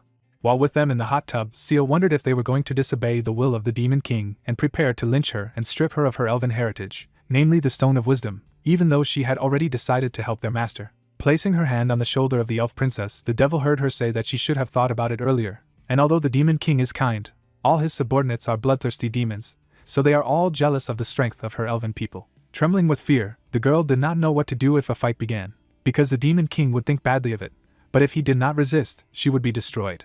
Looking at her with displeasure, Belial told her not to even think that if their master allowed her not to do household chores or not to cut horns for sale, then she was the main girl in the house, and Babylon noticed that this was so, and asked not to take herself too seriously. Upon hearing this, Seal turned back in surprise, thinking that it was like a phrase from an ordinary character from a third-rate Mary Sue manga.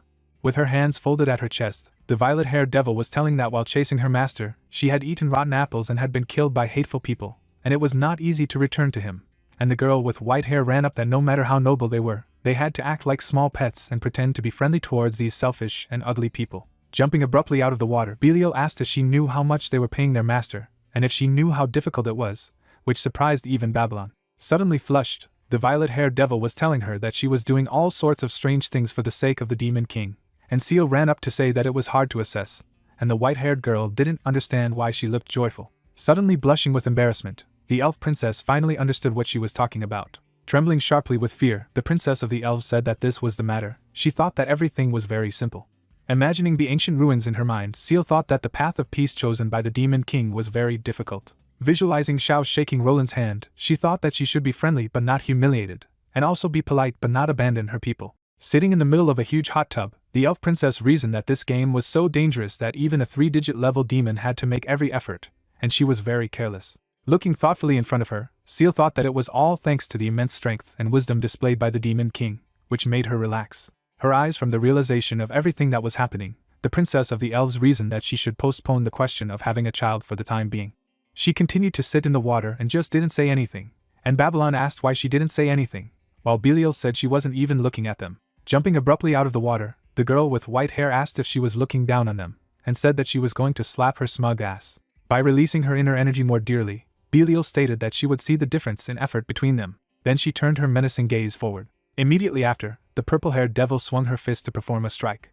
At the same time, she pointed her fist towards the elf. Suddenly, Seal bowed, saying that she didn't know everything yet, so from now on, she would have to ask her 2 sisters for advice. Hearing this, the devils were greatly delighted, and Belial asked if she had called her sister, and had really done so, and Babylon remarked that she had never heard her called that before. Placing her hand on her chest, the devil with purple hair asked her sister to tell her what to teach her. Making a low bow, the princess of the elves remarked that although she had once been a very important person, she knew that the kingdom had already fallen and all her people had perished. Standing across from her older sisters, Seal said that she woke up alone in a strange environment, even though she had decided to serve Mr. Xiao, but she didn't know what to do, and she didn't understand anything about household chores and rules. Innocently looking away, the elf princess said that she was asking her 2 sisters to teach her what to do, and if she did something wrong and was kicked out, she would be alone again. After her words, it was as if a love arrow shot at the devils. With an embarrassed expression on her face, Belial noticed that she was such a poor thing, and it seemed that only they could help her. Looking at her friend, Babylon assumed that this was probably indeed the case. Pointing her hand at herself, the white-haired girl stated that from now on, if she had any difficulties, she just had to tell her, and she would support her, after which she would call out her name and level, which was 101, and introduce herself as one of the 7 heavenly demon kings. Set his fingers up, led the conclusion that her special skill is transformation, and she especially likes to become something bigger, tough and powerful. Looking ahead seriously, Belial called out her name, revealing that she was the crowned Uwu, the first of the 7 heavenly kings, and had a special ability to foresee, and was the first high-level demon to know about the existence, appearance, and whereabouts of the demon king, as well as the only one among them who had heard the prophecy. While a red cat was sitting on a tree branch outside, a devil with purple hair said that this pet was guarding the house from the outside, and he was the future demon lord, since he was connected to the king and destroyed the 3+ fighter. Placing her hand on her thigh, Belial explained that at the behest of the demon king, They usually disguise themselves as level 1 small pets, while Babylon said that penetrating deep into the human race and destroying it from within was the Demon King's plan. Pointing her finger upwards, the white-haired girl remarked that she only needed to perform the role that the Demon King had given her to do well, and that she had to act according to the situation and not worry about the rest of the matter, because they were given 3 cookies every day, and the Demon King never mistreated them. Looking in admiration after all she had heard, Seal said that she understood everything, and therefore the master said that she was a doll. Smiling broadly, the elf princess thanked her sisters for their guidance, and stated that if they didn't mind, then from now on, they would be real level 1 sisters. Looking at her hand, the devils were simply silent. Then they carried their hands to her and agreed to this offer. With a joyful expression on her face, Seal offered to work together for the sake of the master's high ambitions, namely to build a world without wars. Looking at her in admiration, the devils agreed to work together for the sake of the master's high ambitions to completely destroy humanity for the sake of demon rule. A ginger cat outside was watching the girls who were going to be friends. Looking smugly in front of him, the pet thought that in any case, he was the master's favorite. The girl put her hand to her face. The thought arose that she needed to remember how the maid served him in the past. She was holding clean things in her hands. The hero looked at the food in surprise. A gleam appeared around the bed. Plants began to grow actively. Seal looked to the side. A message appeared that she had received a B-rank title, a feudal remnant. The protagonist was very pleased with this. As the car drove forward, a phrase flashed by that the Demon King seemed to be sitting and eating, waiting to die. But in fact, he had already gathered such power for battle. Holding the player profiles in his hands, the man said that this is currently known information about creatures under the command of the king. Opening his eyes wide, the guy said that it was the same, to which the other asked that he had said something, and he replied that he had found it. Raising his finger up, the young man said that the cutest cat, to which the officer replied that let it be more serious, is not something that can be just joked about. Turning his head, he added that Belial was the first to appear. She also had the biggest role, and she was also in human form. She seemed to have more potential than Bao. That's right, to which he was asked that it didn't matter. Raising his finger up, the guy said that yes, this new elven princess should not be underestimated either. After her appearance, the Demon King was clearly in a much better mood, and it seemed that he had no intention of destroying the world. The car turned to the side. The words were heard about what he thinks. It's all a coincidence. No, what he says is very logical. He understood. Looking to the side, the young man said that but there was one thing he couldn't understand. He had heard that after the appearance of the elf, even the mutant activity had become higher. Holding the questionnaire in his hands, he added that moreover, the elf's level was only 2-digit, and the king's level was 4-digit. Mr. Roland thought that with her, he would be able to defeat the king. Looking out the window, the employee heard that the so-called power of the elves was capable of shaking the scales, to which he replied that this was already a secret that they could not touch. Raising his eyebrows, he thought that even mutants were affected by the power of the elves that makes all species obey it. The car stopped. It was said that it had nothing to do with them. They just needed to do their job well. Their job was to keep an eye on the Demon King when he went to the supermarket. They waited for him to walk around the supermarket. After he went out, they saw if he needed a car, and drove him home. The hero opened his eyes wide and said that the discount was really big. After Seal's arrival, the consumption of cookies increased and it was necessary to buy more flour for cooking. He looked at the products. Taking a packet of flour, the protagonist said that the difference was small. He froze, remembering the elf's words that it was okay for her to eat the cookies. Closing her eyes, she said that everything was fine, she would get used to the food. MC watched her. The girl was holding a cookie in her hands. Closing his eyes, Xiao said that it didn't matter. Holding the basket in her hands, Seal asked that they did not buy flour, to which he replied that they went shopping together for other necessities. She froze in bewilderment. They looked at the cat. A phrase flashed by that he bought 2 cat beds. The hero pointed to a new duvet. They were smiling as they looked at each other. Closing his eyes, the protagonist said that he would go to the checkout to pay the bill, to which the lady replied approvingly. He was holding the phone near the cash register. Looking away, the elf thought that there were 2 cat beds, 1 bed. The girls were combing the cat. With their eyes wide open, they wondered what was going on. What was the unknown premonition? Leaving the store, the MC said that they would go home. Standing in front of his grandmother, the guy shouted that he should give it to him. Taking the bag, he added that she did not need them. Looking to the side, the hooligan said that they were leaving. Food was lying on the ground. Standing beside the old woman, Xiao asked if she was okay. He looked at her silently. Lowering her gaze, the woman said that this was her eldest son. He was not doing this for the first time. Sitting on the bench, the hero asked that he had taken her money, to which the grandmother replied that he said that he needed the money to improve his combat power, otherwise he would not be able to survive. He would not do anything about it. Closing her eyes, she added that every time he took money from her for food and used violence, it was really frightening. A phrase flashed by that her production skill was a novice tailor, earning a small profit by making bags from linen fabric. The protagonist looked at her when he heard that the most outrageous thing was that the pet was trying to protect her, and her son had done such a thing to him. The pet looked surprised, and the woman said that he smeared him with chili sauce. Their eyes widened as they stared at him. MC paid attention to the notice. A daily task appeared. Looking down, he thought that daily tasks, in other words, this old lady had to deal with it every day over and over again. The dog barked at the guy. A phrase flashed by that he knows who is kind, so he always wants to protect her. Closing her eyes, the grandmother said that but he was too weak and not too smart, to which Xiao replied that it was sad they would help. The elf smiled and said that they should leave it to her. Looking at her, the hero said that then he left it to her, to which she replied approvingly. The girl began to wash the pet. She was standing in the lavatory, sitting on a bench. The old woman said that when she was younger, she also played with her husband in this way, to which the protagonist asked. Looking away, she added that it was he who had called her mistress. MC smiled when he heard the question that by the way this girl was an elf. Yes, to which he replied approvingly. Raising his eyebrows, he asked how she knew this, to which the woman replied that everyone had seen their broadcast about her sale. Turning her head, she added that while no one knows exactly who he is, everyone will recognize him, the mysterious internet celebrity. Sitting on the bench, the grandmother said that but she didn't expect him to take such a precious servant with him, to which Xiao asked what it meant.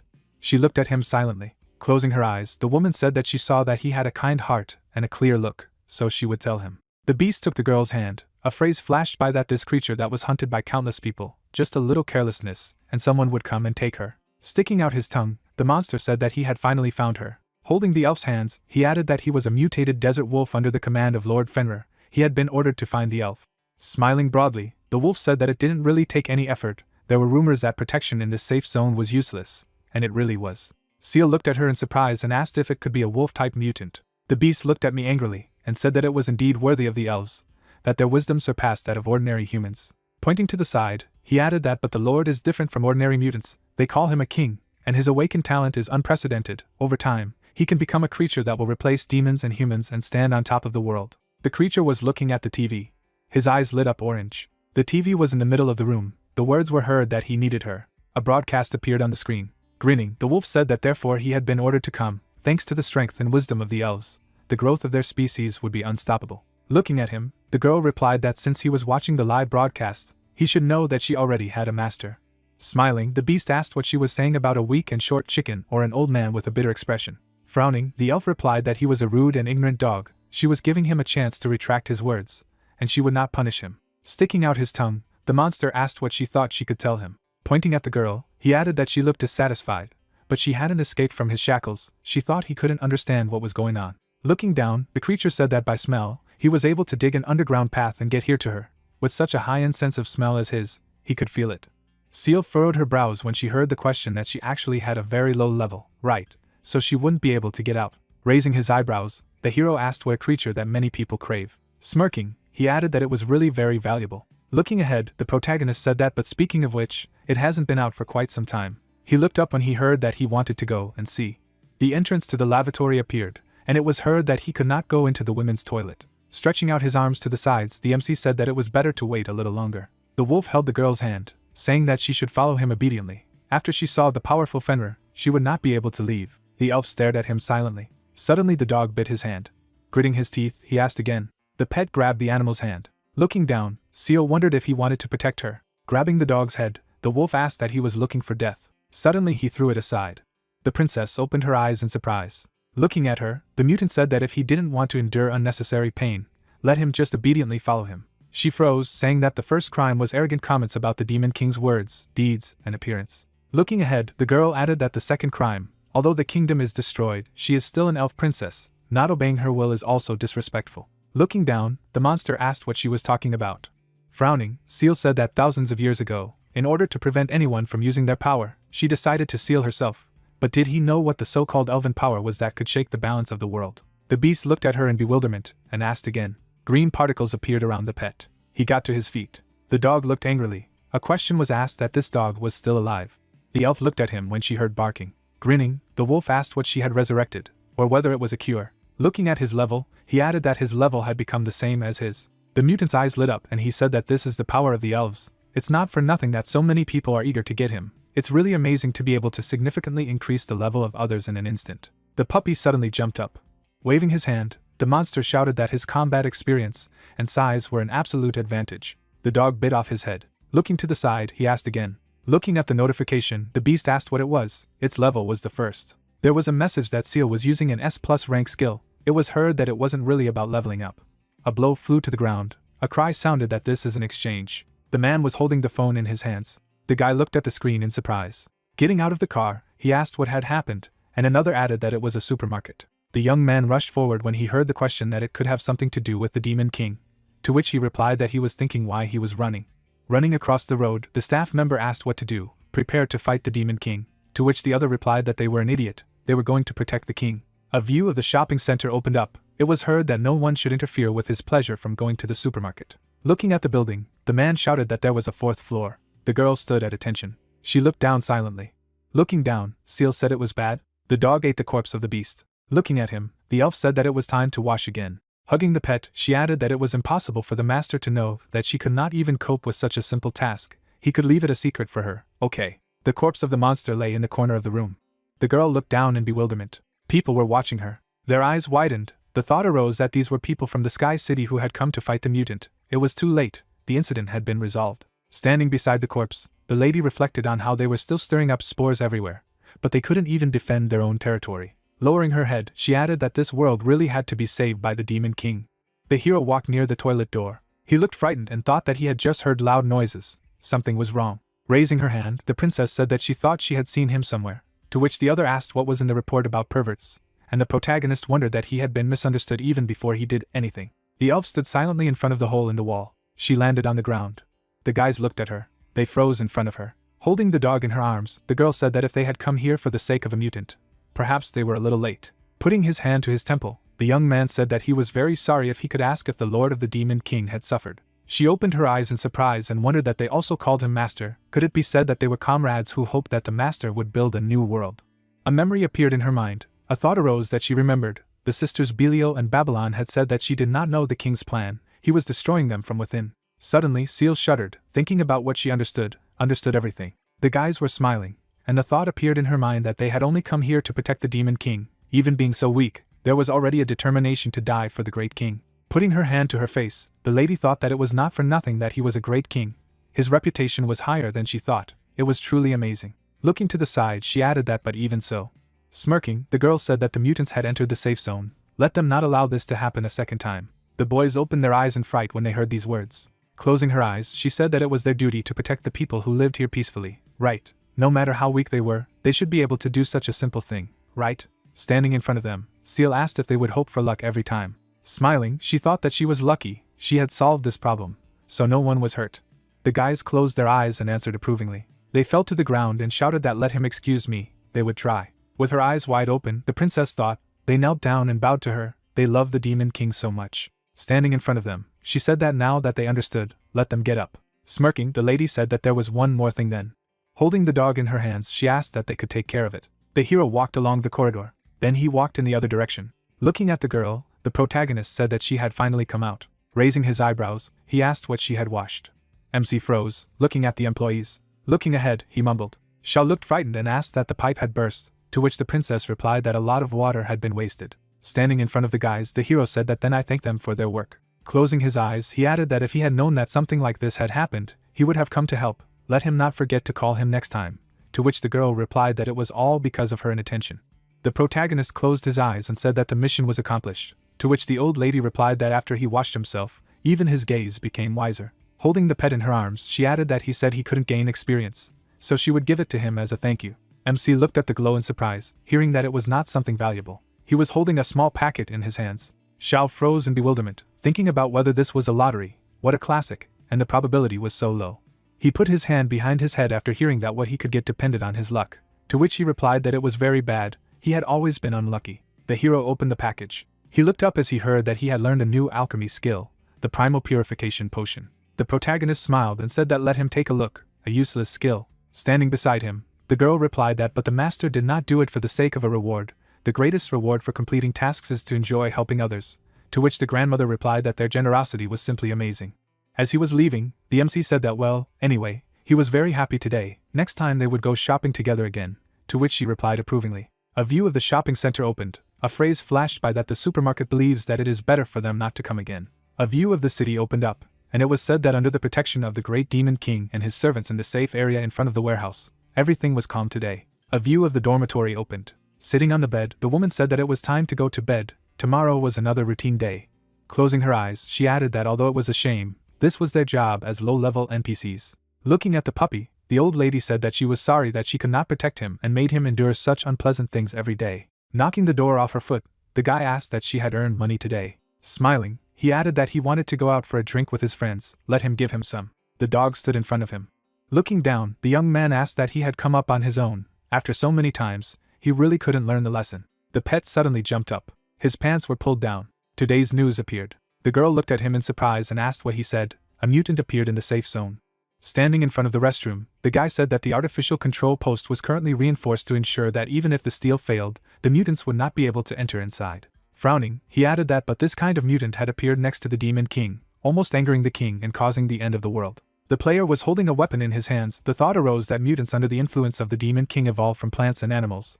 They cannot get rid of their animal essence, mainly acting under the influence of instincts. The creature rushed forward. The words flashed through that even the mutant lizard species that had previously attacked the safe zone only had combat power, but did not have developed thinking abilities, so the level of strength always had its limits. Lowering her gaze, the girl thought that a mutated species could dig tunnels so far and appear exactly next to the Demon King, as if they had advanced intelligence. It couldn't be an accident. Looking straight ahead, she asked where Roland was, to which she was told that he had taken a vacation. Poochie frowned and thought that it seemed that what had happened last time had a strong effect on him, and there was nothing he could do at the moment. Closing her eyes, she said that then they would go, to which the guy asked what she would do. Looking away, the player said that she would meet the god who created this world, her lord. A view of the heavenly city opened up. The god leaned on the sword. The words flashed by that the artifact of the demon slayer, like the steel bird, was a system-level weapon given to them by their master Moshe to fight the devils. Looking at the mechanism, the lady said that here it was, destroyed to such an extent. Lowering her gaze, she added that Yuli was punished, but what to do next? Turning her head, Poochie said that the king had such overwhelming power that it was simply impossible to defeat him. Closing his eyes, the man replied that he should not worry. Grinning, he added that the main thing was to believe and they would win. Looking at the statue of the god, Hyvis said that he never deceives them. Furrowing his brows, he added that no matter what, he had to report the destruction of the demon slayer to Mr. Moshe first. The statue stood still, and it was heard that he should instruct them. The man was holding a glass in his hands. He lifted it above his head. Hi-Fi's waved his staff. He held objects in front of his face. Then the archbishop stretched out his arms to his sides. He stood silently in front of the statue.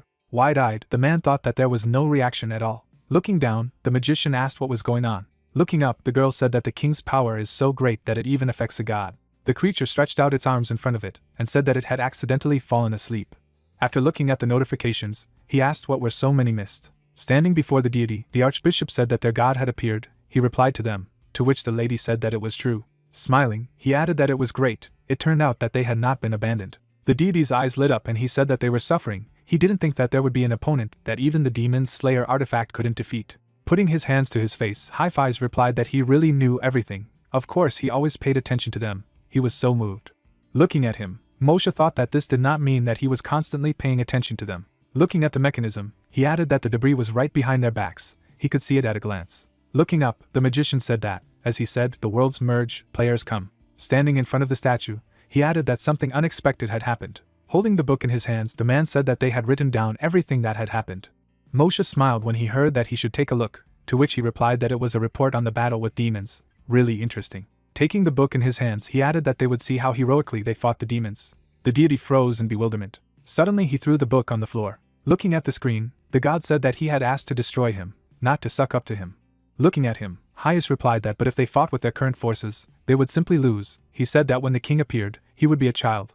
But that was clearly not true. Crossing his arms, Moshe asked what he meant. He blamed him, to which he was told that they simply believed that if his predictions had been more accurate, they would not have been in this situation. Looking at the screen, he asked that even if he told him that the demon king had a 4-digit level, he would be able to defeat him, to which the archbishop replied that he wasn't quite like that, because of this erroneous information, Roland almost died.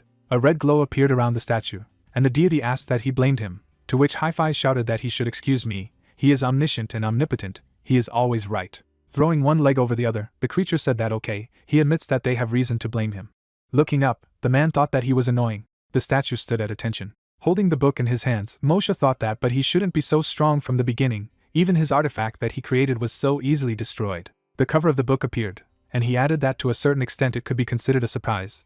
In this case there were only 2 ways to counter it. Crossing his arms, the deity pondered whether to wait until the players grew up or, lowering his gaze, he added that he would intervene personally and kill him. Stretching out his hand forward, the creature said that he was just pretending to be cool. They would talk casually. Now was not the time for quarrels. A bright glow appeared around the statue. Wide-eyed, the archbishop said that it was the power of creation, and the girl added that he had performed another miracle. Rays flew around the mechanism.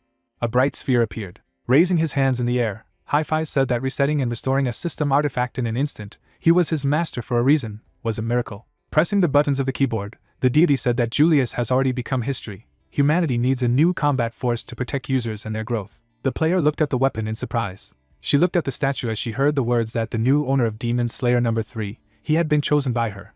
Let him take up arms and continue to fight for humanity.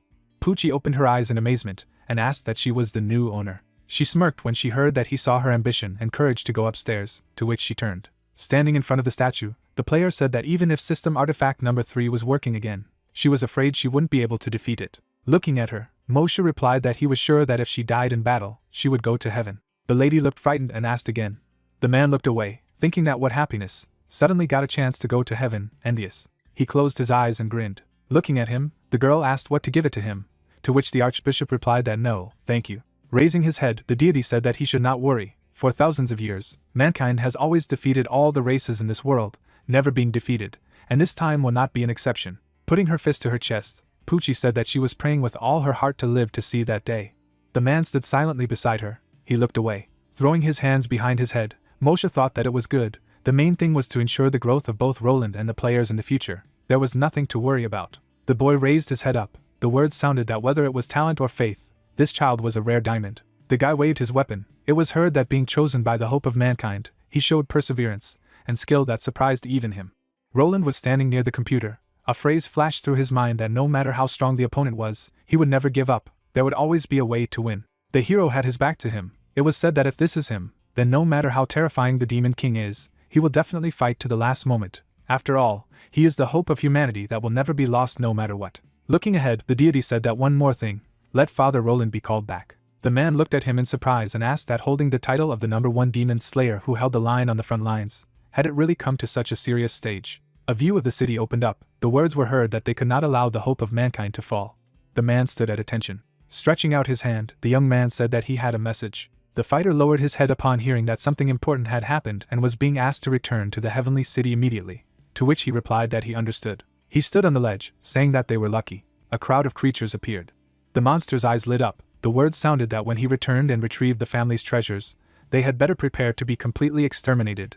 Everything would be completed in one blow. The man threw the crowbar over his shoulder. The thought flashed through his mind that Dali was one of the 12 advisors, also one of the highest-ranking beings of the Sky City, and unlike the other members, his place was hereditary. He stared ahead silently. The warrior sat on the corpse of the monster. A phrase flashed by that since the founding of the Heavenly City, his family has been the vanguard of the fight against demons. The current head of the Dali family is an unprecedented god of war. With the number 1 Demon Slayer artifact, he fought 49 battles with the army of devils without a single defeat. The monsters tragically died, and their corpses piled up in mountains. The man looked to the side, saying that because of his extremely cruel methods and absolute cold-bloodedness, he was called an iron-blooded demon slayer.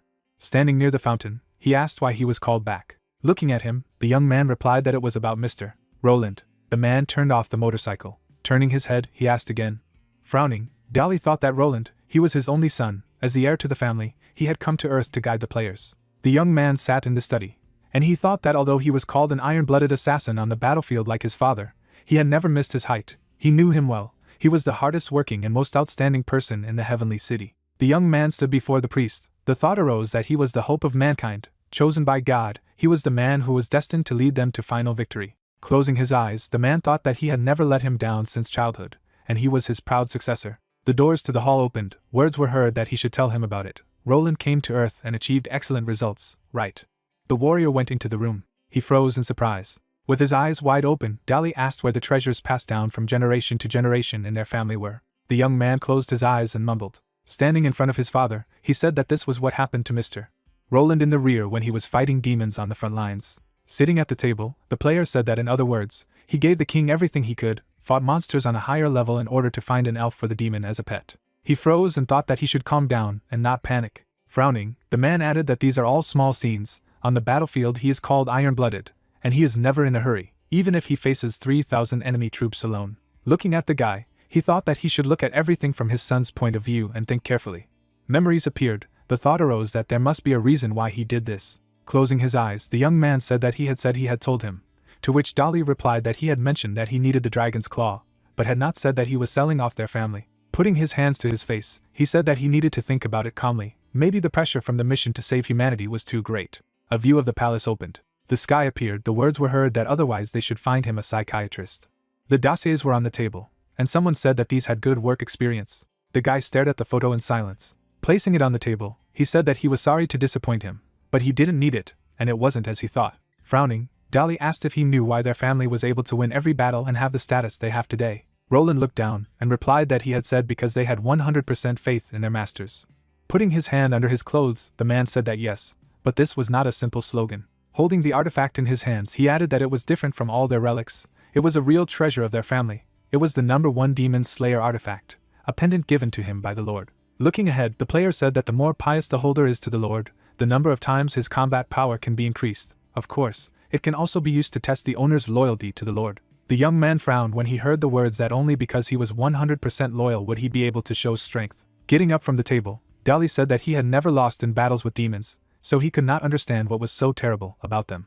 Looking to the side, he added that but now. The guy looked away. Stretching his hand forward, the man said that he had now decided to hand it over to him. Looking down, Roland thought that he didn't suspect him. He took the pendant as he listened to the words that he was still young, and it was perfectly reasonable to be afraid. But a hard heart was the most powerful force. Smirking, the guy thought that it was inevitable to disappoint his father and be incomprehensible, because his father had never lost a battle with them. No matter how terrible the danger was, he was not discouraged. Holding the artifact in his hands, he added that the #1 Devil Slayer by giving it to him. Did that mean that with his help, he would be able to gain the strength to fight the Demon King? Looking down, the young man thought that he understood his good intentions. He would definitely get up and try. Suddenly they opened their eyes in surprise. A glow appeared on the pendant, to which Dolly asked why an impurity appeared in this holy light. Lowering his head, the head of the family said that it was broken. It shouldn't be. The family records for more than 1,000 years had never said that it had broken, which meant that there was an admixture of infidelity in the heart. Holding the photo in his hands, the young man shouted that he should hire the psychotherapist for him, to which the man replied that what a good vision. He also paid attention. Closing his eyes, he added that the anomaly could be related to this. A bright light appeared between them. Holding the object in his hands, Dolly asked that the toy was from Gasabone. The cat looked away. The words were heard that no, let him take a closer look. Her eyes lit up. It was said that it was a system-level magic weapon. Lowering his gaze, his father asked that how was it possible? There should only be 13 God-given artifacts in this world. A view of the tower opened up, and it was said that the powerful artifact Demon Hunter #8, which possessed the ultimate seal, had been dismantled into pieces, and its components had been used to build safe zones of the earth, 66 in total. The ship rushed towards the installation. The man gritted his teeth tightly. It was said that the #1 Demon Slayer was able to turn the power of faith into real physical strength. Wide-eyed, the man said that these 3 items are among the 13 system-level artifacts, but these 3 items can't cause significant harm to the king at present. Holding the cat between his fingers, he added that this also seemed ordinary. Raising his hand, Dolly said that it was stronger, deeper and even more incomprehensible. Smiling, he added that it was really great. As long as they had it, they would be able to win easily, no matter how strong the enemy was. Standing in front of him, the guy heard the question of where he got it, to which he replied that it was a gift from the Demon King. He froze in bewilderment, and asked again. Smirking, the young man said that there were many of them in the king's house, and this one was probably created when he practiced. Frowning, the head of the family asked that there was still a lot practiced. He put his hand to his face when he heard that in addition, even an elven red stone that had an S+ system level had already been in his hands, to which he replied that he understood. Taking him by the shoulder, his father said that he understood what he was facing. Roland's eyes widened when he heard that he didn't know that he was so powerful strong. He must have suffered a lot because of him, right? Looking at his father, he said that don't worry, he had already recovered his senses. He handed over the #1 Demon Slayer to him. He would definitely crush the king and not let him down. Lowering his head, the man said that the #1 Demon Slayer wasn't enough. He never thought that the day would come when he would have to hand him the last trump card that his family had passed down from generation to generation. Smiling, the guy asked what the last trump card was. They had something more powerful. Looking at him, Dolly replied that it was true that when he faced a strong enemy that not even a Devil Slayer artifact could defeat, it was the last trump card. Their family had not used this trump card in thousands of years. The young man raised his hand when he heard the command. Then he raised both hands up. A white flag appeared between them. Frowning, Roland shouted that he had stopped joking. This was their last trump card. Putting his hand to his face, the man asked that even his last trump card had not noticed. He was worthy of being his proud heir. The guy looked at me in bewilderment and asked again. On his knees, the father replied that it was an advanced version, to fall to his knees and bow. A view of the palace opened up. Shouts were heard that after this he could be considered an iron-blooded Devil Slayer. and he was the hope of mankind. They were both the same field of berries. Let him return his determination. It was impossible. There was no other way. Photos of demons appeared. A phrase flashed by that things were getting serious. The king was nowhere to be found. Belial was dead, and now there was no news even from Babylon. Frowning, the girl said that they were now in a desperate situation. The lady leaned her face on her hands. Looking ahead, she said that they should send a small team to look for the king's tracks. The man looked at him in surprise and said that but they only had one team left if they were sent too. Sitting at the table, he added that even the demons that protected the base and the children were gone. The girl took off her glasses and said that if they didn't find the king, they would have no choice but to die. Frowning, she added that until their location was revealed, they would risk everything. The car suddenly stopped. People went forward. The convoy was moving towards the creatures. The guy opened his eyes in fright and thought that he had met monsters. Holding the weapon in his hands, the man thought that these were people. He walked only 3 kilometers and met people. What a misfortune. The hunters got out of the car. The creatures stared ahead in silence. Rushing forward, the young man shouted that they should be brave and fight to the death. The man froze and thought that they would pretend to fight and then run away. You can't anger the devil king. Holding the axe in his hands, the devil shouted that they should kill them all. Turning his head, he thought that if they pretended to fight and then run away, they had to find the demon king. They froze in front of each other. Suddenly a battle broke out between them. Suddenly a blow flew to the ground. The man clenched his teeth tightly. Standing in the smoke, the creature asked what it was. The beast lowered its head down. The young man looked at him frightened and asked how this was possible. Looking at the monster, he added that he was an S-rank mutant. Looking up, the player said that it was impossible. Smiling broadly, the beast said that he had come because he smelled food. Suddenly he waved his hand. People watched him silently. The monster began to devour the player. It bit off his head, and he said that he didn't think there would be so much of it. Looking at his hand, the mutant said that as expected, his strength had increased again. He clenched his fist tightly. Smiling, the monster said that if this continued, it was possible that they would actually be able to absorb the demons and take their place, to which he was told that he should take a look as soon as possible. Standing near the bus, the creature said that it looked like these people had just accompanied it. The doors opened slightly. The monster's eyes widened. The children were sitting inside the bus. They opened their eyes in fright. Frowning, the girl asked that the children had disappeared outside the safe zone. Looking at the notification, the guy said that after the Demon Slayer number 3 incident, they had devised an evacuation plan. They had sent everyone under the age of 16 away from the safe zone to protect them from the king. Standing in front of her, he added that however, they lost contact with them. According to their information, there was a fight at the scene, and traces of devils and mutants were also found, to which she asked again. Sitting at the table, Poochie asked if they weren't ordered to keep an eye on the Demon King. Was there any news? The young man lowered his gaze and replied that according to the report, the king had left his house early in the morning and moved towards the center of the safe zone. The hero was walking next to the woman. It was heard that during this period he helped the old woman cross the road. He was feeding a stray cat. The protagonist pointed to the pervert on the bus. He was sitting on the sports ground. A phrase flashed by that he had set up a stall in the square in the center of the safe zone, did not sell anything, but chatted with the old people for 3 hours. MC was lying in bed. The words were heard that he had now returned home and was sleeping. Gritting her teeth tightly, the lady said that what a sinister and cunning demon, he really hid his evil so deeply. The young man turned around when he heard that it was impossible to establish whether the disappearance of the children was connected with him. Let him continue the investigation, to which he replied approvingly. She froze, thinking that damn, the NPC's plan was the reason for the disappearance of the children. If the rumor spread, the reputation of the Sky City would definitely suffer. Taking the phone in her hand, the girl thought that the children should be found as soon as possible. It was time for the hope of mankind to regain its strength. She closed her eyes when she heard that the number she had dialed was temporarily unavailable. A view of the city opened up. A cry was heard about what he was doing. A shopping center appeared. Smiling, the man said that it had taken a long time to choose, but in the end, he had chosen a gift to meet the Devil King. Looking to the side, Roland thought that his father, whom he had been proud of since childhood, was actually so shameless. He lowered his gaze when he heard the notification that he should check the owner's loyalty.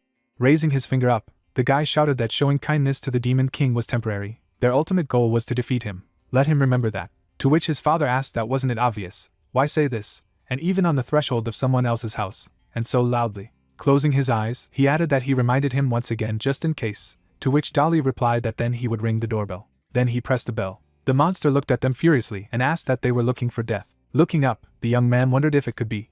Looking at the creature, he added that the king's warning to enemies who were about to infiltrate his territory. Adjusting his glasses, the head of the family said that he could feel it. Frowning, he added that he felt the Demon King just as he felt him. The man tore the man in half. A phrase flashed by that as an iron-blooded demon slayer, he had tortured and killed countless members of his family, and this ghost was the most direct warning he had given him. The monster's eyes lit up brightly and he shouted, "What arrogance, what impudence." Stretching out his hands to the sides, he asked that the master was busy, they could not come at another time. The players froze, looking at him. Smirking, the ghost said that it was useless to look at him like that, he wouldn't say anything anyway. People looked at the pet. Grinning, the cat said that he was asleep. The guy raised his eyebrows and asked again. Dolly looked away, hearing that if they wanted, they could sit and wait. They sat down on chairs. It was starting to get dark outside. Suddenly, the battery on Roland's phone ran out.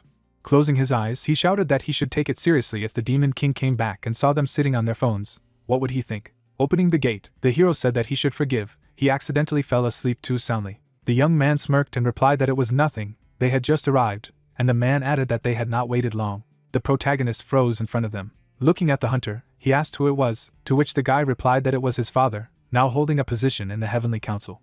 MC looked at him in disbelief and wondered why he had brought him to him. Removing his hand behind his head, Dolly said that he became his fan after watching that broadcast, heard that he knew Roland, so he came to visit. Opening his eyes wide, Xiao replied that this is how it is. Stretching out his hand to the side, he added that it so happened that everyone just misunderstood him. In fact, he was not a big shot or a rich man at all, but just a commoner who did not know how to fight. Sitting on the sofa, the man said that this is how it is.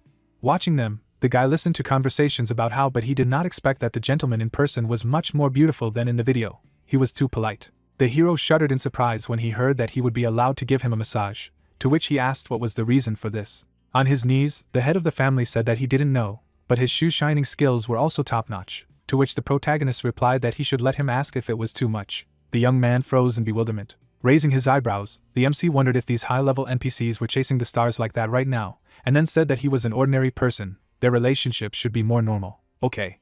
Sticking out his tongue, the man replied that he understood. Sitting on the chair, Xiao said that it was good then, and he added that he should accept their small gift. He looked at the glow in surprise and asked again. The automatic vacuum cleaner flew up. Turning his head, Dolly said that it was a vacuum cleaner containing power. This gift? No, his house was that big, and he thought that this vacuum cleaner was what he needed the most. The girls looked away in surprise. Grinning, the demon said that he should not approach her. The vacuum cleaner touched her back. Belio froze in place. The hero watched them silently. Closing his eyes, he said that it seemed interesting. Smiling, the man wondered that the fact that he had caused such a joyful smile on the king's face spoke of his abilities. Looking at his son, he said that he should study. Dolly looked away, thinking that giving gifts should be combined with the personality, hobbies and living conditions of another person. A fully automatic vacuum cleaner can not only help him clean the house, but also play with the figures and create the effect of visual pleasure. The young man opened his eyes in surprise and thought that this not only fully fulfilled the life needs of the Demon King, but also allowed him to think of them every time he saw a vacuum cleaner working hard. Looking at his father, he added that this is what he is. He really learned something. Crossing his arms, the hunter asked if he thought he was a dog, to which Roland asked if something was wrong. Looking to the side, he replied that it seemed that both he and the king were confused, and ignored his true wisdom. The guy raised his eyebrows and asked what real wisdom was, could I say? Lowering his head, his father replied that it was true. This S-class artifact looked harmless to humans and animals. The protagonist was watching the vacuum cleaner. A phrase flashed by that in fact, it was equipped with the latest divine artificial intelligence system. He opened his eyes wide. He said that he could accurately calculate the pattern of actions most pleasing to others, and that prolonged use could paralyze the king's mind, forcing him to play with him and lose his will. Looking ahead, the player said that if this continues, they will defeat him without a fight. MC stood still. He took the vacuum cleaner in his hand. The man's eyes widened and exclaimed. Looking to the side, he asked what had happened. Xiao held the device in his hands. Additional details suddenly began to appear from it. The vacuum cleaner began to transform into a weapon. The hero held a cannon in his hands. He looked at me in surprise and asked why it had transformed. Dolly froze in amazement and asked again. Frowning, he wondered how strange it was possible to turn this into a weapon just by touching it. Looking forward, the player reflected that in addition, he is equipped with the latest divine artificial intelligence, which has a processing power that is significantly superior to that of humans. He can immediately analyze and obtain comprehensive information about the owner, as well as calculate the best model that he will like. Looking up, he added that this meant that after analyzing all the information about the king, he immediately decided to surrender to the enemy. The protagonist was holding a cannon in his hands. The thought arose that the bastard was not even ashamed. Suddenly the man fell to his knees. Looking at him, the MC asked why he suddenly got on his knees again. Standing up, the man replied that let him excuse me, he felt weak in his legs, so he couldn't control them, to which the MC said that he could then sit down and rest. He was so grateful that he brought such a heavy gift, although he didn't feel well. Looking at the gun, he added that but he couldn't accept it, to which they asked again. Dolly frowned, thinking that even after seeing such an artificial intelligence, he still refused. Maybe living beings are preferable. Closing his eyes, he asked that, as expected, he still preferred small pets. If there was an elf, then what about dwarves, hyenamen, and werewolves? Looking at him, Xiao replied that in general, there was something he would like to ask him for. if possible. Most likely he needed to give him something, and if he accepted his gift, he would be very embarrassed to ask for something. Putting his hand to his chest, the player replied that this is what he wanted to ask for. A memory appeared in the hero's head. Looking to the side, he said that on his way home, he heard that several children had disappeared outside the safe zone. The woman closed her eyes and said that he was now a big shot, living in such a gorgeous house and being friends with high-level NPCs. Sitting beside the man, she added that if he had the opportunity, let him help them find a solution, even if it was just a few words of advice from Mr. Roland. It was okay. Everyone who was in the safe zone in front of the warehouse knew that they were listening to him the most. A huge poster with his image appeared. It was heard that if he wanted to intervene, he would definitely be able to find the children. Sitting near the wall, the guy said that that's all, he has already found out, let them send information to his mobile phone. Holding the phone in his hands, he thought that it was normal for mutants to attack humans. But if they had destroyed all the guards before they could call for reinforcements, their combat power should be far superior. Frowning, the young man added that this also attracted the Demon King's attention, whether this incident could pose a devastating threat. Standing behind him, the hero asked that although it was very presumptuous, could he save these children, to which he asked again.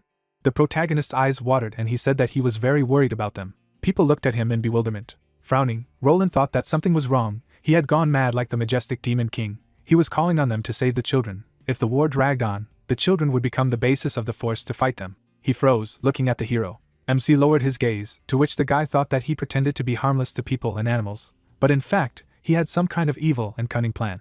Looking at the phone, the player said that the report said that the tracks showed that the mutants did not kill them on the spot. Instead, the school bus was towed. It is still impossible to determine the logic of their behavior and the reasons behind it. Lowering his gaze, he added that but this must have some purpose, since there is a goal. The children are most likely alive now. Closing his eyes, Xiao asked that they were still alive, and then said that it was indeed wonderful. Roland watched him in bewilderment. He looked away and thought that this was such a graceful game that he still had to pretend to believe it. Furrowing his brows, the guy added that but if he could be kept under control, all this humiliation would not matter. The hero took his hand after hearing that it was indeed God's blessing, to which he replied that yes, he felt that way too. Closing his eyes, the young man said that he should not worry, he would definitely save them, to which he replied that he was magnificent. A view of the building opened up, a phrase flashed by that he was waiting for good news. Clenching his fist, Roland said that he would definitely complete the task, and then thought that his acting was so good that it was not a game at all.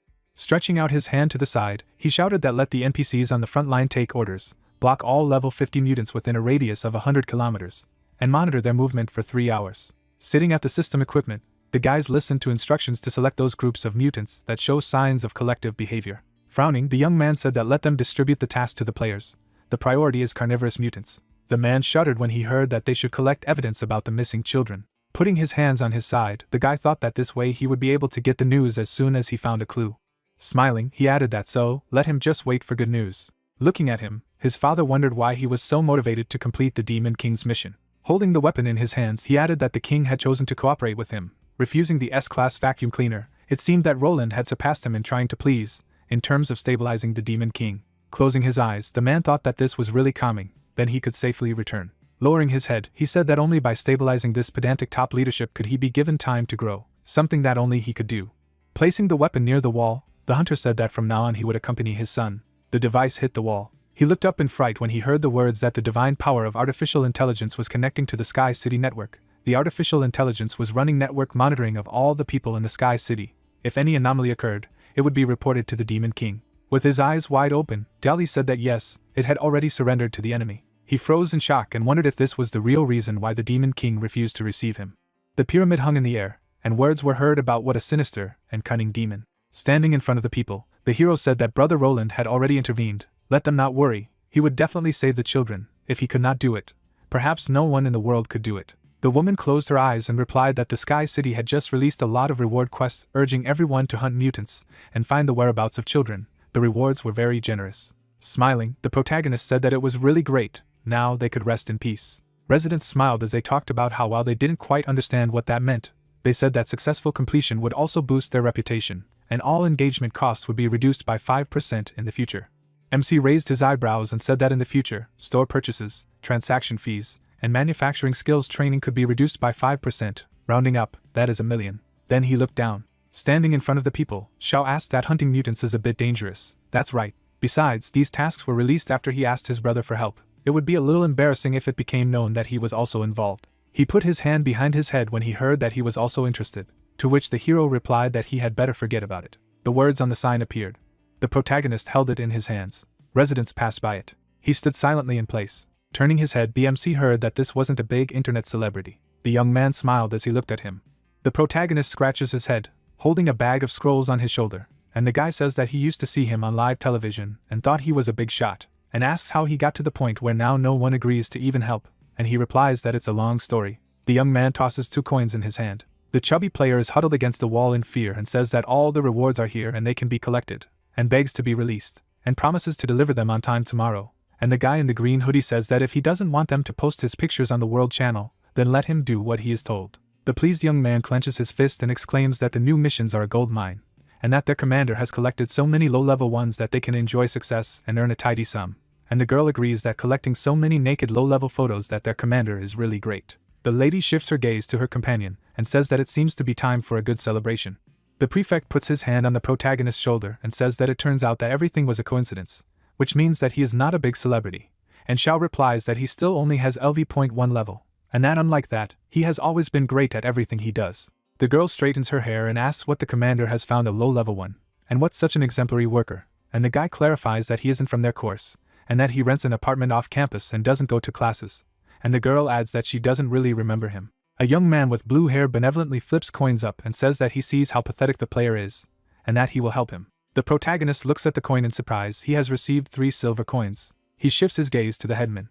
The guy has his hands in his pockets, and the protagonist asks that the level of that must be very high. LV.19, World Combat Power rating 3445, in the team 4 out of 5. The headman smiles and says that the young man does not understand anything. The young man closes his eyes, and the hooded player says that getting into the top 5,000 of the world is just awesome, and adds that he is a noob, and that he has no eyesight, and the girl admires that the commander used to win the sports championship, and he replies that these things can be ignored. Xiao looks at the guys with admiration and sighs that he really has little experience, that he was even on the team once, and asks if he can ask the guys to take him on a mission. After all, he has waited a long time to meet a team with real skills ready to take him with them. The headman looks at the other person and asks if 3 silver coins are not enough for him, or if he hopes that they will set up their team and allow him to join.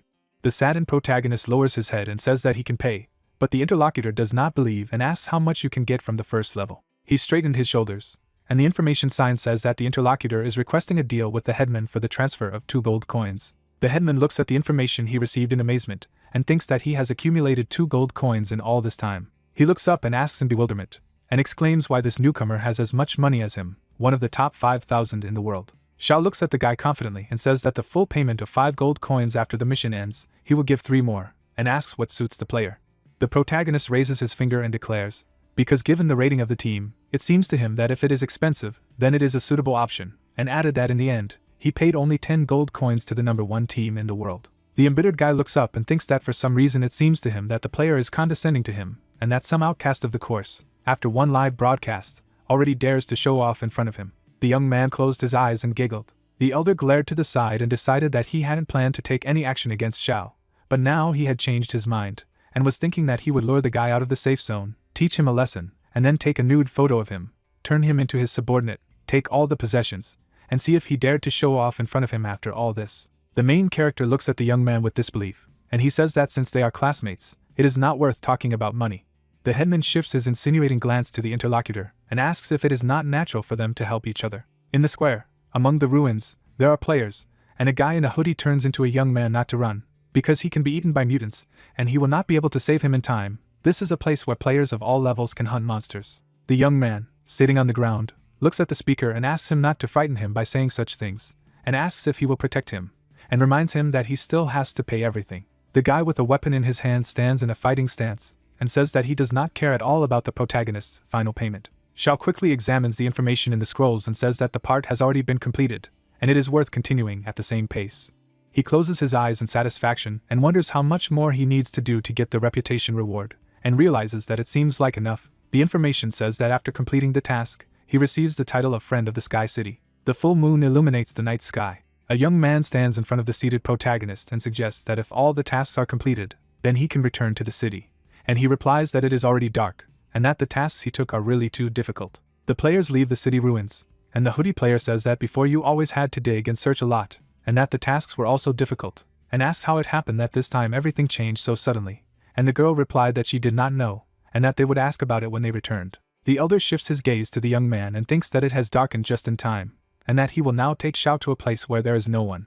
He confidently steps forward. Members of his team follow him. The main character looks around in bewilderment, and asks if the guy is sure that they are going the right way. He turns his head and smirks, and the young man says that there are monsters around. A huge mutant wolf towers ominously over the players, and they understand that it will not be easy to cope with them.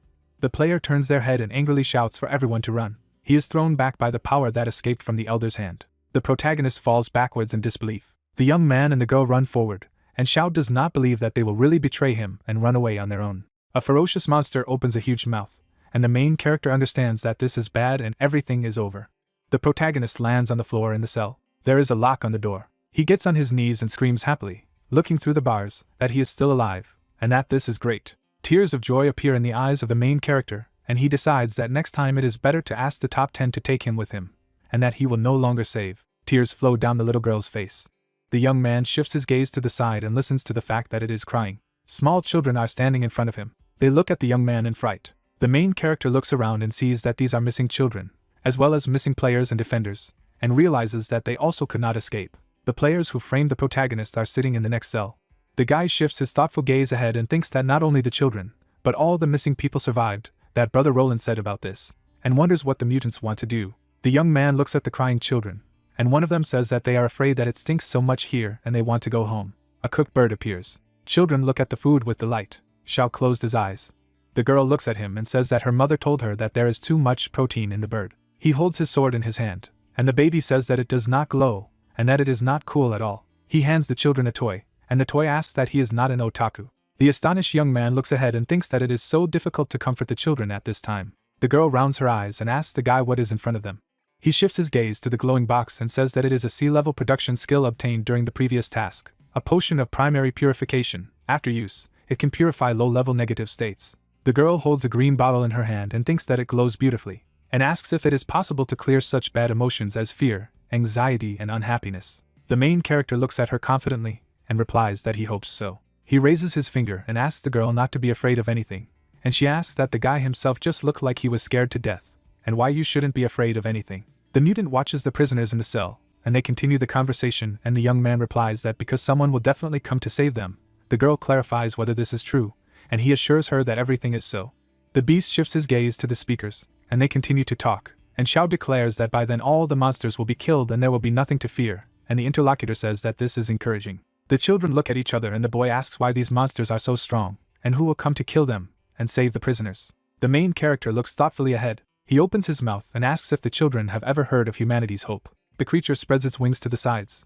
Roland rushes on a motorcycle and listens to the information that he will find a school bus with missing children, and that mutants have taken over the entire southern region, not sparing a single player or NPC, and that the captured children have been brought there as well. The young man fearlessly rushes forward and asks to be sent the exact location to his phone and asks if the captives are alive. He grips the steering wheel tightly and thinks that for some reason it seems to him that this is not so easy. A cloud of dust rushes after the motorcyclist. The protagonist calms down the little girl. He shifts his wary gaze to the side and hears the question that it was he who said that hope will come to save people. A mutant-looking S-rank fire Fenrir stands in front of the camera. He bares his teeth angrily and says that this is good news because he is waiting for him. Fenrir's lair rises ominously under the starry sky. The monster guards, grinning angrily, put their weapons in front of them and ask what is there. Roland confidently walks along the dark street towards the mutants, and one of them says that this is Lord Fenrir's lair and entry without permission is prohibited. The guy looks angrily at the guards. They quickly throw their weapons forward and order the young man to stand. Red flames consume mutants. The young man confidently goes forward.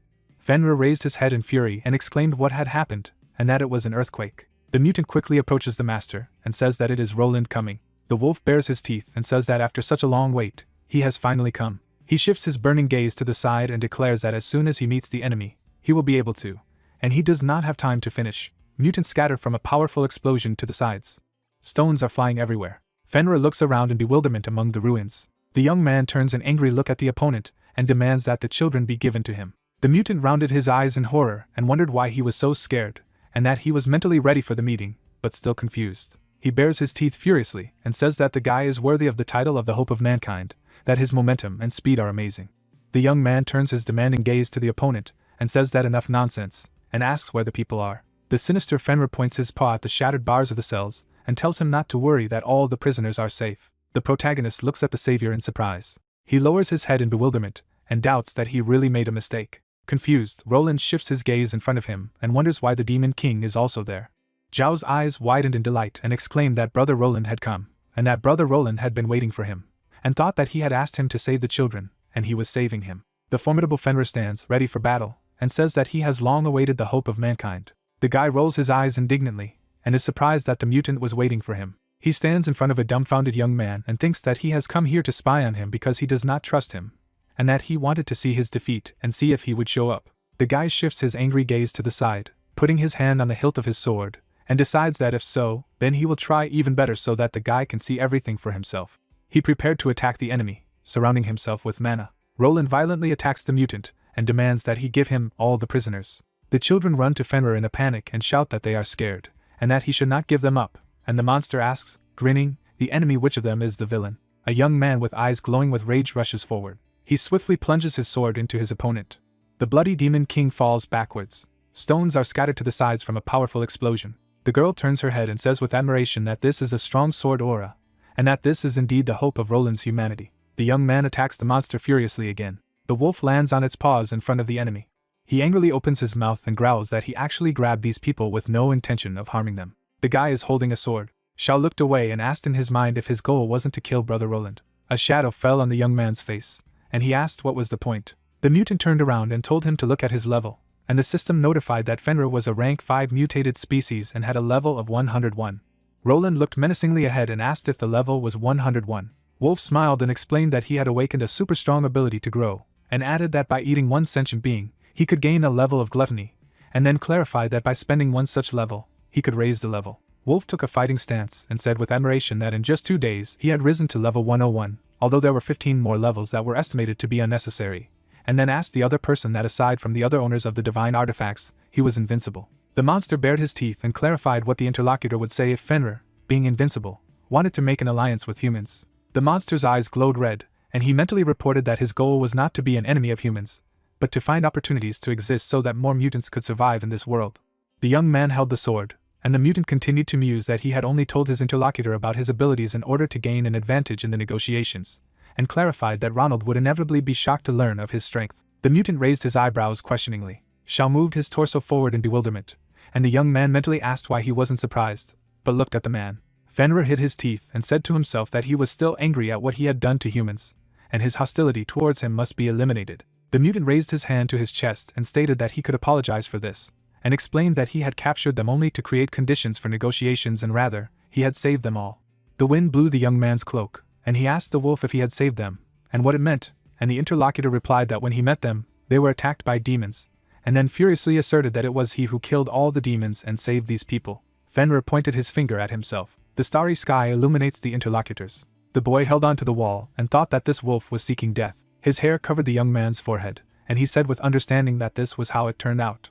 The mutant's eyes lit up, and he mentally exclaimed that his interlocutor was shocked and touched by his sincerity. Wolf smiled maliciously and stated that the young man behind Roland had been found by his subordinates and had been wandering around the danger zone with his comrades, and then added that in order to prevent the demons from attacking, they had been captured and locked in a cage. The guy put his hand to his torso and wondered why this wolf was looking at him with such an expression on his face. Fenrir sat down and invited Roland to work together. The mutant made a terrifying grimace and exclaimed that they had a common enemy, the Demon King.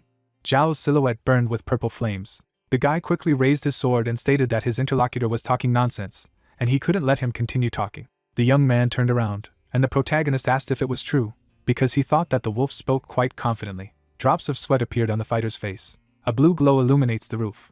The monster licked his lips and stated that he knew it would interest Roland. The two boys looked at the scene in bewilderment, and the wolf continued to say that he had developed the perfect plan for cooperation. The girl opened her mouth, and Fenrir reported that the mutants were gradually evolving to a high level of intelligence, and now all the demons were at a loss, and this was a great opportunity for final destruction, and then exclaimed that from now on he would rule all monsters without invading a single square of the land of humans. Fenrir opened his mouth and asked his interlocutor what he thought of this proposal. The mutant clenched his fists. Roland turned around in Zhao's direction in bewilderment. The main character closed his eyes and asked if the sentence sounded good. The young man opened his eyes in horror. The guy straightened his shoulders and mentally said that the Demon King had arrived here first to prevent him from joining forces with the mutants, and added that he had forced his interlocutor to fully reveal the plan, just to test his reaction. Roland holds the silhouette of a wolf in a bubble in his hand and thinks that Zhao already knew about the plans of the mutants, and everything that happens is within his expectations. Fenrir smirked and mentally reported that even if it was a short-term cooperation, his interlocutor had no reason to refuse it at the moment. Roland quickly pointed his hand to the sword and declared that he refused. The monster looked puzzled. Roland runs to attack the Fenrir, who asks why. The blonde man opens his mouth furiously, thinking that the reason is that the Demon King is watching. The wolf indignantly opens his mouth and asks for his demands. The monster dodges the swing of the sword. He looks at the swordsman and asks to discuss everything. The blonde's eyes glow red. He declares that they have nothing to talk about. He goes on the attack, saying that on behalf of the Demon King, he will destroy him. The red beast cries and asks which side he is on. Fenrir is imprinted into the ground. Roland holds the sword upright in front of him and notes out loud that his opponent is level 101 and will not be able to defeat him, then mentally added that he has survived hundreds of battles. Shao looks at the blonde man. The hero opens his eyes in surprise and notes aloud what he said aloud about the Demon King. He lowers his head and asks why he said this. Smoke is coming. Fenrir rises to his feet and says that even with his awakened wisdom, he cannot understand the logic of human behavior. He clenches his fingers and claims that the blonde man doesn't owe him anything, then adds that he will free all the prisoners and help destroy the demons that are targeting the ground, after which he asks for a chance to survive. Roland opens his eyes in surprise. He clutches his head with the thought that he has understood everything. Sweat runs down his face and says to himself that the second reason why the Demon King personally came to keep an eye on him is because he is afraid that he will let this species of mutant go. Fenrir looks over his shoulder at the swordsman, who aloud declines the offer. The wolf dodges the attacks. The monster asks to be allowed to become a tame dog. The man refuses. The beast says that all his subordinates will become his dogs. The blonde does not agree. The monster begins to cry with thoughts that nothing is working out, then adds that this person must be sick. Roland stands in front of the wolf, who reveals that he is just trying to find a way out for the mutants. The monster makes a furious look and declares to himself that then it makes no sense for him to be so kind. It opens its mouth ominously. The Fenrir will consume 50 layers of gluttony and have risen 30 levels. The creature's eyes shine brightly. He states that he has already spoken. The priest looks at him and states that he said that mutants have a low level of intelligence. The deity replies that the Demon King is stronger than expected, and under the influence of his power, the monsters have become stronger, which is sentient. The man with the beard asks why he didn't say it earlier. The creature rises above the person and says that he could have guessed himself, because it is time to think for himself. The man makes a sad face and agrees that they are to blame for everything. The deity declares that he is sorry. The priest turns around and asks again. The creature smiles predatorily and agrees, then adds that the possibility of forming an alliance has turned into a big crisis. A huge Fenrir stands in front of Roland and claims that he can defeat him. Lightning comes from the wolf's eyes. The blonde looks up tensely and states that this is a ranged attack that will kill everyone. He turns to Xiao and asks her to use all defensive skills. Hooded men create an ice wall. A guy and a girl use defensive abilities. Small children behind the hero apply auras and blessings. The protagonist makes an awkward look with the thought that he alone can do nothing. The blonde summons a red force field in front of him, saying that it is a divine shield. Fenrir jumps onto the scarlet dome. The hooded guy covers himself with his hands and says that Mr. Roland's protection protects them. 3 people are sitting under the red barrier. A young man with a purse makes a sickly face. The children scream. Xiao makes a blank look and declares that it doesn't hurt him at all. Roland spreads his hands tensely and reveals that the difference in levels is too great, and soon the shield will be destroyed. The wolf hits the blonde man and tells him to die. The beast flaps its claws furiously. The blonde reveals that it has no ability to use artifacts, and its powers are limited only by level. Roland looks back tensely, thinking that he has already refused to work with Fenrir, then mentally wonders if the Demon King wants to help him. Xiao looks around excitedly. The blonde notes to himself that the character's acting skills are very bad, as if he deliberately avoids his gaze. The beast opens its mouth in front of the swordsman. The protagonist looks around and calls out to Roland. The blonde man stands in a defensive stance, and says to himself that he sold absolutely everything for the Demon King, but he does not want to help him. The girl throws a flask of green liquid and shouts that she will help her older brother. The bottle flies past the blonde man, who asks what it is. The bottle breaks. The wolf freezes before the bite. He falls to the ground. The hooded young men cover themselves from the dust and call out to Roland. The wind blows away the smoke. Xiao makes an excited face and addresses the blonde. Light pierces the dust. Fenrir holds a golden ball in his mouth. He asks what is going on. The blonde man stands in the center of the divine shield. The beast tries to bite through the barrier and says to itself that it has previously broken exactly the same one. The blonde radiates a golden glow. The monster silently wonders what has changed. The swordsman stiffens his face and says that it's because the monster has a different level. The wolf frowns and asks again. He looks around his shaggy body and states that all of his levels of gluttony have disappeared. Fenrir, a B-class mutant, has been exposed to the purification potion and the state of gluttony has been dispelled, and the previous level has been restored. The monster jumps away and reveals that the body's shape and condition have been restored to their original state. A broken flask with a green liquid lies on the ground. A purification potion dispels magical effects from the target. Fenrir furrows his brows and states that this low-rank liquid couldn't take away his rare properties. Blue Eyes looks to the side and asks what kind of potion it is. The girl looks at Xiao in shock with many bottles in her hands. The hero says that he did not expect these flasks to be so useful. Roland and the wolf make surprised faces. The blonde looks down and thinks that this was the protagonist's cunning plan. The blonde begins to cry. He mentally adds that they are all toys in Zhao's hands. The swordsman looks at Fenrir and wonders why he is so evil. The monster looks surprised and replies that he is in a desperate situation. Blue Eyes covers himself in a red aura and declares that these are the monster's last words. Fenrir furrows his brows and tries to say something. The wolf disappears into the sky in front of Roland, saying that he is not going to have anything to do with him anymore. The swordsman turns to a happy Xiao, who reveals that he knew that the blue-eyed man would come to save them. The hero smiles awkwardly and talks about how he plucked up the courage to go out for the mission rewards, then adds that he didn't expect to encounter such a thing, then adds that he is happy that the swordsman is here. The blonde looks away and claims to himself that as soon as the case came to an end, the guy returned to his fake face as if nothing had happened. The blonde closes his eyes and sighs. He raises his hand and solemnly declares that Xiao can be sure that as long as he is here, the hero is not afraid of mutants, to which he calls him cool. Roland smiles wryly and offers to return to the city. The protagonist makes a happy face and asks if the problem has been resolved. The blonde looks at the guy in surprise and asks what he is talking about, to which he asks if the mutant has left. Blue Eyes raises his fist and declares that the monster's stats are downgraded, so it is not a threat. Xiao sighs and says that it's still not safe for low-level players, even though he only attacked demons and didn't harm humans. Roland gets on a motorcycle and claims that he understands everything and will go right away. The hero happily claps his hands. A guy in a hood addresses a blonde man. The blonde looks at the young man and tells him that he has destroyed all the mutants in the area and orders the children and random players to be sent back to the safe zone. The swordsman closes his eyes. The hooded man asks about the demon king, to which Roland orders him to be taken home in comfort. Xiao waves to the departing blonde and says goodbye to him. People get off the yellow bus. The hero turns to the hooded young man, who offers to take the car. The protagonist looks at the limousine enthusiastically. He sits inside the cabin and says that he will gladly accept the offer. The woman leans over to the window of the transport and asks for the name of the guy. Xiao looks through the glass at the girl, who apologizes for not protecting him on the mission. 3 people stand in front of a limousine. A woman calls out to the hero. She smiles and states that she didn't expect him to know Roland. A guy with lilac hair raises his palm with a yellow light. He says that he is returning 2 gold coins and adds that they are all friends and it is not worth talking about debts, after which he offers to form a team together if possible. The driver of the car looks out and asks the young man and girl if they are Zhao's friends. They make awkward faces at the chauffeur's suggestion to get into the limousine. The hero looks at the trio and says that this is not entirely true. The protagonist looks strangely at his former escorts and reveals that he hired them to complete the task, so calling them friends is not entirely correct, then adds that when they were in danger, he felt like he was pushed hard. The driver smiles brightly and claims that he understands everything. He ties up the trio and invites them to get into a police car. The faces of the escorts express shock.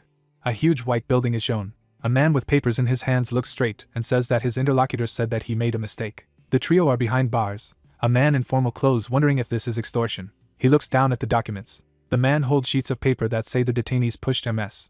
Xiao and deserve 3 years in prison. A man in a jacket puts a stamp on documents in front of a shocked escort and declares that it is also possible to change it to extortion. As the sun shines on the modern city, a voice tells the morning news that the Guardians of the Sky City have accidentally uncovered a brutal cheating incident that illegally harmed low-level players and charged a defense fee, after which she encourages all players to improve their combat abilities through official channels as well as keep the peace. A white-haired girl with a microphone smiles at the camera and adds that news has come from the front line that the missing children have been found, and Fenrir is the suspect. The red wolf's face is hidden by a black stripe. Roland rides a motorcycle. The host reveals that the monster is currently moving towards Damon Street, and the blonde man is chasing him. The white-haired woman happily raises her hands and reveals that this time the children were successfully saved thanks to Xiao. The light falls on the microphone. The girl asks the hero if he has anything to say. The protagonist smiles at the camera and says with a laugh that it's all a coincidence. The host stands next to him and notes that he was directly involved in the auction for an elf in the safe zone in front of the warehouse. A hooded man appears in the frame. The girl says that there are legends about the guy as if he is a god-level boss. A man's hand covers the lens. A frightened presenter in front of the limousine driver asks what Zhao's true identity is. An unknown person declares that this is enough and no more questions. Little Delilah and Babylon sit on the back of the couch in front of the TV with the news, where a news worker asks questions about the character's personality. Longard eats a huge cookie for herself. She shifts her gaze to the white-haired woman and says that Damon Street may be the wolf's target. Fenrir is running. The speed is 140 kilometers per hour. The beast moves quickly and declares that he cannot lose here, although he still cannot understand how it happened. The monster kicks up dust along the way, revealing that while he has high stats and the ability to devise the perfect cooperation plan, He didn't even get the chance to become a dog to a human. The monster's eyes glow red. He claims that it doesn't matter, because he will definitely survive and become stronger, and then Roland will become his subordinate. Fenrir moves towards a huge skyscraper. He says that while the great demon is gone, the base is empty, then adds that he planned to leave it as a supply of food, and now it will be useful to him. A large ruined high-rise levitates in the sky. A woman looks after the children. A red beast flies outside the window in front of the little demons. He declares that in order to become stronger again, he will need to sacrifice them. The children turn around in fright. The wolf shouts that they will become his food. Shards of glass are flying. The guardian demon covers the kids with his body, and says that some level 76 mutant dared to break into their territory. Fenrir swings his paw and demands that she get out of the way. The red lion tears the maid's clothes. The actual level is 36, a direct hit. The girl is thrown into the wall in front of the frightened children. The beast opens its mouth in front of the kids and declares that it's time for gluttony. A pillar of magic hit the red giant's back. Gritting her teeth, the woman said that this was not the end, adding that as long as she was alive, he would not be able to harm the children. Fenrir flies straight towards his rival. The striker hit the brunette in the chest. A dent formed in the wall. Brown-eyed was lying unconscious. Turning around, the mutant asked who had come. The wind fluttered the girl's hair. There were 3 people standing in the room. The ladies had their hands on their waists, and the red giant said that it was Belial and Babylon. Opening his mouth, Fenrir said that how the great demons ended up here. Didn't they die? Adding that his research could not be wrong. The demon looked ahead, and the wolf said that the green-eyed woman smelled like the main character. The girl is standing in front of Xiao. Belial lowered her head, and Fenrir told her that such a smell could only be obtained by sleeping together. Grey-haired looked at the demoness, claiming that this could not be, because from the moment the girls met the king, they slept in cat beds. The green-eyed woman smiled. Babylon asked if it could be true. The girl's nosebleed. The cat took a step. Opening his mouth, the redhead asked if he could smell the red, adding that this mutant had already met his master. Frowning, Fenrir asked what kind of master he was. The brunette runs with the children in his arms, and the red giant argues that the one the 3 are talking about is the demon king. The main character carries a full bag. The monster argues that, apparently, he specially brought a potion that can eliminate his trait of gluttony, also pretended to be caught and made his way into the mutant's lair. Bao's face changed. The protagonist sits on the floor. The red giant opened his mouth in shock, thinking to himself that he had betrayed all of his plans to the demon king. Smiling, Fenrir said that he would kill all the demons.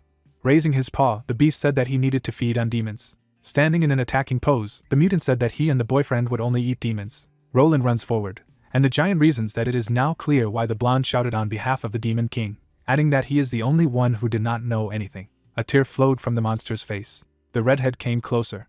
Raising his clawed paw, Bao asked his opponent that now that he was aware of everything, he was ready to die in peace. Frozen, Fenrir replied that it was so, he did not want to live anymore. The cat brings its paw to the affected person. The redhead looked down. The giant lay still, and the animal reasoned that the power inherent in these creatures came from the master, and this power was concentrated in the mutant.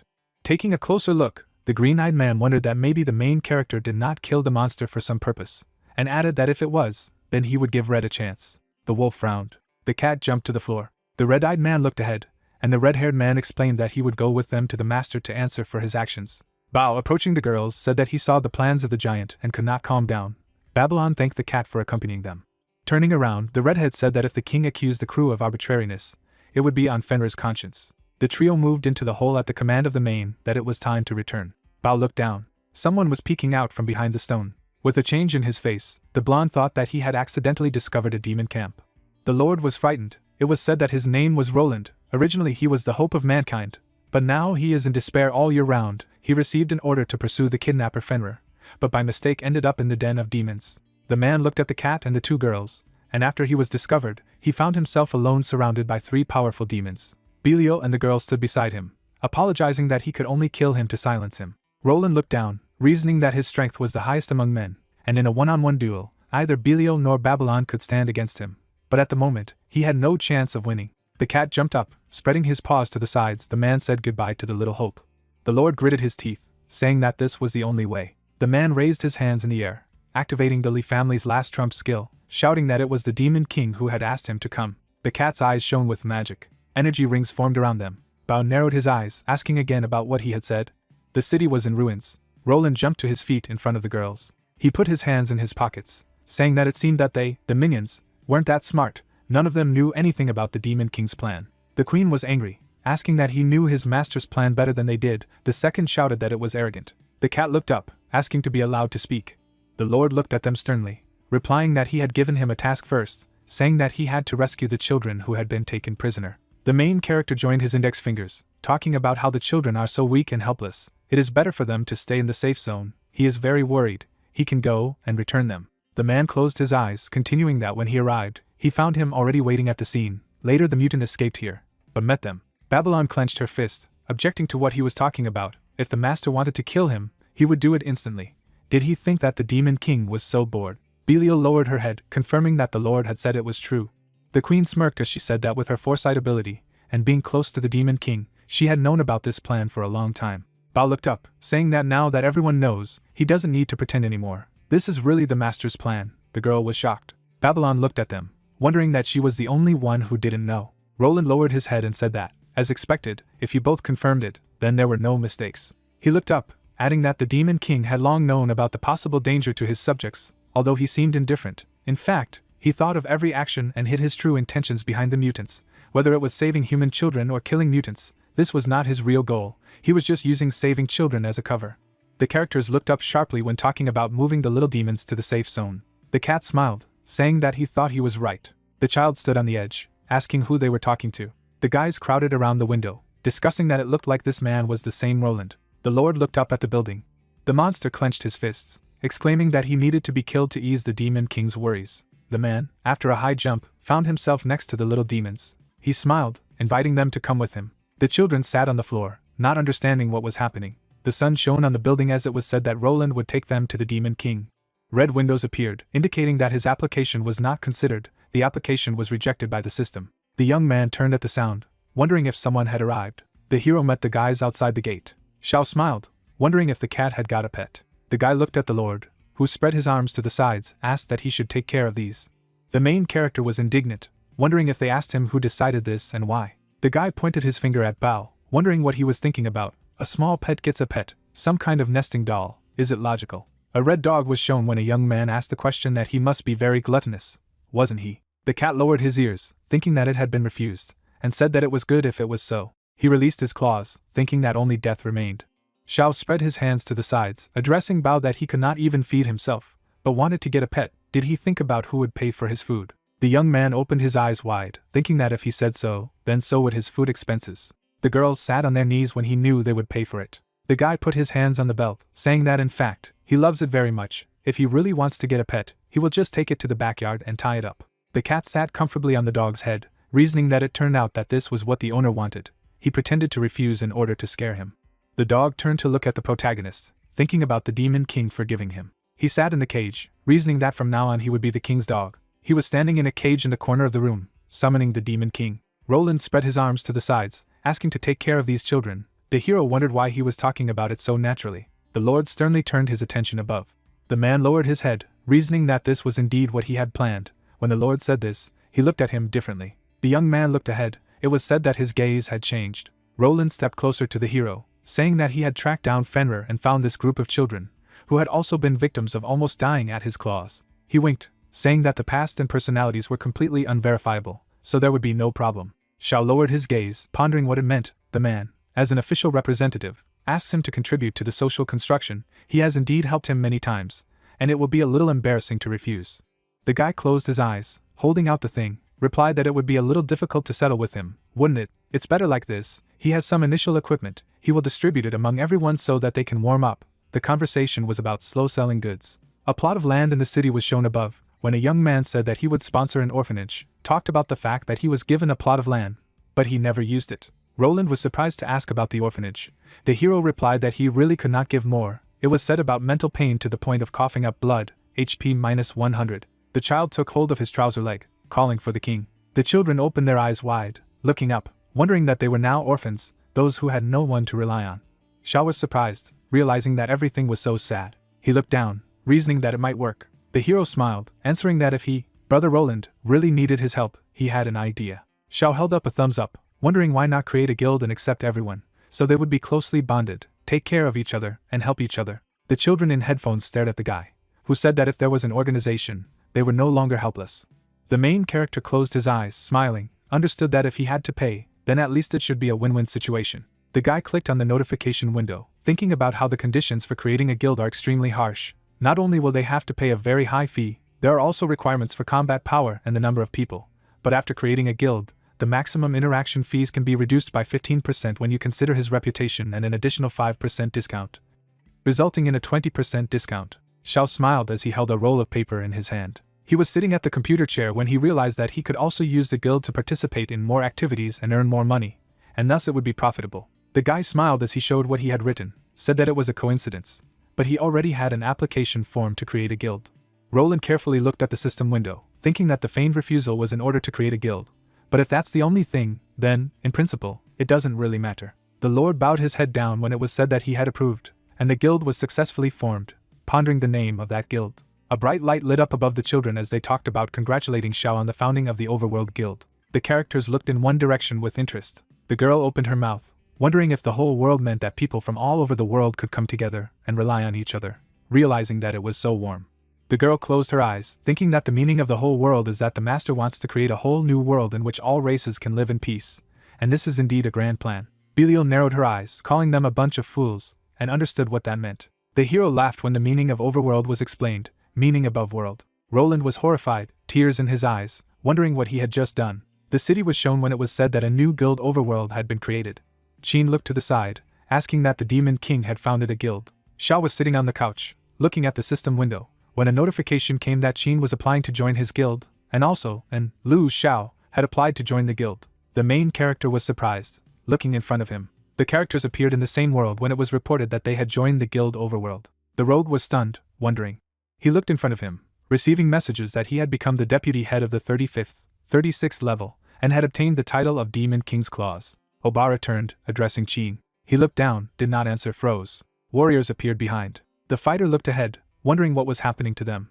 The characters stood with their backs when the question arose. The robber turned, the warrior wondering why they had suddenly become hostile. The gate was shown. The monster saw a light on him, asking about this feeling. The monster shrouded in green energy raised its head upwards. It was said that he had become the second in command of level 103, 109 and had been given the title of Demon King's Gatekeeper.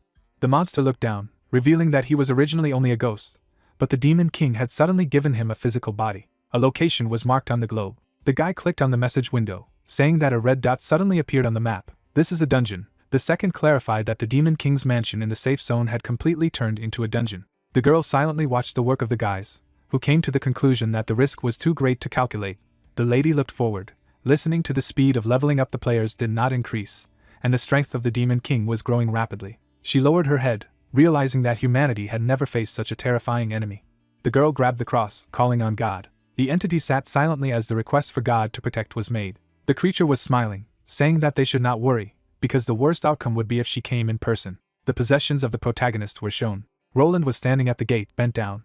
The Lord was puzzled, opening his mouth, speculating about how this could have happened. He felt that he could not be the hope of mankind at all now. He straightened up, thinking that he could not give up. No matter how dark the road ahead, there was hope. The man gritted his teeth, exclaiming that there was hope that would not disappear. The ladies stood on the balcony, reasoning that they really deserved it. Babylon smirked, remarking, no matter how hard he tried, it was useless because... Belial smiled as she said that the Demon King had already prepared everything. The girls stood on the table, discussing that their victory was an undeniable future, but for them. The lady opened the door, calling the sisters to supper. They turned around, shouting that they were coming. The girls were sitting on their knees by the plates as Belial continued to speak. The sisters appetizingly ate sweets, saying that as long as they could be their master's little pets, that was enough. The pet tasted the white liquid from the bowl. The dog looked up, wondering. He looked through the cage, seeing the guy, asked the Demon King why he was here. The protagonist looked down, starting to say that he was the mutant wolf king who wanted to cooperate with Roland and destroy all the demons. Xiao stood by the cage, holding his hands in his pockets, and asked if he was right. The young man smiled at no answer.